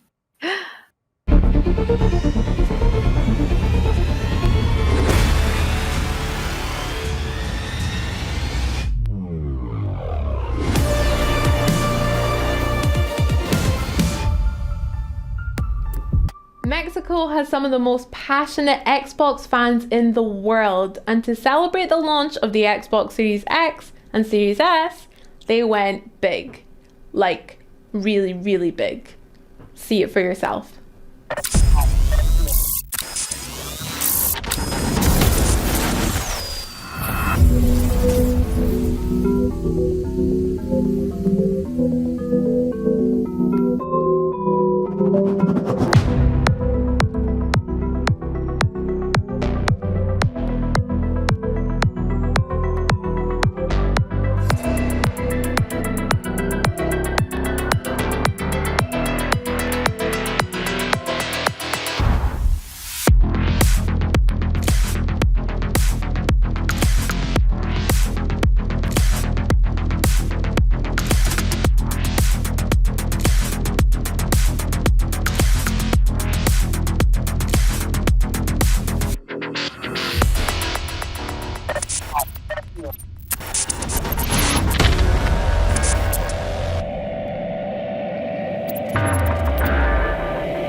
Now, as we said earlier in the stream, EA Play is coming to Xbox Game Pass Ultimate. Starting today, members get EA Play at no additional cost on Xbox consoles, including Xbox Series X, Series S, and of course Xbox One. Now, if you play on PC, then starting December 15th, Game Pass Ultimate and Game Pass for PC members will also be able to enjoy EA Play on Windows 10 PCs via the EA Desktop app beta. Now, EA Play, it brings the best of Electronic Arts to Game Pass with more than 60 of their biggest and best games, including Star Wars Jedi Fallen Order, which enters the playlist today. Starting today, Xbox Game Pass Ultimate members can also play some of the best games from EA on Android devices from the cloud, including Madden NFL 20, The Sims 4, Plants vs. Zombies Garden Warfare 2, etc. And with more on the way.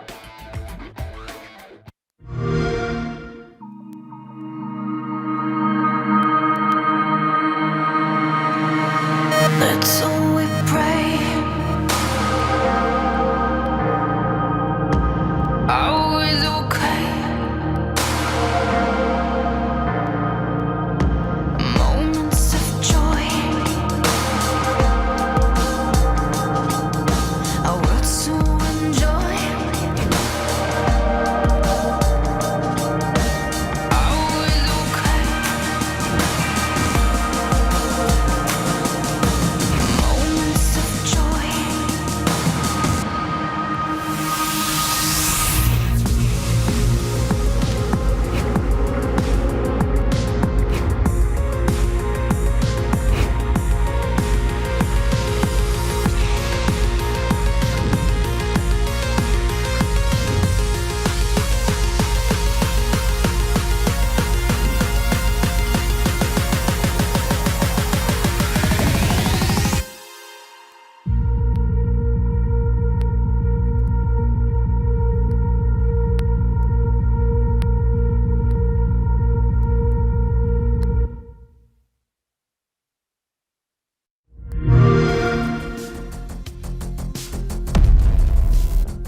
Who doesn't love Tetris? I mean, seriously, who are you? When you combine proven mechanics, beautiful visuals, and online teamwork, you get an amazing game like Tetris Effect Connected. Joining us today to talk to us about the game are producer Mark McDonald and lead multiplayer designer Tomohiro Tashima, who also goes by Green Tea. Gentlemen, thank you for joining me today, and welcome from Japan. Excited as hell to be here. Well, we got to tell you, we're thrilled about you. Tell us, I mean, people have been playing Tetris for, I don't want to make myself seem too old, probably 30, 40 years. But tell us, why did you decide to add multiplayer to Tetris Effect? So we had, as you know, Tetris Effect is a game. It's been out there now for a couple of years. We had a great reaction to that game. But one of the things that we saw a lot of people, saying and reacting to is that they wanted to basically like share the experience with a friend. It's a very positive kind of life-affirming. It sounds weird that I'm still talking about Tetris, but I am talking about Tetris. It's a very different kind of take on Tetris. But so we had this really great, really positive, wellspring of good feelings around the game. But people wanted to share that with people. They wanted to share that with family or with friends. They wanted to hang out with other people in that space. And so, so that basically led to us wanting to add multiplayer now for Tetris Effect Connected. Mark, when you were working on this, I mean, you could probably look at it and go, gee, we're going to add multiplayer. We could all play on one board, or maybe we'll all have individual boards. Like, tell us about the thought process of how you came up with what you ultimately are shipping versus kind of something you played and go, no, this doesn't feel right. Sure. Well, I don't want to undersell the difficulty of doing anything new in the world of Tetris, right? Like, it's like you say, it's been out there now for 30, 35 years. And so, we didn't walk into that lightly. It's like, who are we? What are we really going to add that's going to stand the test of time? And so we did it with humility and very carefully. But one of the things that we identified, we thought we could add, in addition to, kind of takes on competitive Tetris and a throwback to kind of classic Tetris of old, we identified an area we thought that there really hasn't been mined too well in Tetris, and that's co-op Tetris. And so one of the things we wanted to focus on, again, with that real positive, good feeling, is we wanted to have people feel like they were united, like they were cooperating, they were playing together as a team. And so that was a big inspiration behind the mode I think we're going to play today, Connected Mode, and kind of the namesake mode of this new multiplayer is, hey, let's have people not just, competing and fighting against each other, but actually like cooperating as a team to kind of feed more into that good, positive feeling behind Tetris Effect. Yeah, I mean, and you talk about, that positive feeling, and it's, it's a 30, 35-year-old game that was developed in Russia.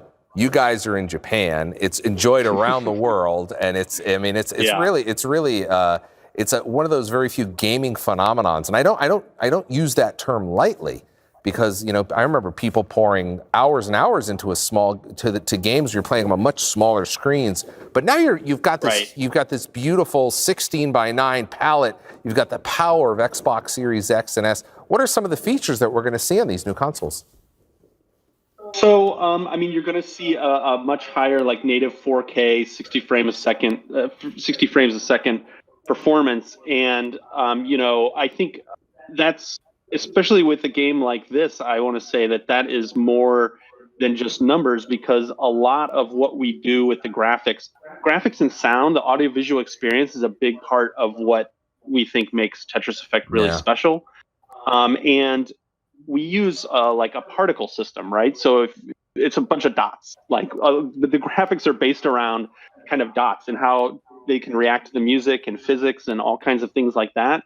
And so, even if you're somebody that's like, well, resolution or whatever, I don't really care about that. That's just a number.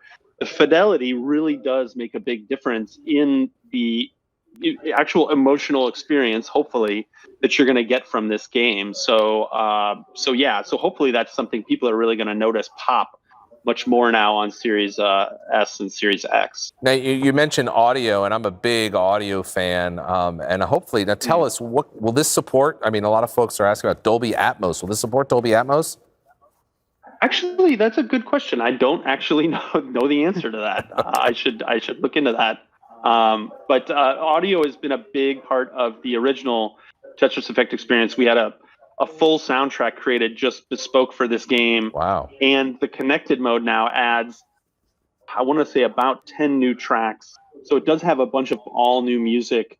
Every boss, like you're going to see us fight against here in connected mode, has its own theme that evolves as you play against the different bosses, the different skill levels. All the different modes have different music, including like a remix of what we call classic Tetris that some lapsed fans might recognize from, 30 years ago. Now, we talked about multiplayer. That's one of the reasons I want to have you on today. We're going to play a little bit of multiplayer in just a moment. Tell us how local multiplayer mode works before we jump into online. Sure. So one of the big things, again, with this game was we wanted people to be able to play with their family, with their friends, everybody, strangers on the internet. But one of the big parts about that is, couch co-op, basically, right? Couch multiplayer. So you can play any of the multiplayer modes locally, just on your own Xbox. You can have AI if you want to play some of the modes, like the one we're going to play today, connected mode, which you can play up to 3 players, and you only have one other player around, or you're just playing solo, but you want to practice or try it out.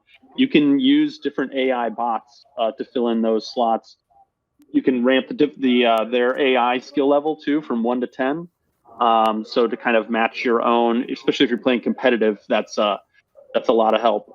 Somebody like me, despite having worked on Tetris now for 4 years, as you're about to see, I'm still learning. Let's put it that way. But yeah, so you can play now locally all the different modes. You can play friend matches just against your friends, or you can play what we call ranked matches, which is actually set of rules that you have to play against, and you actually will be ranked, higher or lower depending on whether you win or lose and how well you play. All right, Mark, Green Tea, I've picked up the controller. What do you say we do this, right? So tell us what we're going to play today. Sure. So we're going to play connected mode, our namesake mode.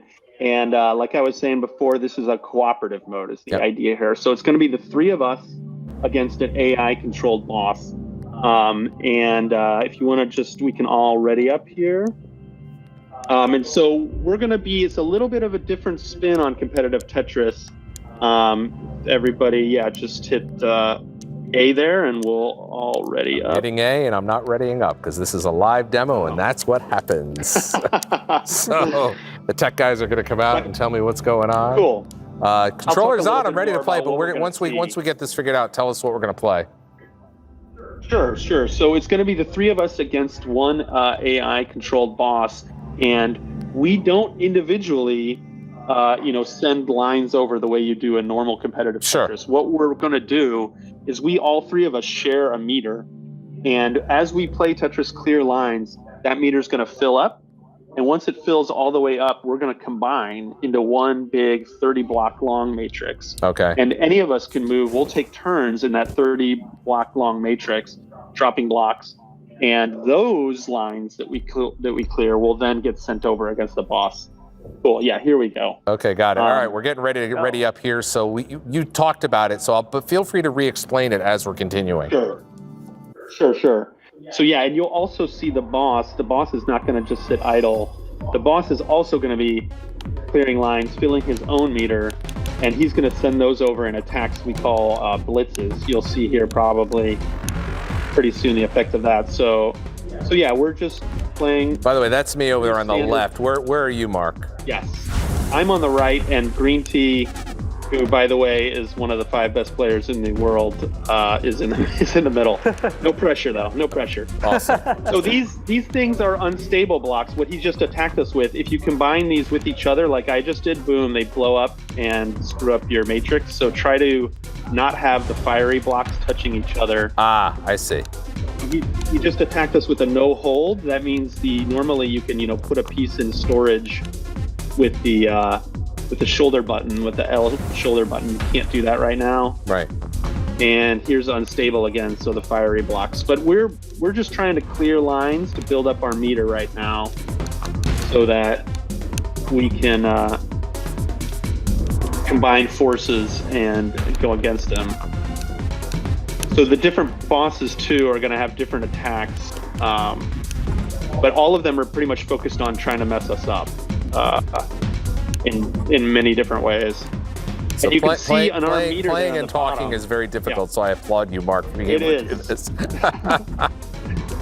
I'm still learning how to do that. So now we filled up our meter. You can hear the music change a little bit, and the effects between the matrices gets a little intense. And boom. Okay, now we're so now the board. So just Larry, notice you're the up board first. opened up. It's crazy now. So tell me what we just saw.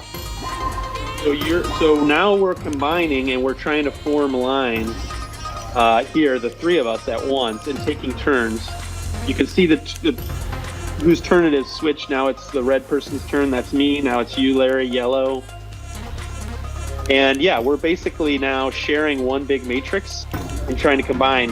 Now you can see every once in a while you'll get a purple Tetramino, and I'll show you what that does. By the way, Tetramino, that's what a lot of people right don't know now. the blocks are called. That's a big deal. That's right. Yeah, it's a 4-block block. So see, now watch my purple Tetramino here. I can go ahead and fix this. Boom. We call it a magic Mino. And that just basically goes down and fills any gaps or pushes down any blocks that might be covering a gap. So now we're about to exit the zone. You can see the sparkles on the bottom almost elapse. And when we do, we're going to exit the zone. We're going to separate. But the blocks the lines we cleared will now zoom over to the boss and add to his matrix. Got it. Yeah. So we're kind of ping-ponging around between these modes. We have to continue through the level, and then as we make it, it goes over to the right-hand side. That's exactly right, yeah. And in the meantime, he can build up his defense. He can try to fight us doing that, which he's doing right now. He can make those lines disappear if he switches into defensive mode. But while he's doing that, that means he's not attacking us, and we have a chance to... Do we though? Increase our lines again. So let's see here. You can see also our meter on the bottom. If you look, you can tell by what color the different players have contributed to the line. Okay, now I'm going to drop a bunch.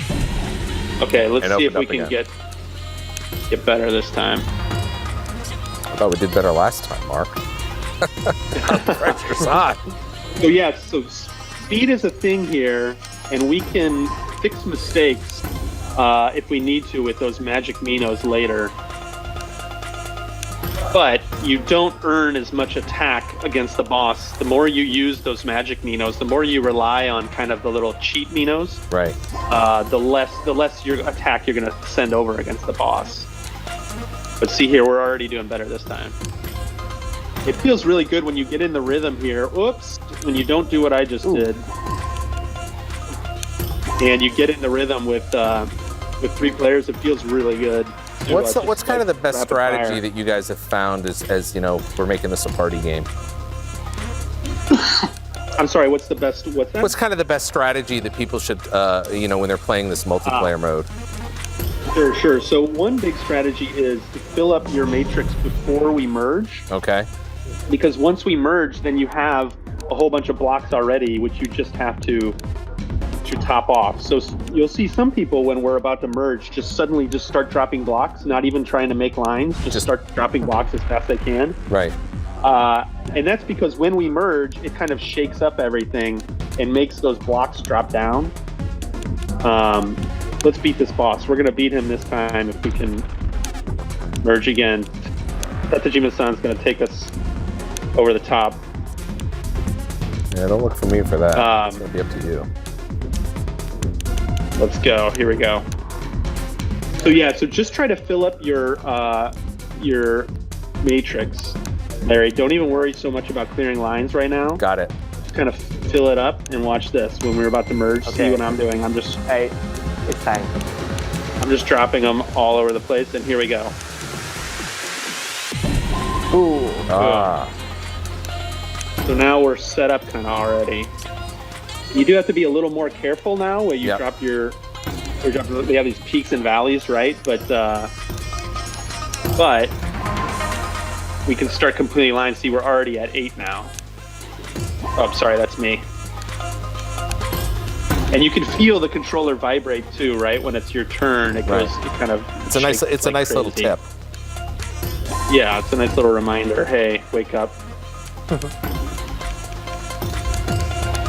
Oh no. All right, yeah, we got another line bar. We got this guy. Trying to get that T-spin in there, Larry.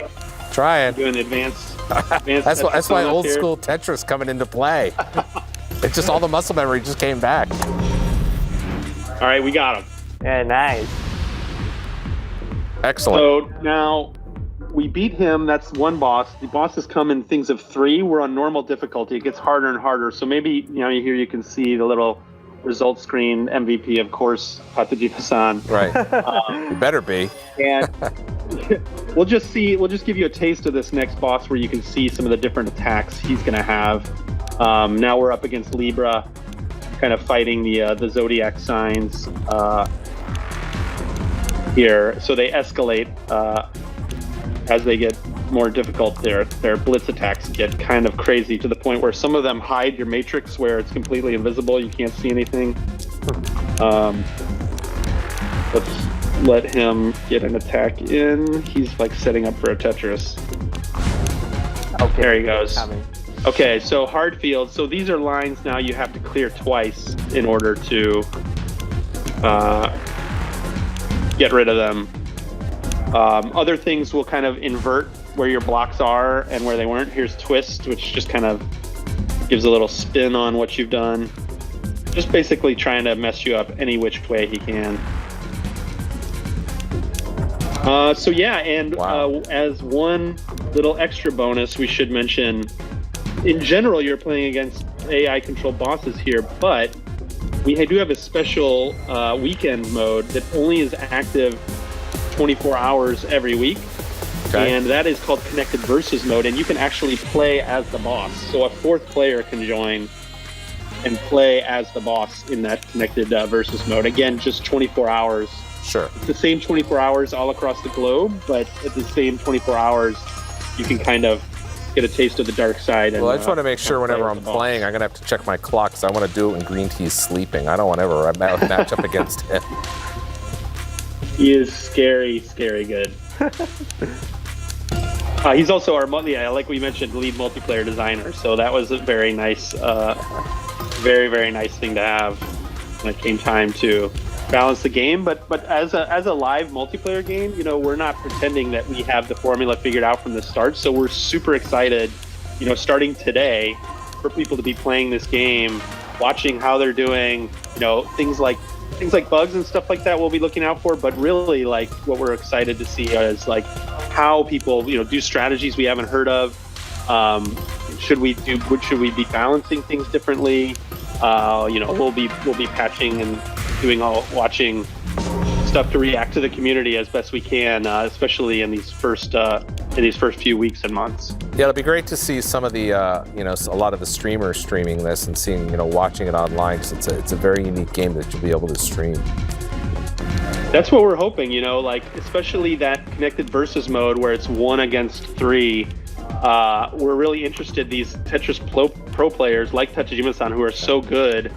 We wanted to kind of give them something as well to have fun with. So, 3 of us mere mortals can like team up and see what you can do against somebody who's really skilled. Also, there are handicaps for all of the different modes. So if you're playing with friends or playing locally and somebody is way better than the rest of you, you can still kind of even out the playing field and have fun with each other. Okay, here we're going to combine again. Here we go. Yeah. Hey, Mark, tell us, you mentioned music a little bit earlier. You said there was bespoke music for this. Tell us a little bit about that. Sure. So we got the same artist, Hydelic, to do the music that did it in the original game, which was really well received. And it might be hard to notice, but even the music, so we're still in normal difficulty here right now, but the music now with this boss has changed slightly. It's evolved. And it's completely different when you fight any of the 5 different tiers of bosses. But even within those tiers, with the individual bosses, kind of changes slightly, evolves slightly. And yeah, his Hydelic thing is really doing different styles of music, different types of music. So It's really radically different from one tier to the next and in the different modes, and really just like lends the whole mode or boss or stage like a different atmosphere, I think.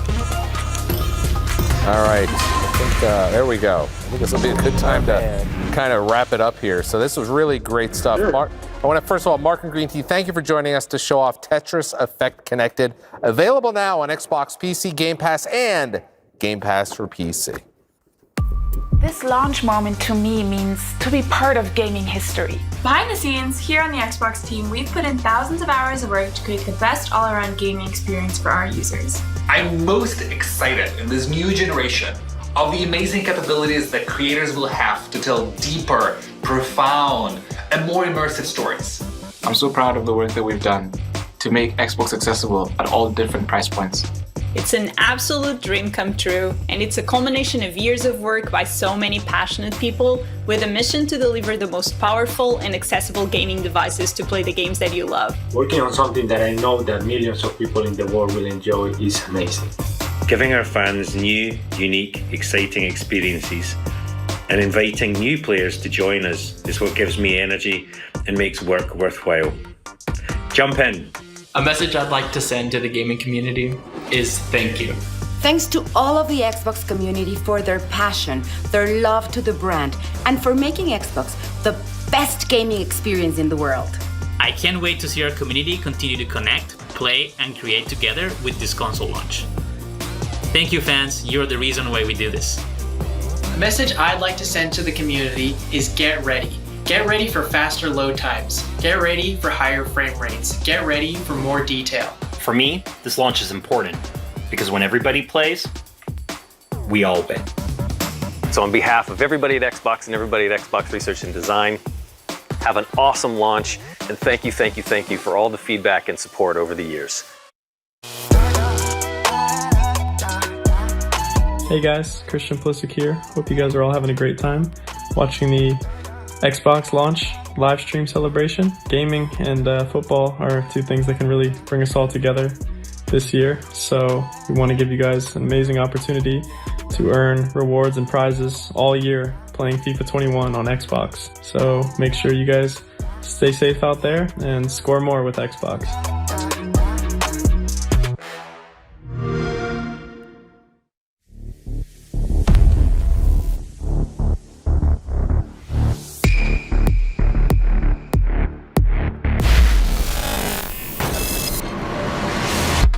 Hello everyone, today we want to talk about the amazing possibilities that the Xbox Series X has brought to our game. Showcasing our near future London and allowing our players full immersion has been a key goal for us. With the Xbox Series X, we're able to run at 4K resolution and a consistent 30 FPS. Combined with the ray tracing tech we're using in-game, it means we offer a smooth, cinematic gameplay experience. London in Watch Dogs Legion is a bustling metropolis with self-driving vehicles, drones flying overhead, and holograms all bringing the colorful neighborhoods of the city to the near future. Our players will explore a familiar but unique version of London. It's the perfect place to show the power of real-time ray trace reflections, allowing us to bring a level of realism to an urban playground never seen before. Thanks to direct storage, all game loading times are dramatically reduced. Players won't have to wait to get back into the action. This tech also gives you a more seamless world traversal experience, especially when driving at high speeds.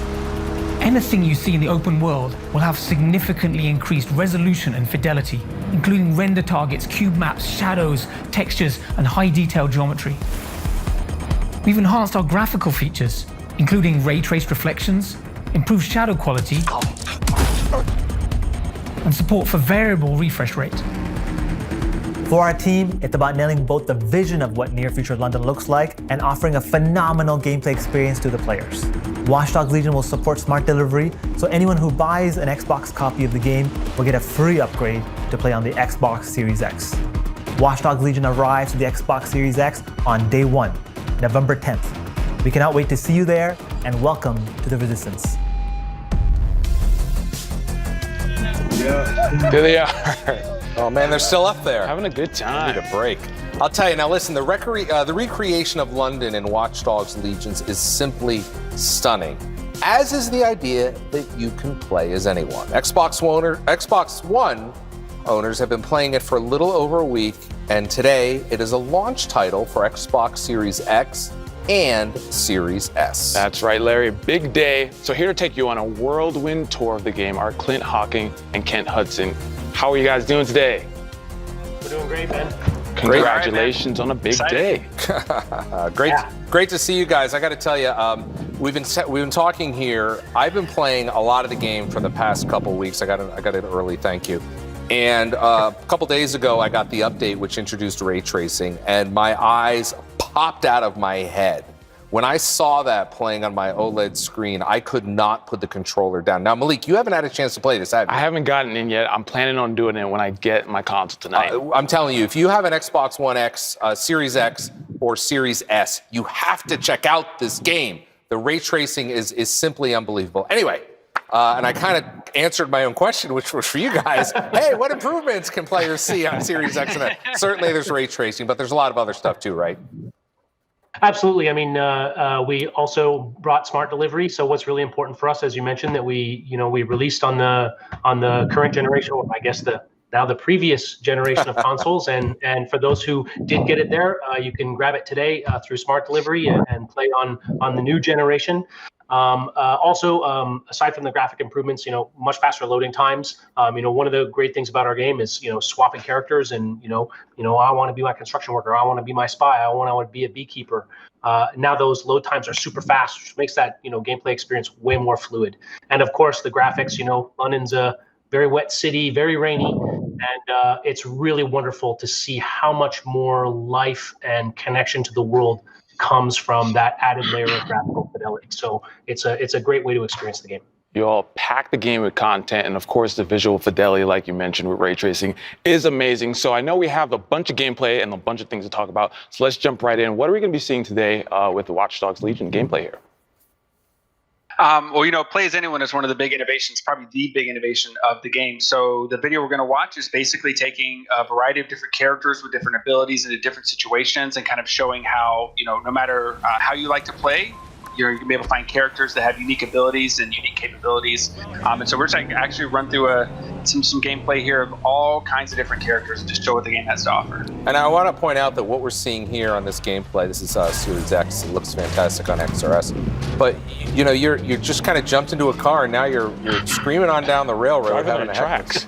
You know what? I got to tell you, I got to use this trick to get around town. I totally forgot because there's no traffic up there. And I'll tell you, one of the challenges I've had playing this game is it's in London, which looks fantastic, but I'm used to driving on the different side of the road. So that's been one of the most difficult things for me. But look at this game. Look, it looks fantastic. I mean, you're seeing the ray tracing action, you're kind of seeing in some of the reflections.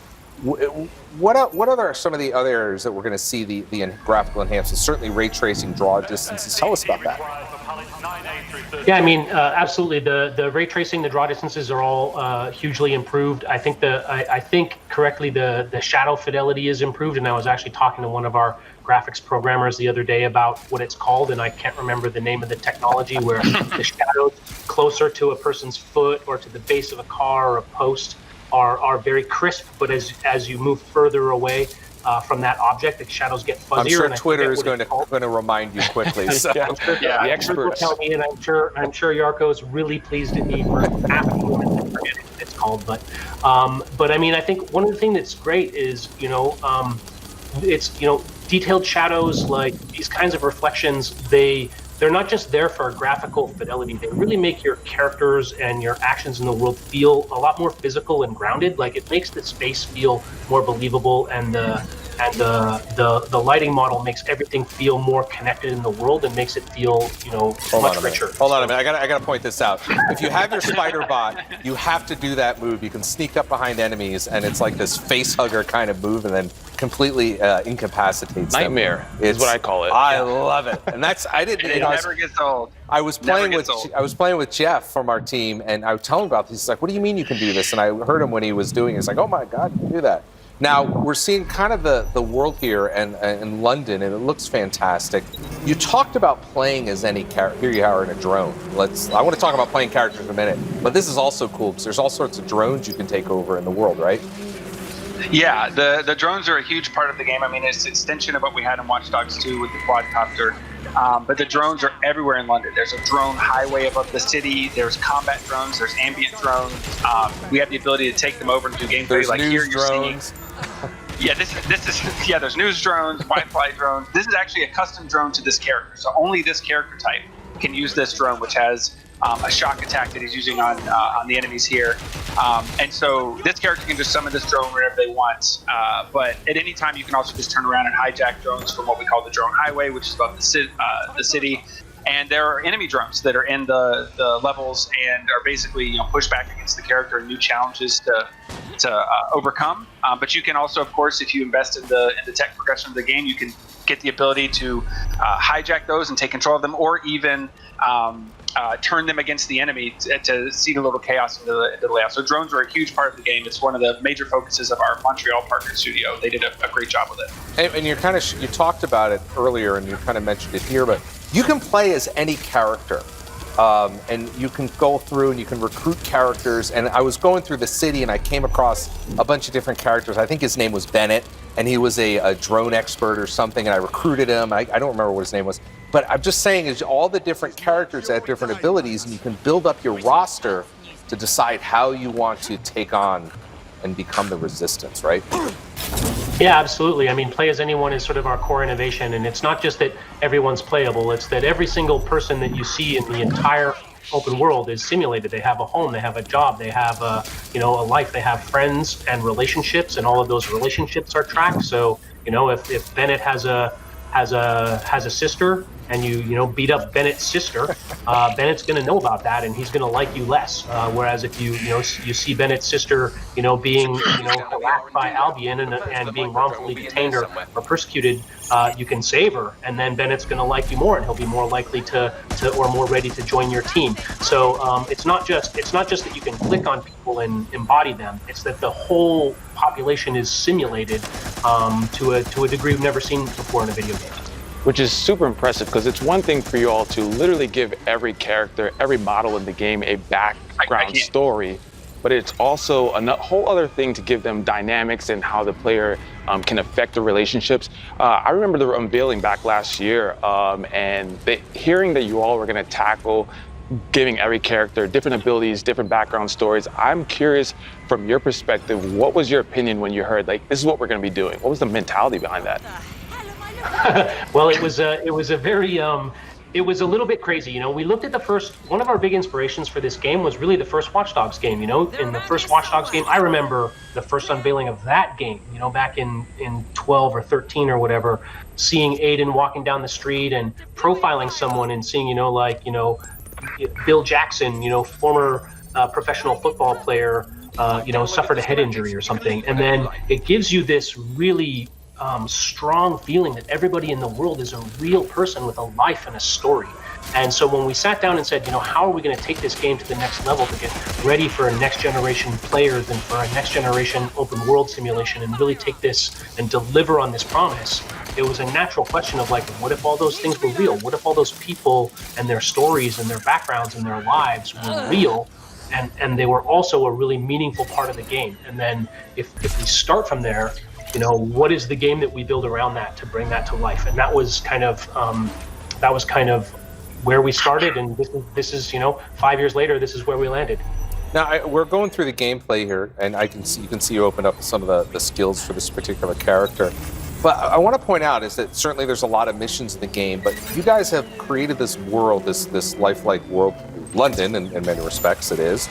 But you've also, for the missions, you've provided a lot of different ways to do the missions. And I think that's interesting. Talk about that in the game design, please. Sure. So that's, high level, we call that freedom of approach, which has been one of our sort of guiding principles ever since the beginning of the game. So, of course, with Play As Anyone, you can bring anyone you want to, play it any way you want to, but also with our level design.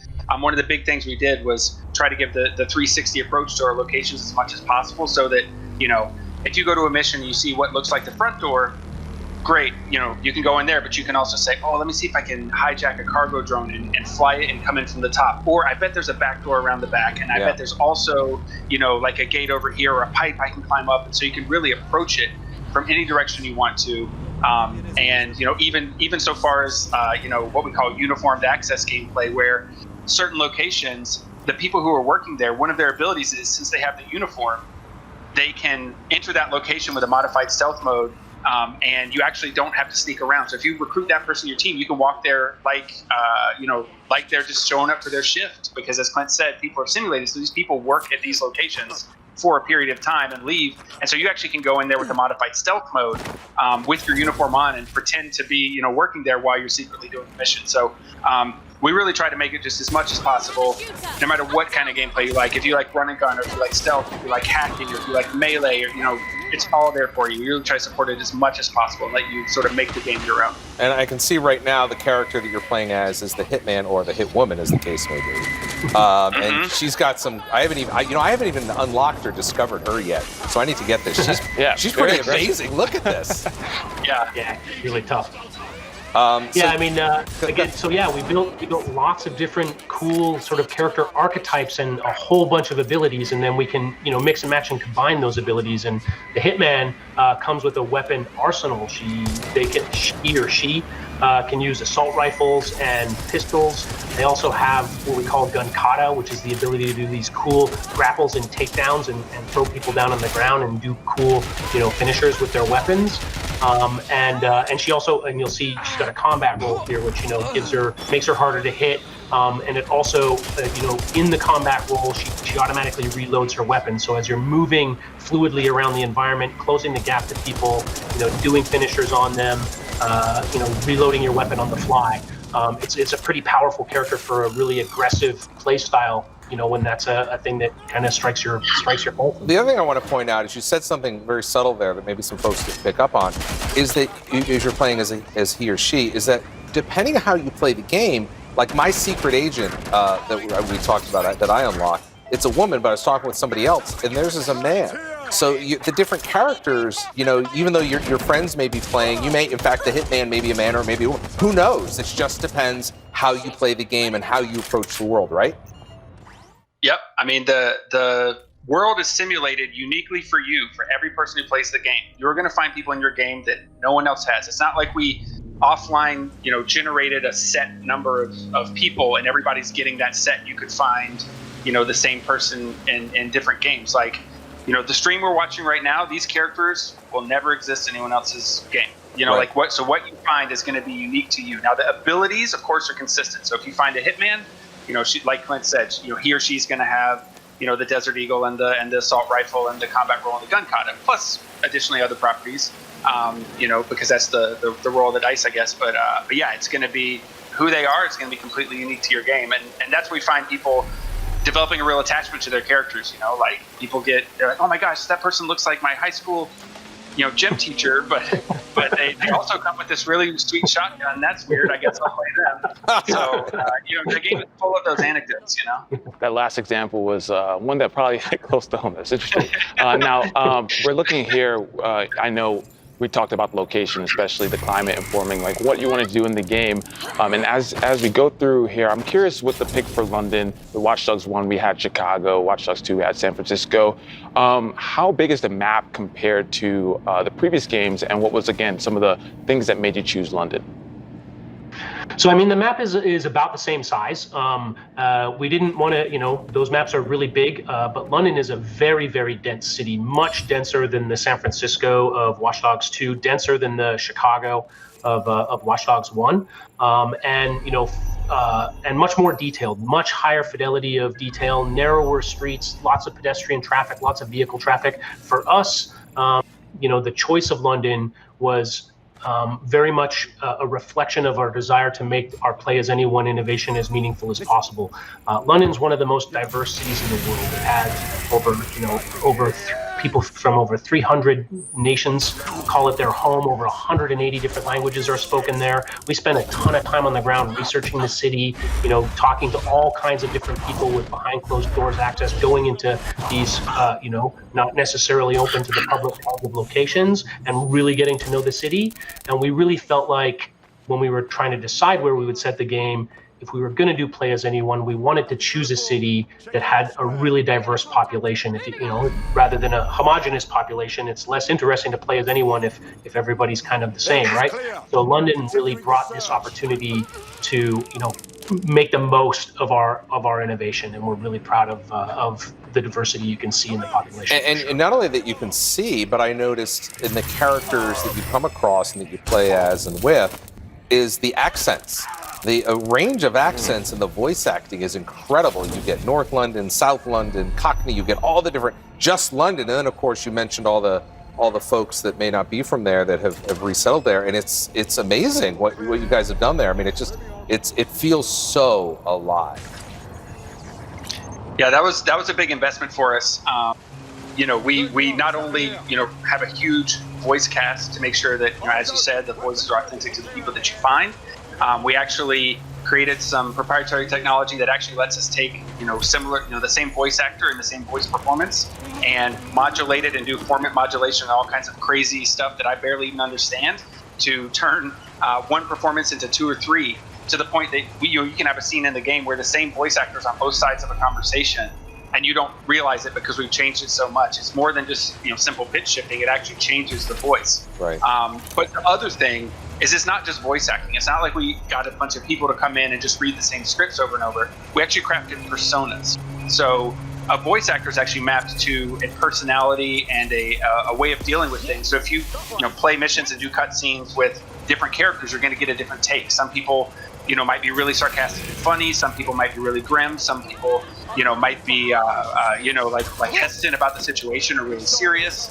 And so it's beyond just mixing up the voice acting. It's actually that you develop an attachment to these characters, actually speaking and saying different things in different scenes that really just kind of goes to that extra level. We've seen some of the gameplay. I can't remember what character you have here, what their abilities are.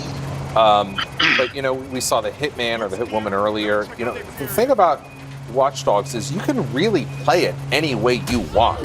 Whether you want to go in loud and proud and just guns a-blazing, or if you want to go stealth, it's really up to the player, right?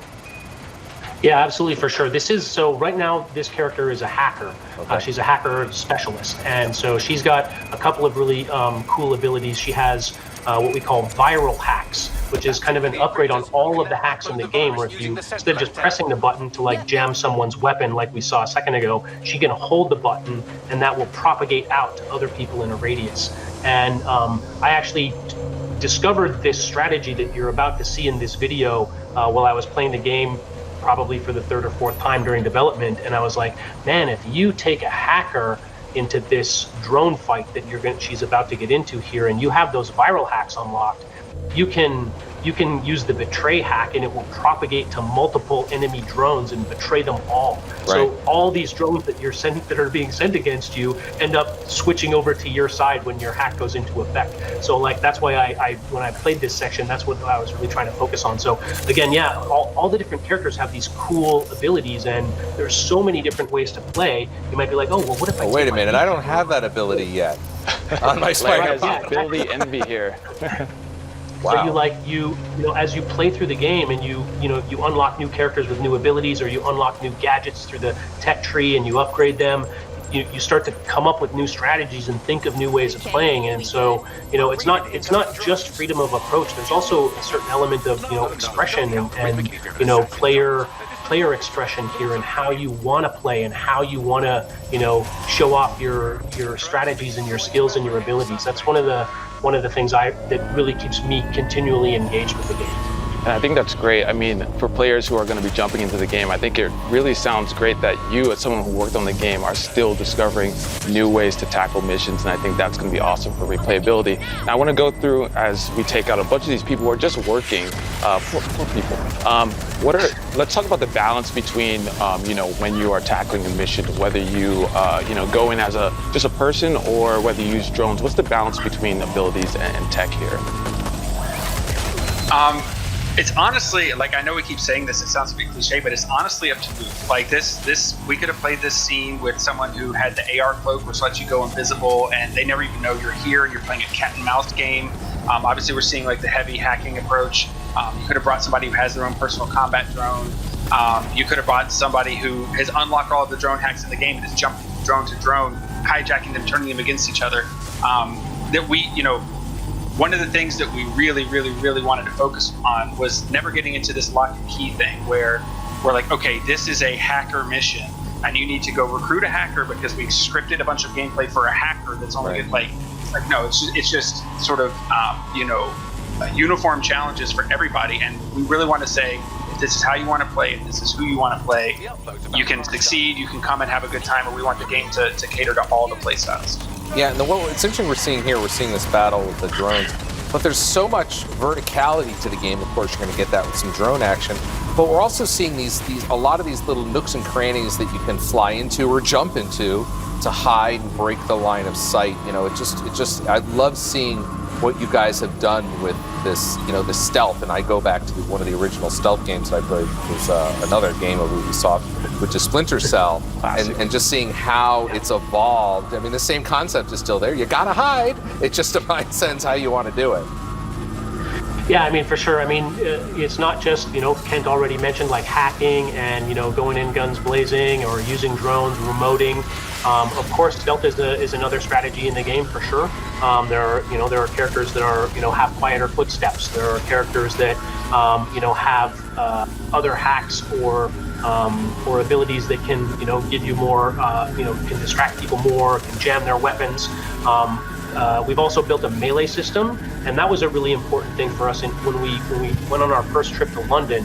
And we kind of realized... Did you get into some bar fights? Is that what happened? Quite the opposite, actually. We realized, which is, I guess, it's pretty common knowledge, but you don't realize it until you're on the ground and you kind of realize that the police there aren't carrying guns, typically, right? And so we're like, well, what are we going to do if we're running around London causing all this mayhem? We can't just give the cops guns. That wouldn't be authentic to our version of London. So we created Albion, who are, this very authoritarian private military company. But at the same time, we also realized it would probably be appropriate to the world if we had a melee system. And so we have a melee system in the game. And why that's important for stealth is it means that if you go into a location, even one that's guarded by Albion, they won't go hot with guns unless you pull out a weapon first. Yeah. There are some situations where they'll still go hot if they've seen you beat up 15 guys or whatever. Like if they realize that you're a real problem, they'll still give you a warning and raise their weapons. But in general, you can try to be stealthy, and then if you get caught, it's not like one guard sees you and then starts shooting, and now you have to murder everybody in the building, right? The guard will see you, and he'll run over and engage you with melee, and if you beat him, then you can cloak his body, cover everything up, and then resume back into stealth, recover back into stealth, so that it's not as binary and fragile. It's a state that you can go back into. Here we'll see a spy. This is my favorite character. I love their abilities. You saw the cloaking. It was kind of a DB9-esque kind of vehicle. This is the one that something happened in the game, and I kind of lost her for a little bit. So I'll just say that. I don't want to give any spoilers. But I adore this character. I was having so much fun, and I urge you to spend time to unlock her and find her if you can, or him.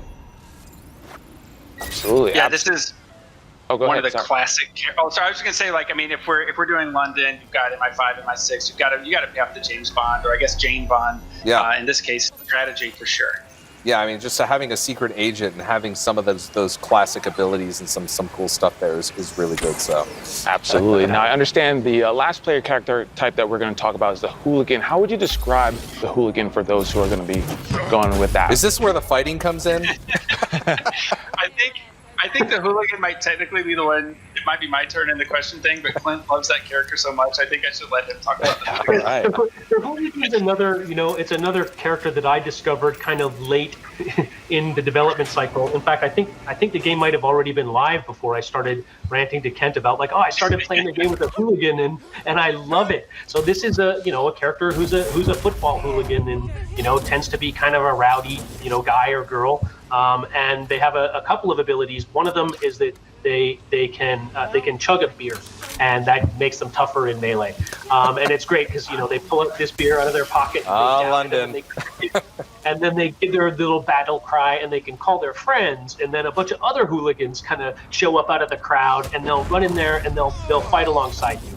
And it's pretty. It can be pretty goofy, like running in there and you're beating up a guy, and then you see your guys running in and beating up other guys. But there's some sort of like this sort of ridiculous joy of bringing your football team buddies to go and beat up the authoritarian menace in a construction site. I think it's just really delightful.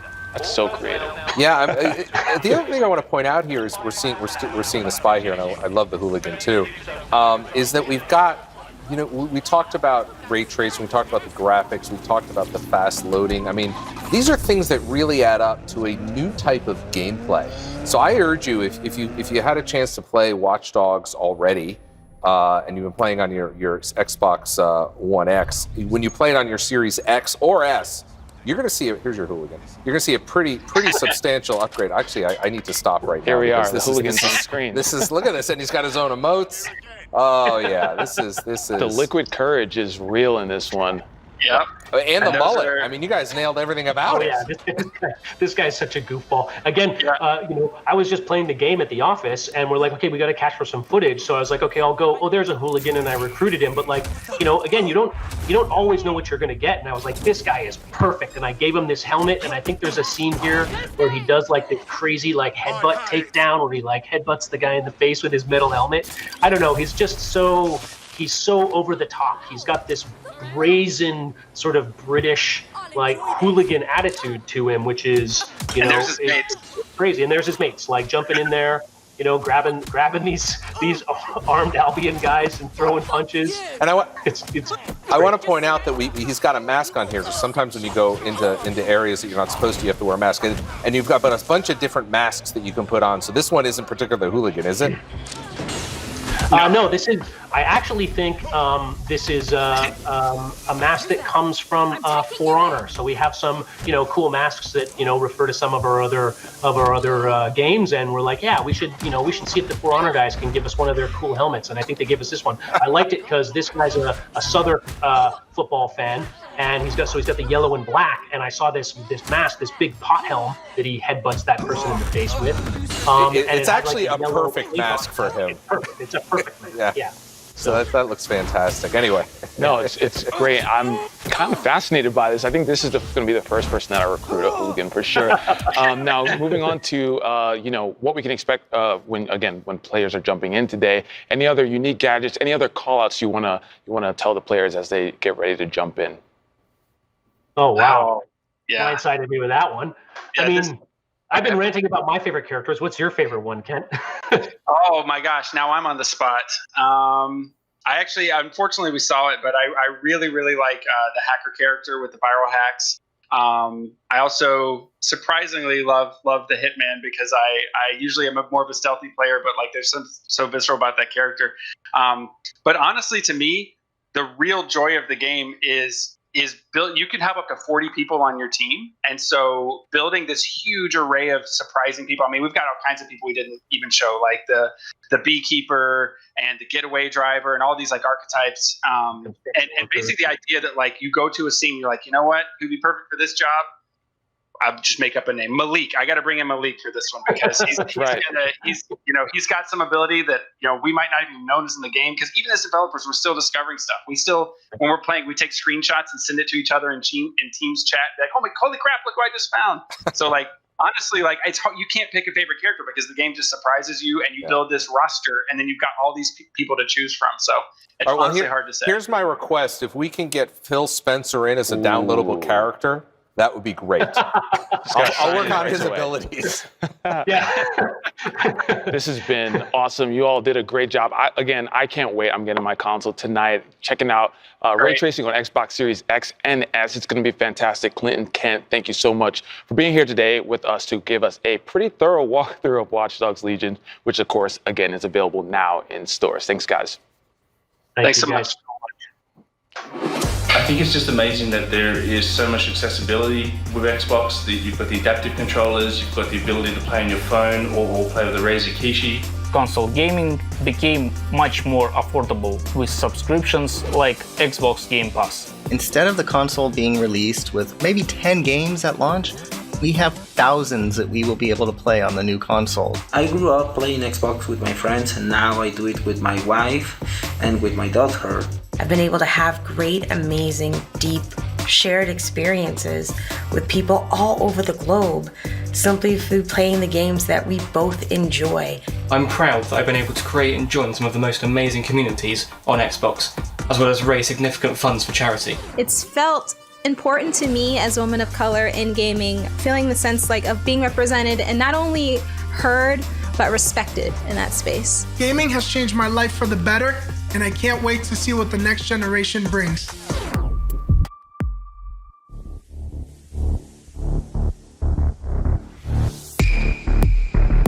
Bloober Team has made a name for itself in horror games. Layers of Fear, the terrifying Blair Witch, and now The Medium. It's an ambitious title using the power of the new Xbox consoles to let players navigate 2 worlds at the same time, and I'm assuming that's going to mean it's twice as scary. Here to tell us more are Wojciech Pieko and Jacek Jemba.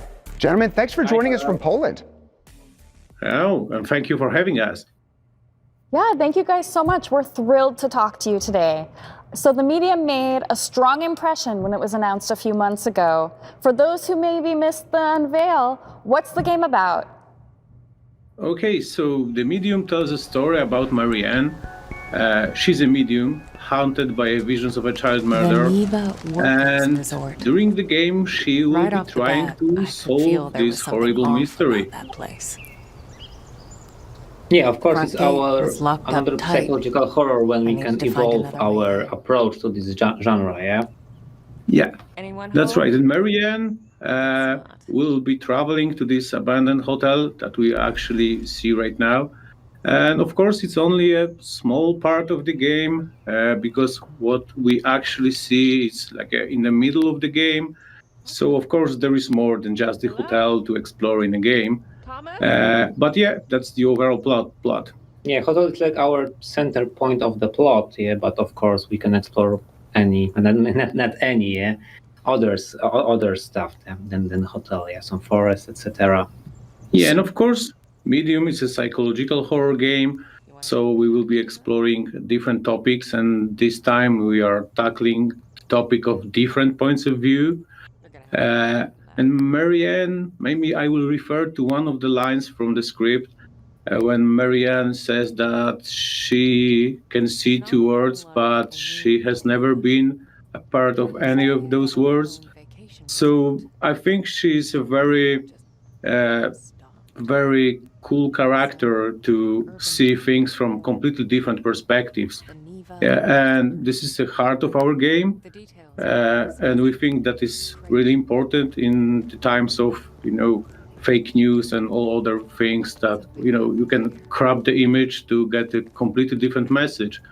And our game is about this, about unsolving the mystery, putting the pieces together that can affect your point of view and your view on what happened, what tragedy happened in this abandoned hotel resort. So the setting, an abandoned hotel, say no more. That's perfect for horror, but so much horror comes from what's inside the character. So what can you tell us without giving too much away about Marianne and who she is? Okay, so maybe to not give too much, we can say that Marianne works in a morgue. And I'd like to think of her like a ghost doctor, ghost therapist, yeah? Ghost therapist, yeah. That's right.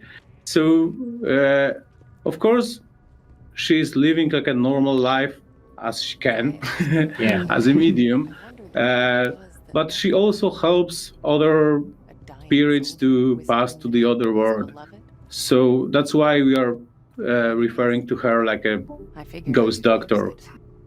Yeah, and in a way, she's also an underdog. Yeah, because she's not understood by her peers and what's around her, and in the real world and in the spirit world, also because ghosts mostly they are not aware that they are ghosts and who Marianne is. So she's in a really not so good situation. Yeah, like trapped between words. That's As such you a can see. Yeah, that's such a fascinating concept. I really love the idea of two different parallel worlds, but the idea that there's no one truth. So we're starting to see here, these two different worlds at the same time, and vastly, different art styles. Obviously, the spirit world is going to be quite a bit different from what we see in the real world. So what was the inspiration for the art style of the spirit world? I wished I knew her real name. Okay, so the spirit world is based on Zbigniew Beksiński's painting. He is a famous Polish surrealistic painter. And our spirit world is, not a hell or not even a limbo. It's something between worlds. We are using different tricks to pull it off, to keep the player attention on both worlds. So as you can see, normal world is mostly bluish and the other world is mostly reddish at that point of the game, of course. So we are doing those tricks to, grab your attention, to keep your focus on both worlds. And Marianne is using different abilities that can, help her to get rid of the evil spirits, for example, or solve the puzzles in a game. Like here, we saw her using the out-of-body power to get out of the elevator, which stuck there, and use the spirit blast to create an electricity to escape this trap. Yeah, like Marianne has a gift. Yeah, like she maybe doesn't like it, but it's still a gift, and she always tries to think how she can use it when resolving some maybe mysteries, like in the case of the hotel in our game. So yeah, we see like out of body, we see her energy spark. Great. To create some voltage. Could you tell us? Yeah. Can you tell us a little bit more about the environment that we're looking at right now? Okay, so right now we are in the abandoned office. I don't want to, spoil too much, but I would love to say that the game has been designed to flow between worlds. So sometimes you are only in the normal world, sometimes you are dragged into the spirit world by something or someone. Sometimes you have displayed two screens at the same time. So I think you will spend, similar time exploring each variation. Yeah, and now because we talk about the powers and how Marianne can use it, and now we see some environmental puzzle, how we can use real world to affect the spirit world, and now we can see how Marianne use normal clock to change whole the environment in the spirit world. That's so cool. Yeah, that's a really interesting gameplay idea. I want to hear more about the different entities in the spirit world. How do we know who our allies are versus which ones are harmful? The good one, they try not to kill you. Yeah, I think the good spirits are mostly, begging for your help or talking to you, and the bad ones are really nasty and trying to get you. Yeah, this is the main difference.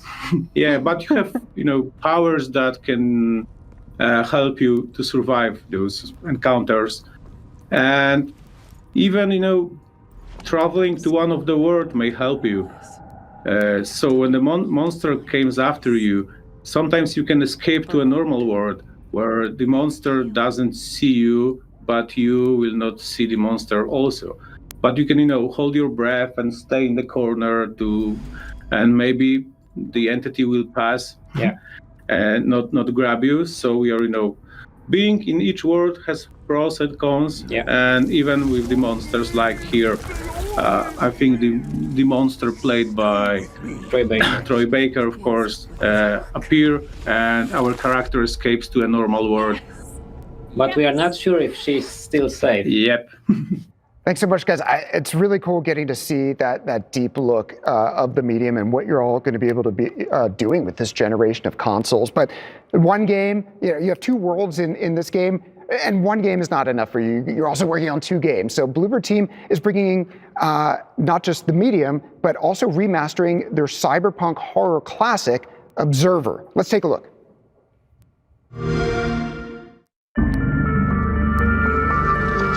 Time of your life, live, so that in that good time there shall be no ugliness or death for yourself or for any life your life touches. Seek goodness everywhere, and when it is found, bring it out of its hiding place and let it be free and unashamed.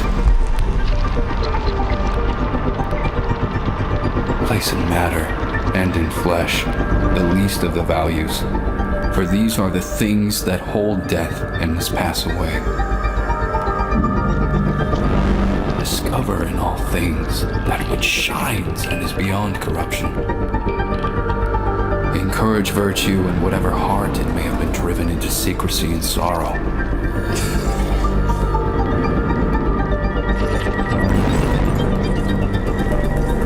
Despise evil and ungodliness, but not men of ungodliness or evil. These understand. Ignore the obvious, for it is unworthy of the clear eye and kindly heart.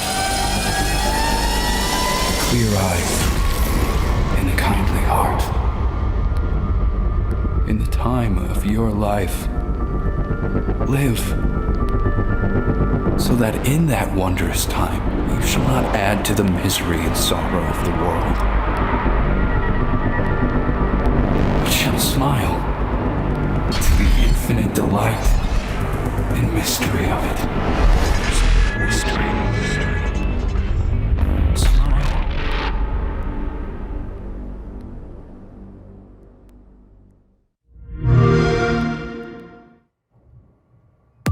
Okay, joining us now for a closer look at Observer System Redux, all the way from Poland, Tomasz Bentkowski. Thanks for celebrating launch with us today.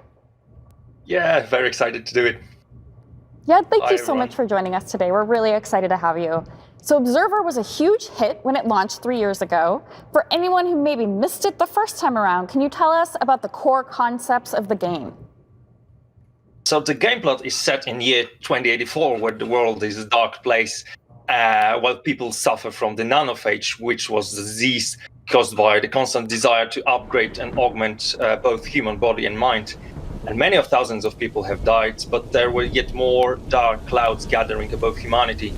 The global war called the Great Decimation, the conflict between East and West, which unfortunately has left no winner except for the big syndicates like Chiron Corporation you can meet in game. As there was no one left to stand against it, Chiron formed a new Fifth Polish Republic from the ashes of the world we know today. As you can imagine, rich people got richer, and those who were there only to survive day by day are finding every possible way to escape from the reality which surrounds them. In this cyberpunk world, technology not only messes with human bodies, but also impacts their minds, releasing their worst fears and making them real. So we know cyberpunk as a game, but really it's a genre. Blade Runner being a huge example of that. So what makes this game unique from other games in that cyberpunk sort of motif? So creating this world, we were of course much inspired by Blade Runner, which visionary approach settled the cyberpunk genre, in the pop culture. But Observer's world is unique by not only, blending horror with science fiction, but also with placing it in Middle Europe, which is kind of a unique place itself. And I will say it's pretty stunning, just looking at the graphics here in these environments. Yeah, and I know that there was a lot of enhancements brought about with the new launch. Could you tell us a little bit more about how System Redux uses the power of the Xbox Series X to enhance the original experience? So we've rebuilt the graphics very much. We've been able to push, textures to 4K. We're now using the ray tracing and HDR 4K resolution, of rendering, 60 frames per second. So we're able to show this world like never before. Yeah, so it's pretty much like this, using enormous power of next generation. All right, I could stare at pretty images all day long, but let's talk about the game itself. The game's called Observer. What is the role of an observer?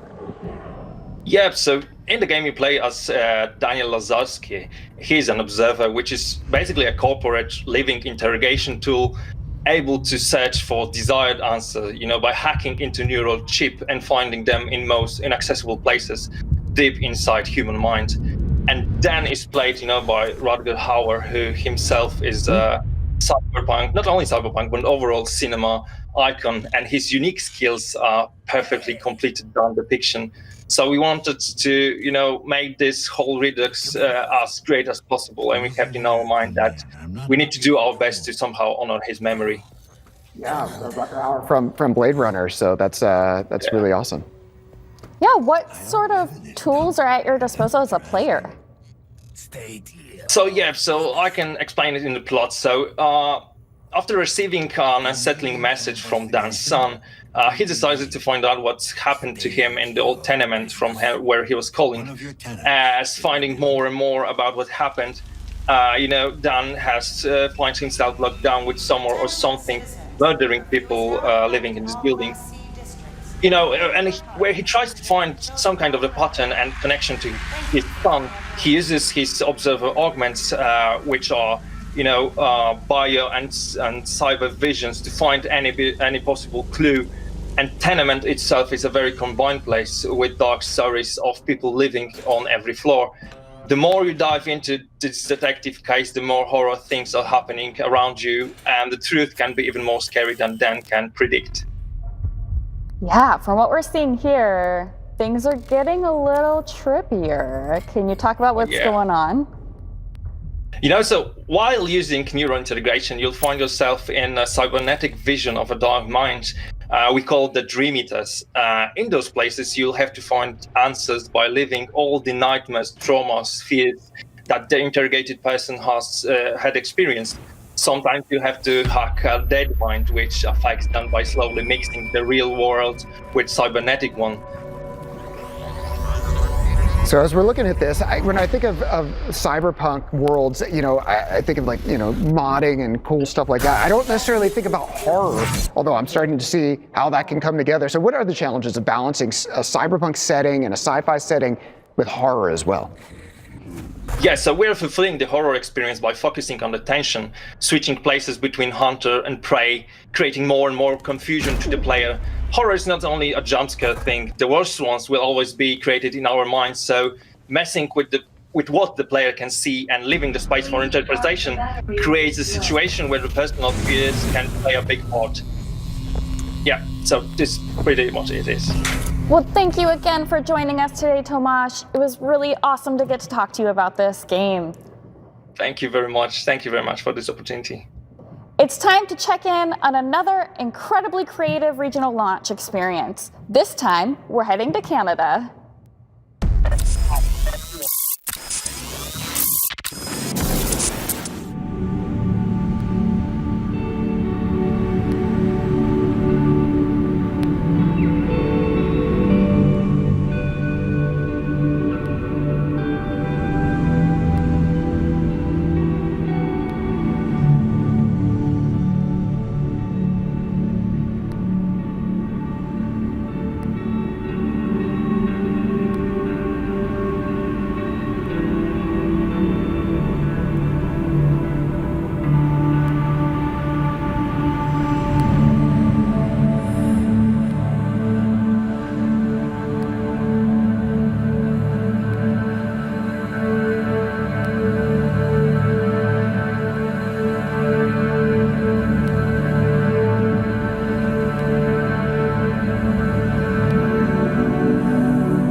In late October, Samsung QLED teamed up with Xbox and Cyberpunk to launch a mysterious alternate reality game, taking gamers through the obscure corners of the internet to seek clues to the ARG. 5 lucky netrunners were able to solve the digital scavenger hunt and reach the finale, the last challenge, for a chance to win an amazing prize. Now in the finale, they will have to compete against each other and the clock to infiltrate a very real, highly secure shipping container in a mysterious location. Take a look. The Samsung QLED TV Cyberpunk Edition. Locked inside an impenetrable container. Who will crack the QLED code?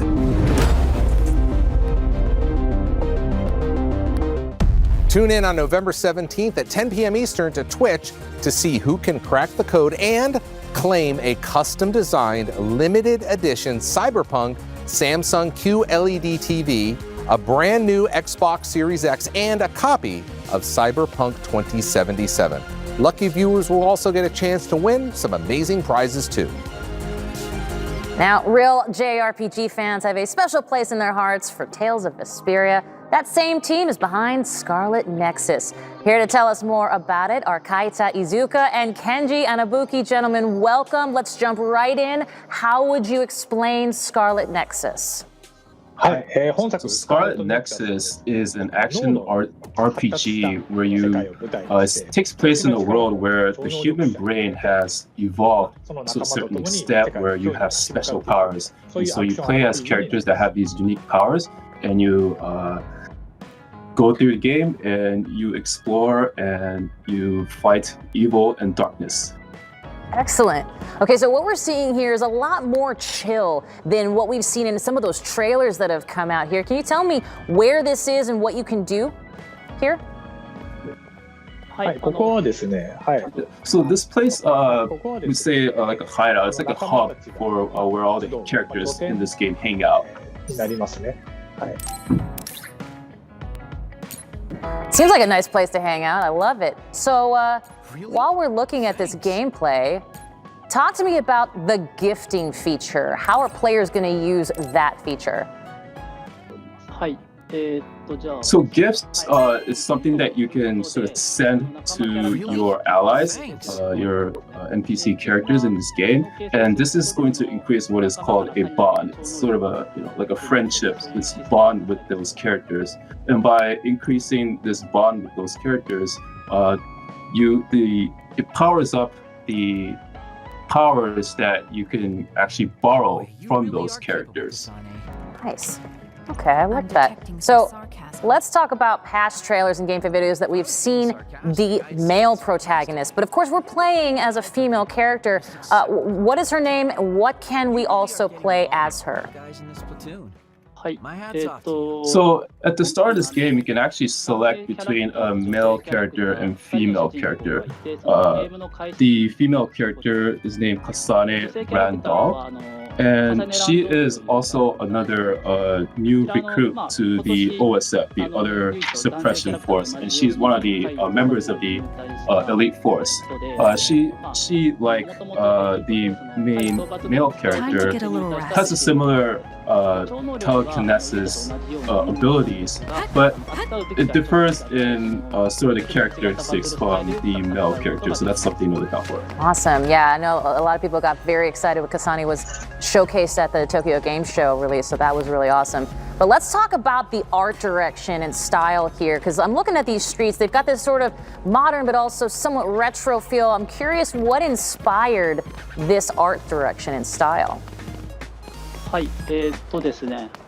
So our art direction and the inspiration for this sort of setting and environment is sort of this near futuristic urban setting of 90s Japan. So it's going back to sort of 1990s atmosphere, and the intent was for the player to have a sort of nostalgic feel when they're playing this game, but also added some new sort of unseen elements to give sort of distinction from other game environments you see in other video games. Definitely, it is definitely unique to be sure. We're seeing combat now on our screens here. Can you tell us how that combat works? So there's two major elements to the battle system. One is this superpowers that you see for is the telekinesis system, and this is more sort of the long-range attack, and it's also combined with melee attacks using weapons. So you can see through the gameplay that utilizes those two things kind of fluidly. And the second element of this game combat system is what's called the SAS system, in which you can borrow the powers, the telekinetic powers from your allies, and so you can adapt the powers that you use depending on the enemies that you're facing. So those are the two major elements of combat. Well, and this combat looks incredible, and fluid is definitely the word. Let's talk about Kasane and her powers. Where do they come from, and what did they let her do? We're seeing some of it right now. So Kasane uses her telekinetic abilities to really move objects in the environment around to attack her opponents. And other than her telekinetic powers, she uses throwing knives, kind of like kunai, you just kind of throw them from a distance.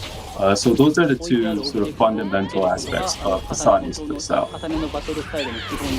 Nice. The enemies in Scarlet Nexus are beautiful and terrifying. What can you tell us about the others? So these enemies known as the others, they descend from the sky. And the threatening thing about them is that they go in and they eat the brains of human beings. And so in order to combat that, this OSF, this group of elite combatants, other suppression force, is there to sort of combat this threat to humanity.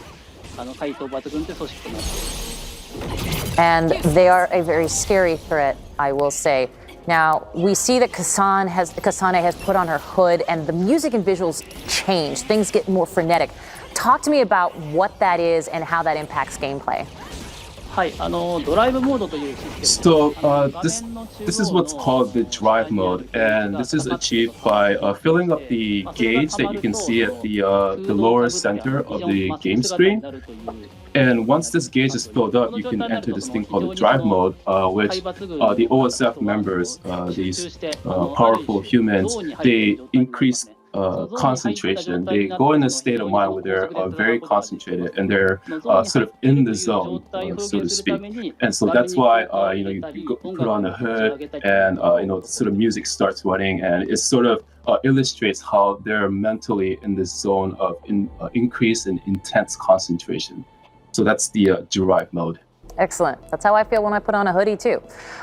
Obviously, Kasane is with some friends here. How does the party system work in Scarlet Nexus? So both of the main characters in this game can have up to two party members accompany them in battle. And by having these characters accompany them in party, their SAS system receives special effects or buffs. So depending on the situation, you can swap them out for different effects or buffs to aid you in combat.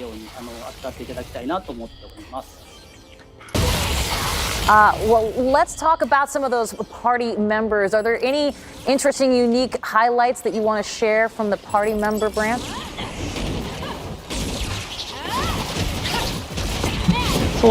Yeah, so as you can see in the B-roll, you can use many different types of powers. You can inherit a variety of different powers from your party members.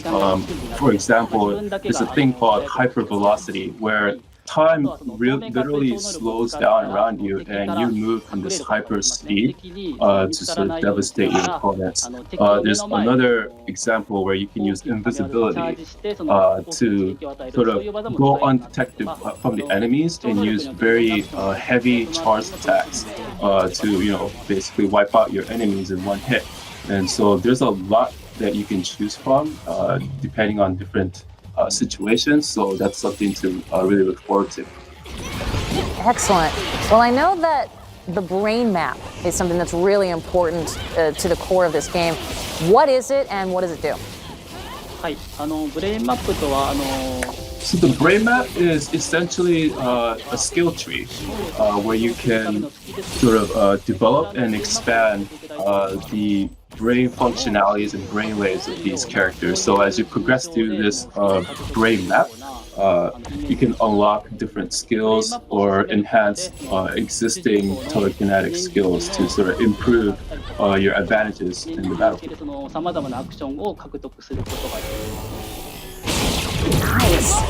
Excellent. Okay, so one thing we did see Kasani do earlier was walk through police lines. And I'm curious about these virtual elements within the city. Why are they important? And what is it that you're excited for fans to witness with these? Yeah, so what you just saw there, since if you sort of recap back to the world setting of this game, the humans have evolved their brains to a certain point that they can sort of pick up a lot of information that's not readily visible to the naked eye. So the police line you saw there is something that is this sort of virtual information that they can just pick up on the spot as they go. And so that's what's going on there.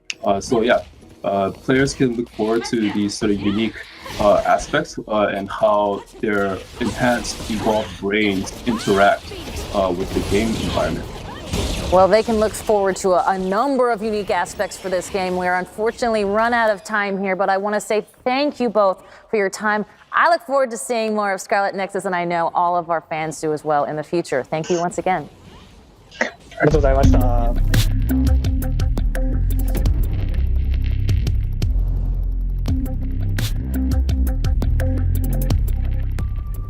All right, everyone, this is the final pair of HyperX AlphaGold gaming headsets that we're giving away today by the end of the stream. And we have a few more 3-month Game Pass Ultimate subscriptions too. Donate to Make-A-Wish International through SoftGiving's event donation page for a chance to win at xbox.softgiving.com. From all of us here at Xbox, thank you for supporting charities this year, and we're looking forward to seeing how we can work together in the years to come with you, the Xbox gaming community.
You ready to shred some tires? Wreck some suspension? Maybe lose a panel or two?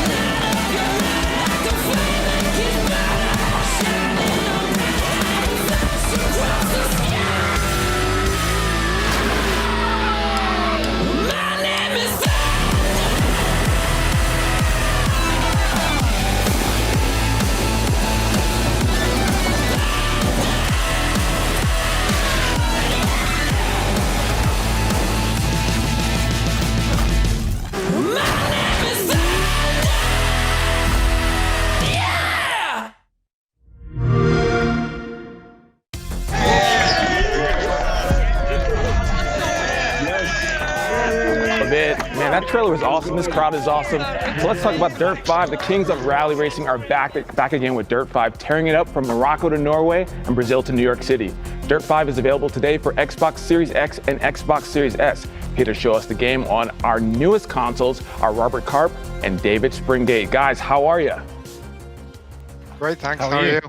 Oh, it's good to see you. Good to see some Dirt 5, man. That trailer, the music, I was bumping. I was like, it's good. It wasn't weird at all. All right. So now, Dave, word is that you just got an Xbox Series X. What was your first impression when you opened the box and actually powered up the game that you were making? Well, I think it's really important to say that Series X is the place to play Dirt 5. A console that can output 120 FPS is a beast. And I'm super excited to be able to finally bring my game home and play it on my big screen TV in the living room the way it's meant to be played. So I'm super thrilled to be playing it.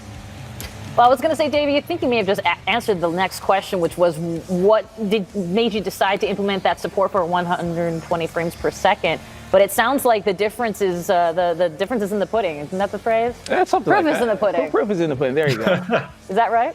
Yeah, so absolutely. So racing at 120 frames per second is just unlike anything else I've ever experienced on a home console. It's so incredibly smooth. And switching to, say, the bumper cam, you're able to see so many more pixels flying at your eyeballs all of the time. It's a very intense experience. And I think that really covers the game overall. It's intense.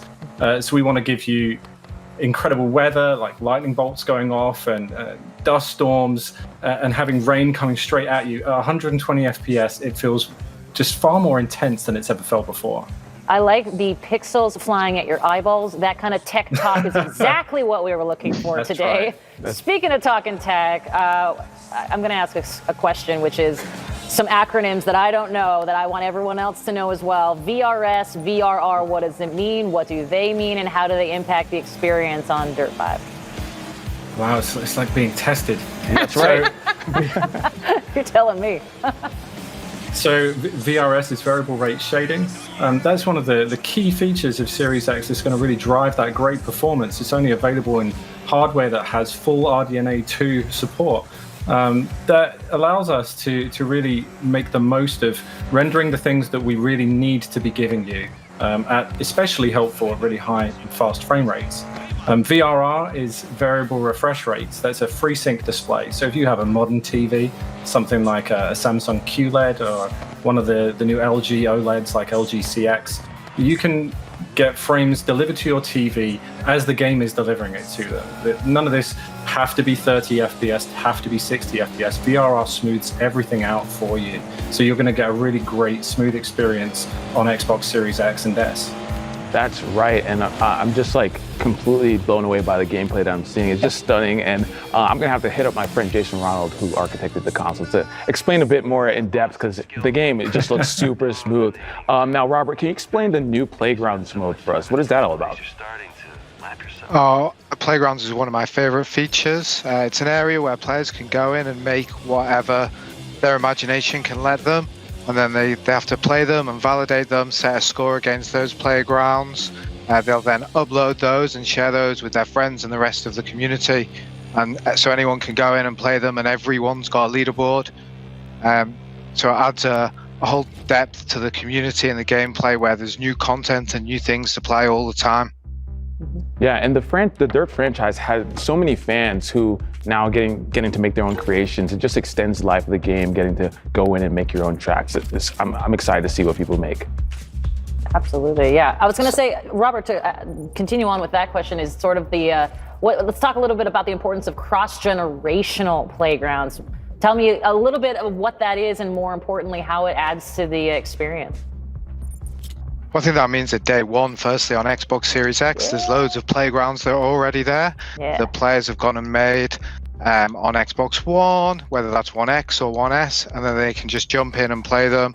The scores will all translate across.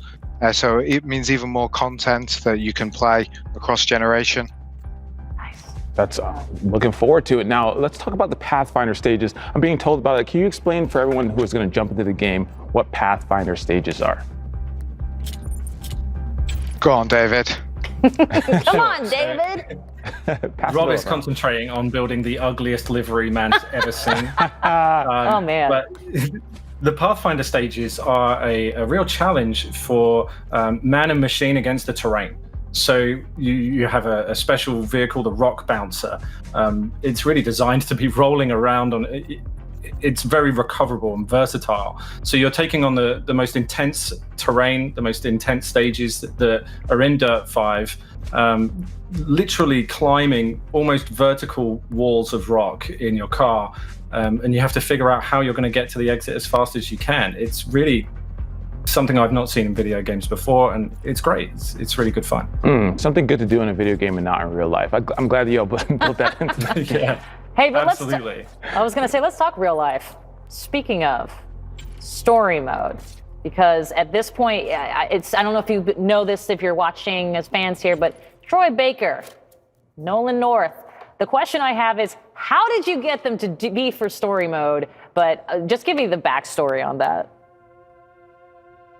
Wow, to be honest, I was super surprised to get them into the game. I was just so thrilled to have them as part of story mode. And one of the things that really surprised me, I love those guys. I love Troy Baker. I love Nolan North. They're clearly great video game legends. And after hearing Nolan North's performance, I'm just not sure I like him anymore. His character is so unlikable.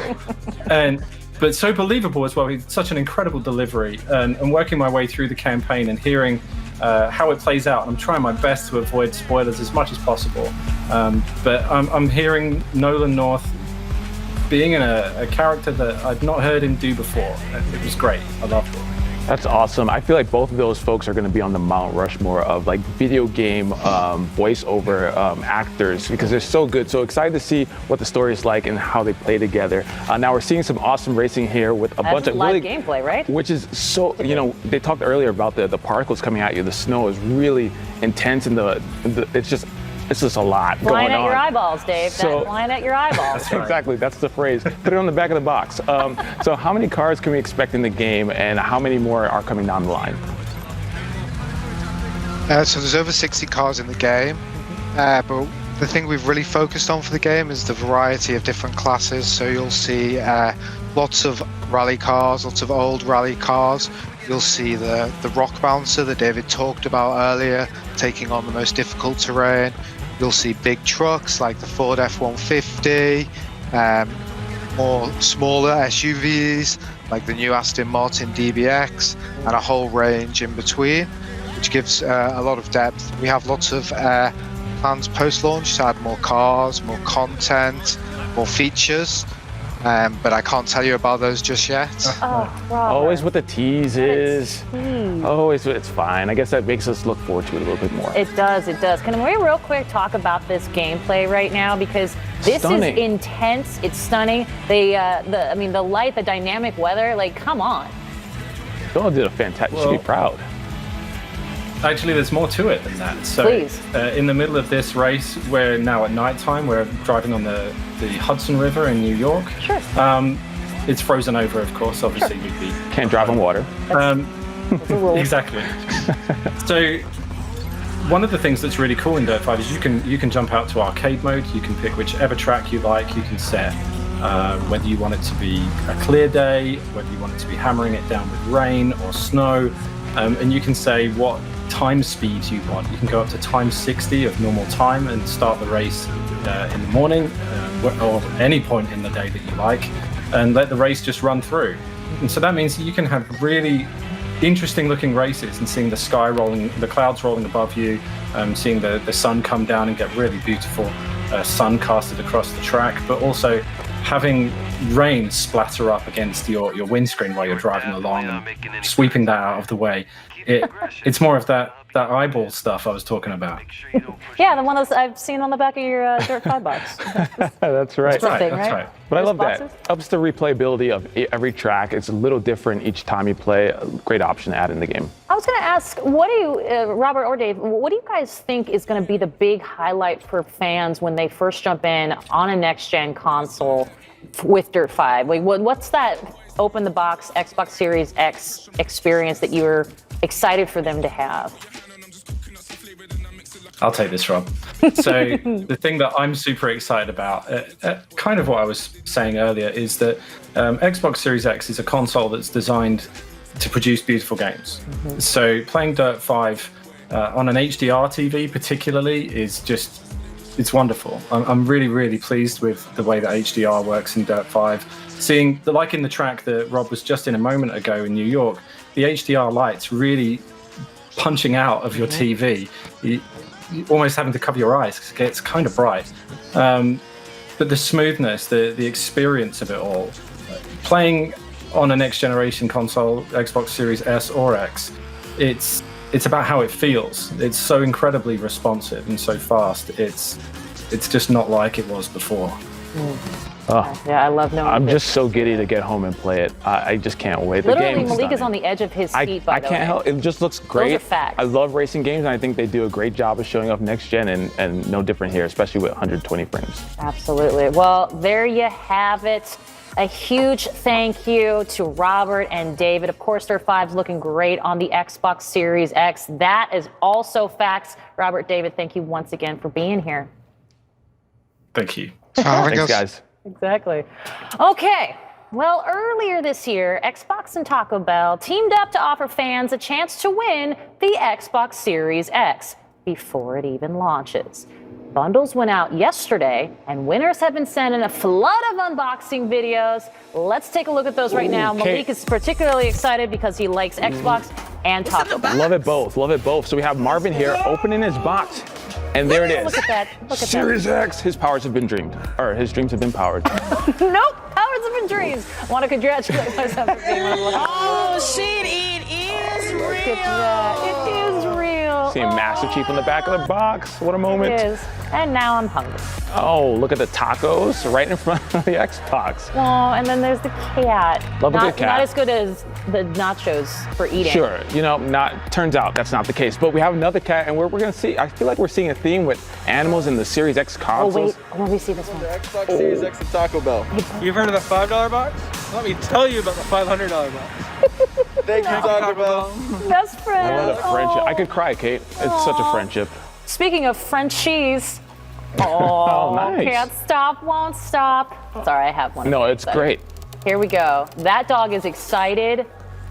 Wait, so excited, he is ready to get that quick start guide. That is a smart dog. How come my dog can't do that? Well, anytime. Oh, hello. The puppies, the puppies. Apples, I love it. This guy's hair after my own heart, I love it. Yeah, he's talking about his selfie game. I think your selfie looks great, Justin. It looks great. Come on. You know what? You do you, boo. I love it. And a huge thank you. I keep getting the cup as a Lucky Charm. Which is so great because all you had to do was buy a drink and you had the potential to win an Xbox. So like $2 and you get an Xbox Series X. I'm very here for it. Okay. Burritos. Yep, that is a healthy order. Got some net. Looks like there's an Xbox in his bag. What? What is this about? Wait a minute. Where? What? I can't believe it. Where's? He's just so shocked. Speaking of shocked. Oh my gosh, is this what I think I was going to say. Oh, buddy. Look at this guy. Gold Spiral, you're right. That is an Xbox. Making dreams come true. Fresh from Taco Bell. Absolutely. Well, I got to say, it's really a delight to watch these people. Super exciting, Kate. I wanted to win. They said you can't win. And then I wanted to take this, and they said you can't do that. That is the rule. Unbelievable. Anywho, moving right along, a huge congratulations to all the winners. Now, here is our last regional launch moment and final clue for the hashtag Solve for X puzzle. Take a look.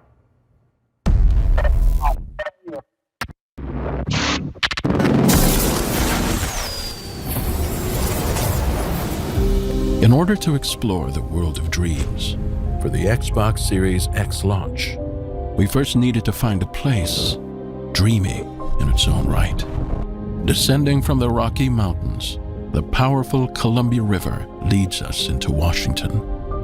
Follow the path and you'll find this. It is simply referred to as the Gorge. Here in the most surreal of places, we built an ode to dreams and the object that powers them.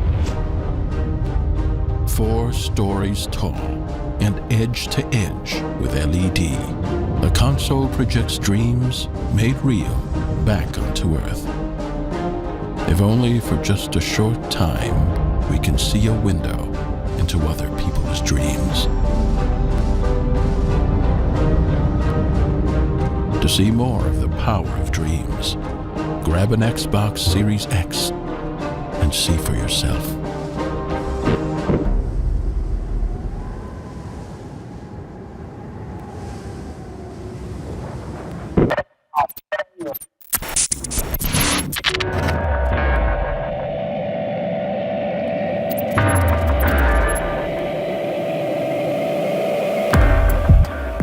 We've shown you highlights from a number of Xbox Series X celebrations across the globe that revealed hidden glyphs. But what do they all mean? We have just the thing you need to decode the dream.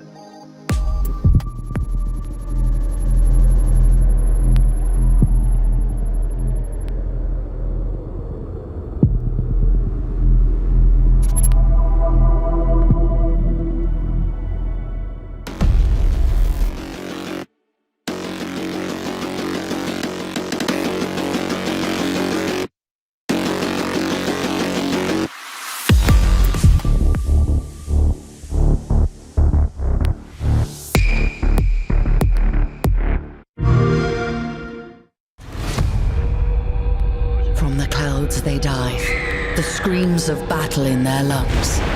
They find each other in the dark embrace of the cold sea.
Okay, I could watch that all day long because it is always great to see a game that is both unique and beautiful, and that is exactly what we have with the Falconer. Joining us today is the mind behind it, the game's creator, Thomas Salo. Welcome.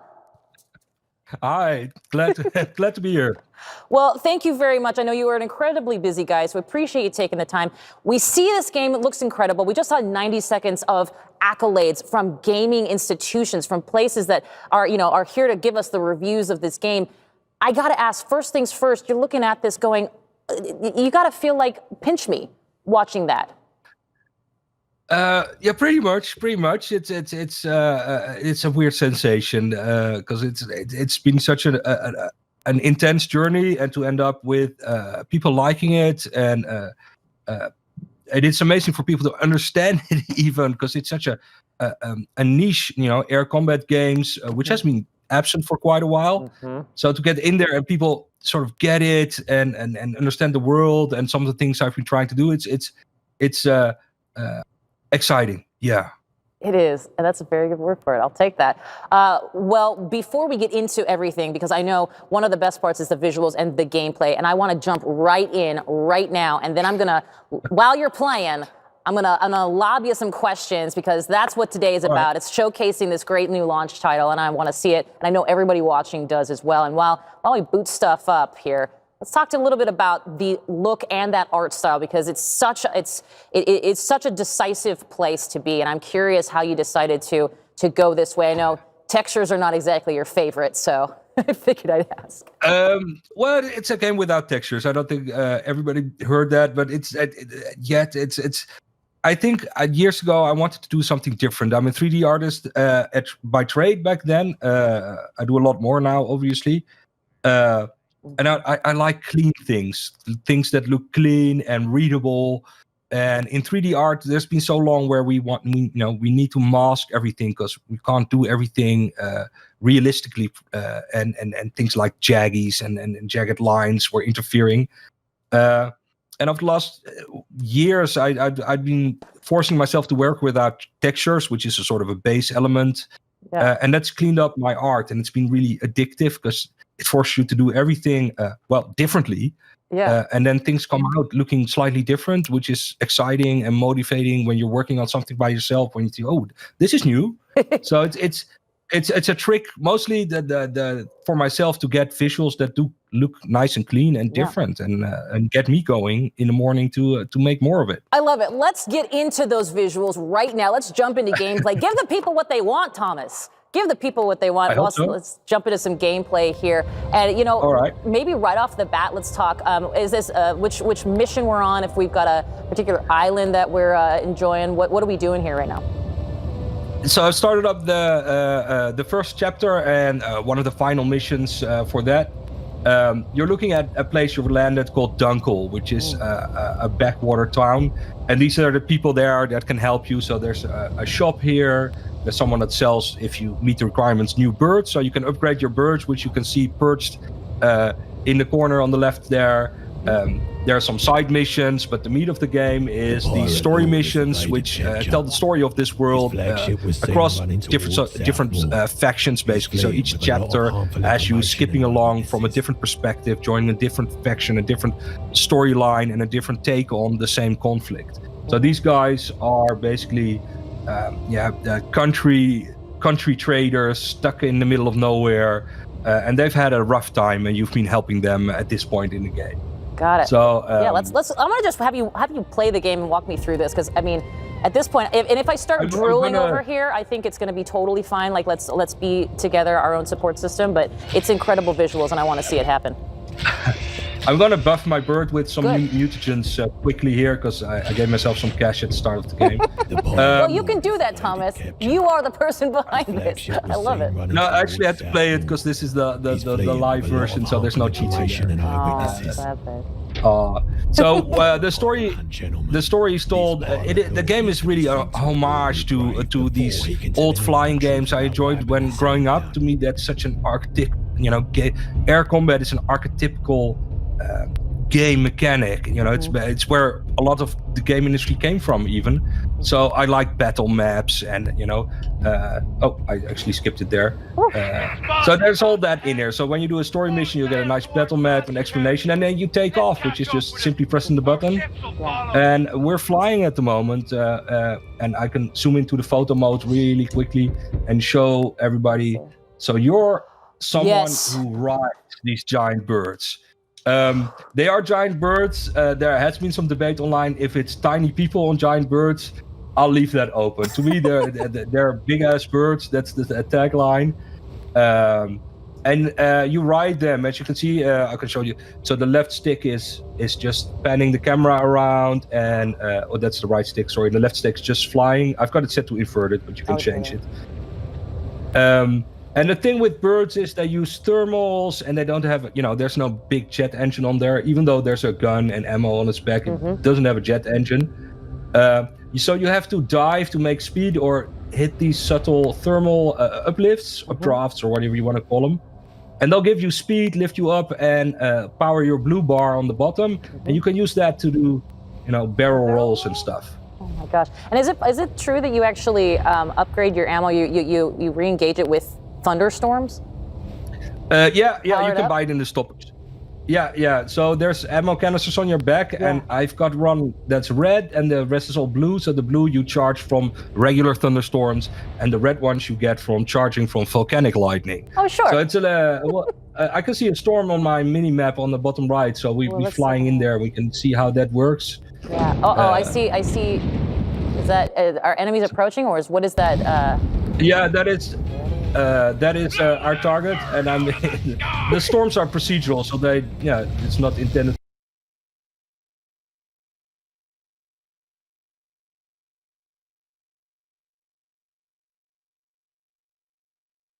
combat. It's air flight combat. I love it. So I love air combat games. So I've tried to, really stick to the vocabulary of those, old-timey air combat games. With respects to the GUI, there's stuff like if you target something, you can hold the B button and the camera will track the target, so you can get a good spatial awareness of where you are. Because the combat's so much faster than or slower and relatively faster. A lot more turning is involved, so it's quite close to, let's say, World War I style dogfighting. But I found it's impossible to hit it by just leading the target. So there's a little aim assist, and when you see the lock on blinking, that means you're basically locked on. You're getting that little boost to help you destroy your opponent. So I think we've taken care of that first wave there. Well, you can see me recharging. There's a danger where if you recharge too much, it might overcharge, and you have to, it's happening there. You have to hit the deck. So let's see. And when you hit the deck, I was gonna say you can't like die in the water, obviously, right? But you do get some help. No. It's right here. Let's dive in and pick up a sea mine and take down this little pirate skiff that's being all annoying. Yes.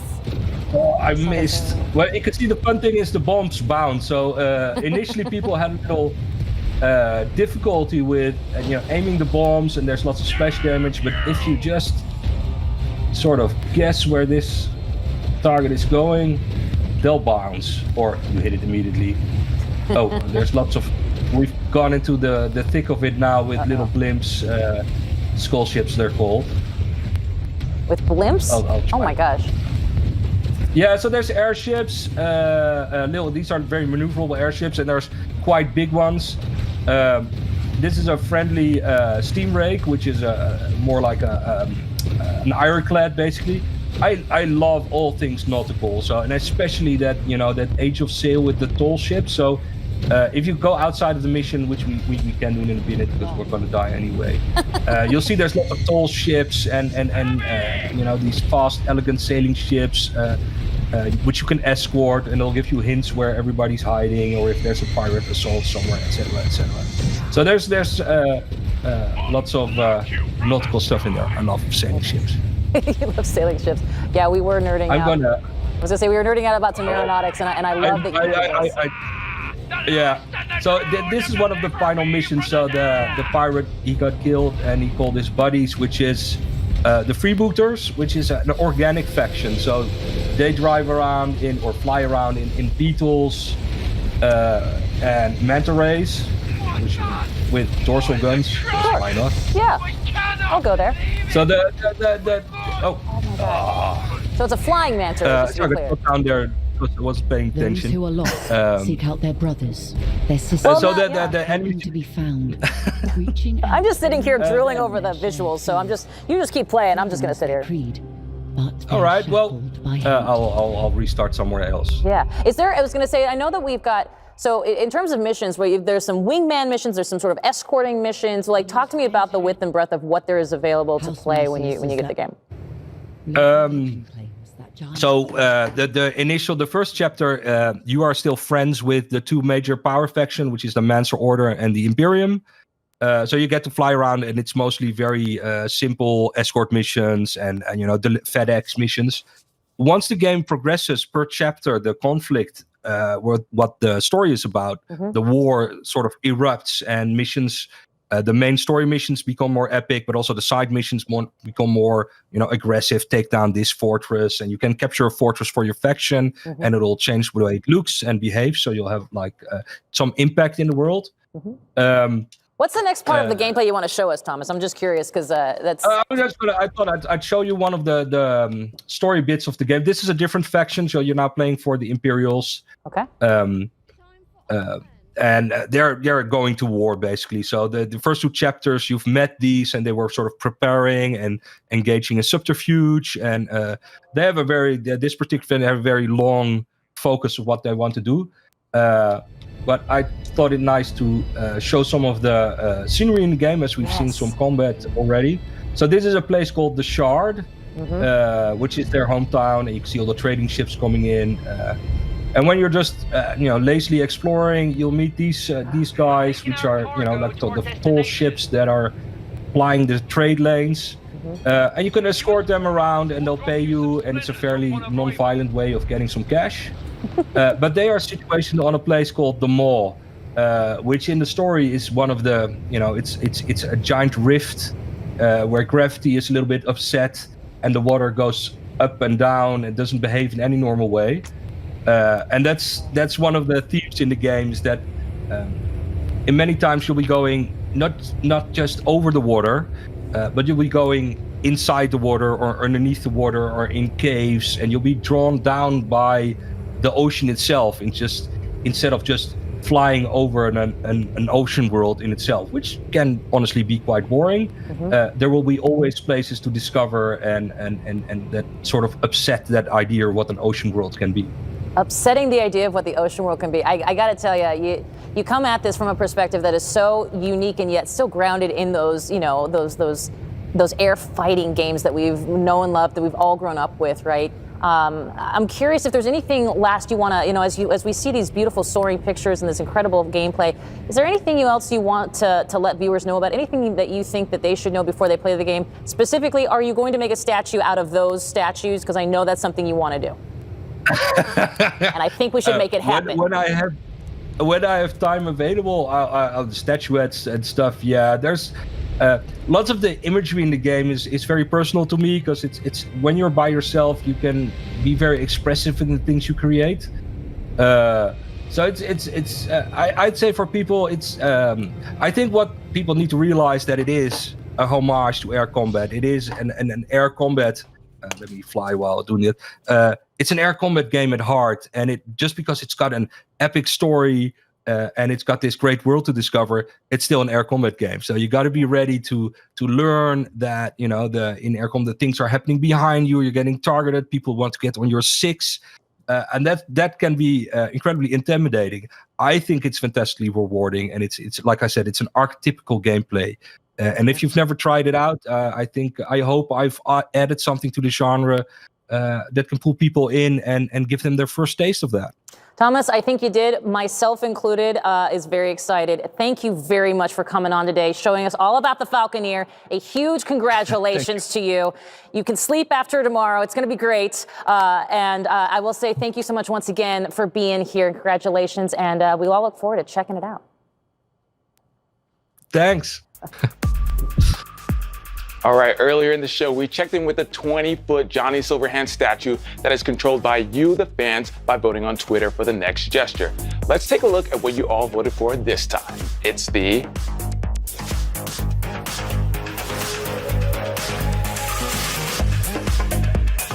As we promised earlier, it is now time to reveal the names of the FanFest sweepstakes winners. Huge congratulations go out to Tony Togart of Norway, Alexander Sosa of Brazil, and David Opozo of Chile. We will be reaching out to all of you to tell you more about the prizes you're going to win very soon.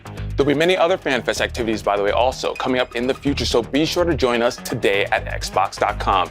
And obviously a huge thanks to everyone who participated in the Fan Mosaic. All throughout the show, you've been sending in your awesome photos, and the Nexus is finally complete. And truly, seeing all this come together feels perfect, because you are literally the heart of Xbox. Now, let's send it over to Phil to say goodbye. On behalf of the entire team at Xbox, I'd like to thank everyone for joining us on the stream to watch, play, and celebrate games. This year has been a challenging one, which makes all of your support more special than ever. So please, stay safe, stay healthy, have fun, and we'll see you online.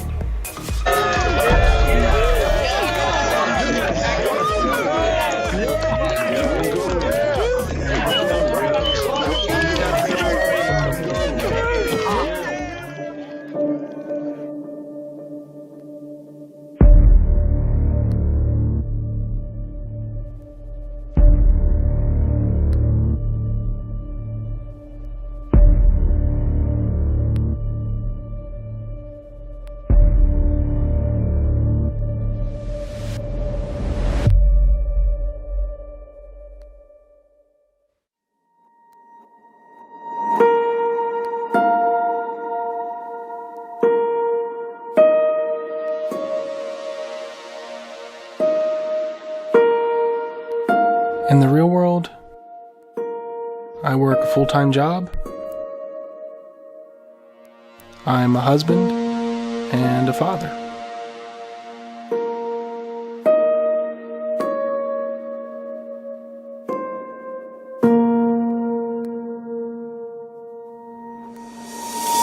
In the real world, I'm a producer. I'm a construction manager. I am a full-time graphic artist. I'm a dad. I am a steelworker.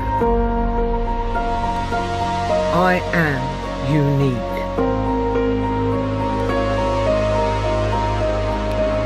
I'm an uncle. I'm a nobody. In the real world, I'm a husband.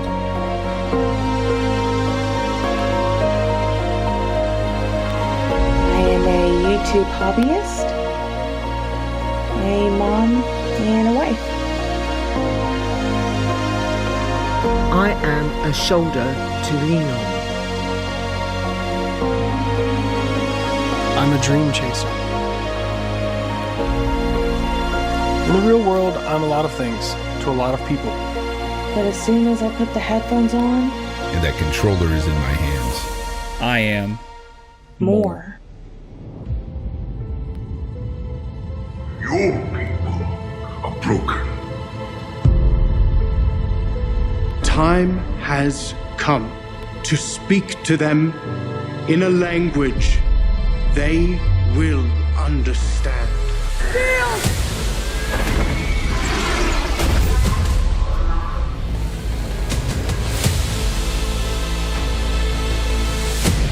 We are more. I'm a hero. I am a Viking. I am a warrior. I can fight back the enemy. I can protect others. I can save the world. I am the strongest. And the fastest. I'm a fighter. I am a superstar. I can take the winning shot. I am Master Chief. I am more. I am more. I am more. I am more. I am more. In the real world, I can be a lot of things. But on Xbox, I am Extraordinary.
I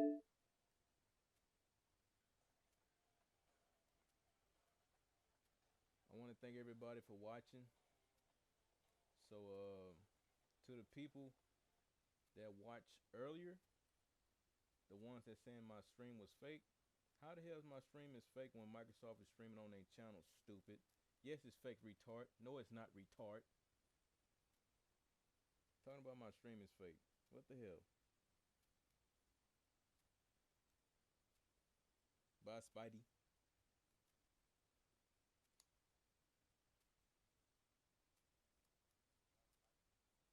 Yeah, but my stream is not fake. How is it fake? That's PlayStation fanboys coming to my channel trying to ruin shit. I don't want to cuss too much, but yeah. I want to thank everybody for watching again. I appreciate y'all coming and watching. I never achieved having 100, almost 200 people watching my stream. I ain't never achieved that. I'm so thankful. I'm so grateful. And I will be streaming more often. And another thing, I've been having problems with my Elgato software, and I've been trying to stream, but I couldn't because I don't know, it's giving me like an error, 500 error, something like that. So only YouTube is working right now. Like Twitch is working, and Facebook, I better stream on Facebook. But yeah, but like I said, thanks for watching. And to you retards that said my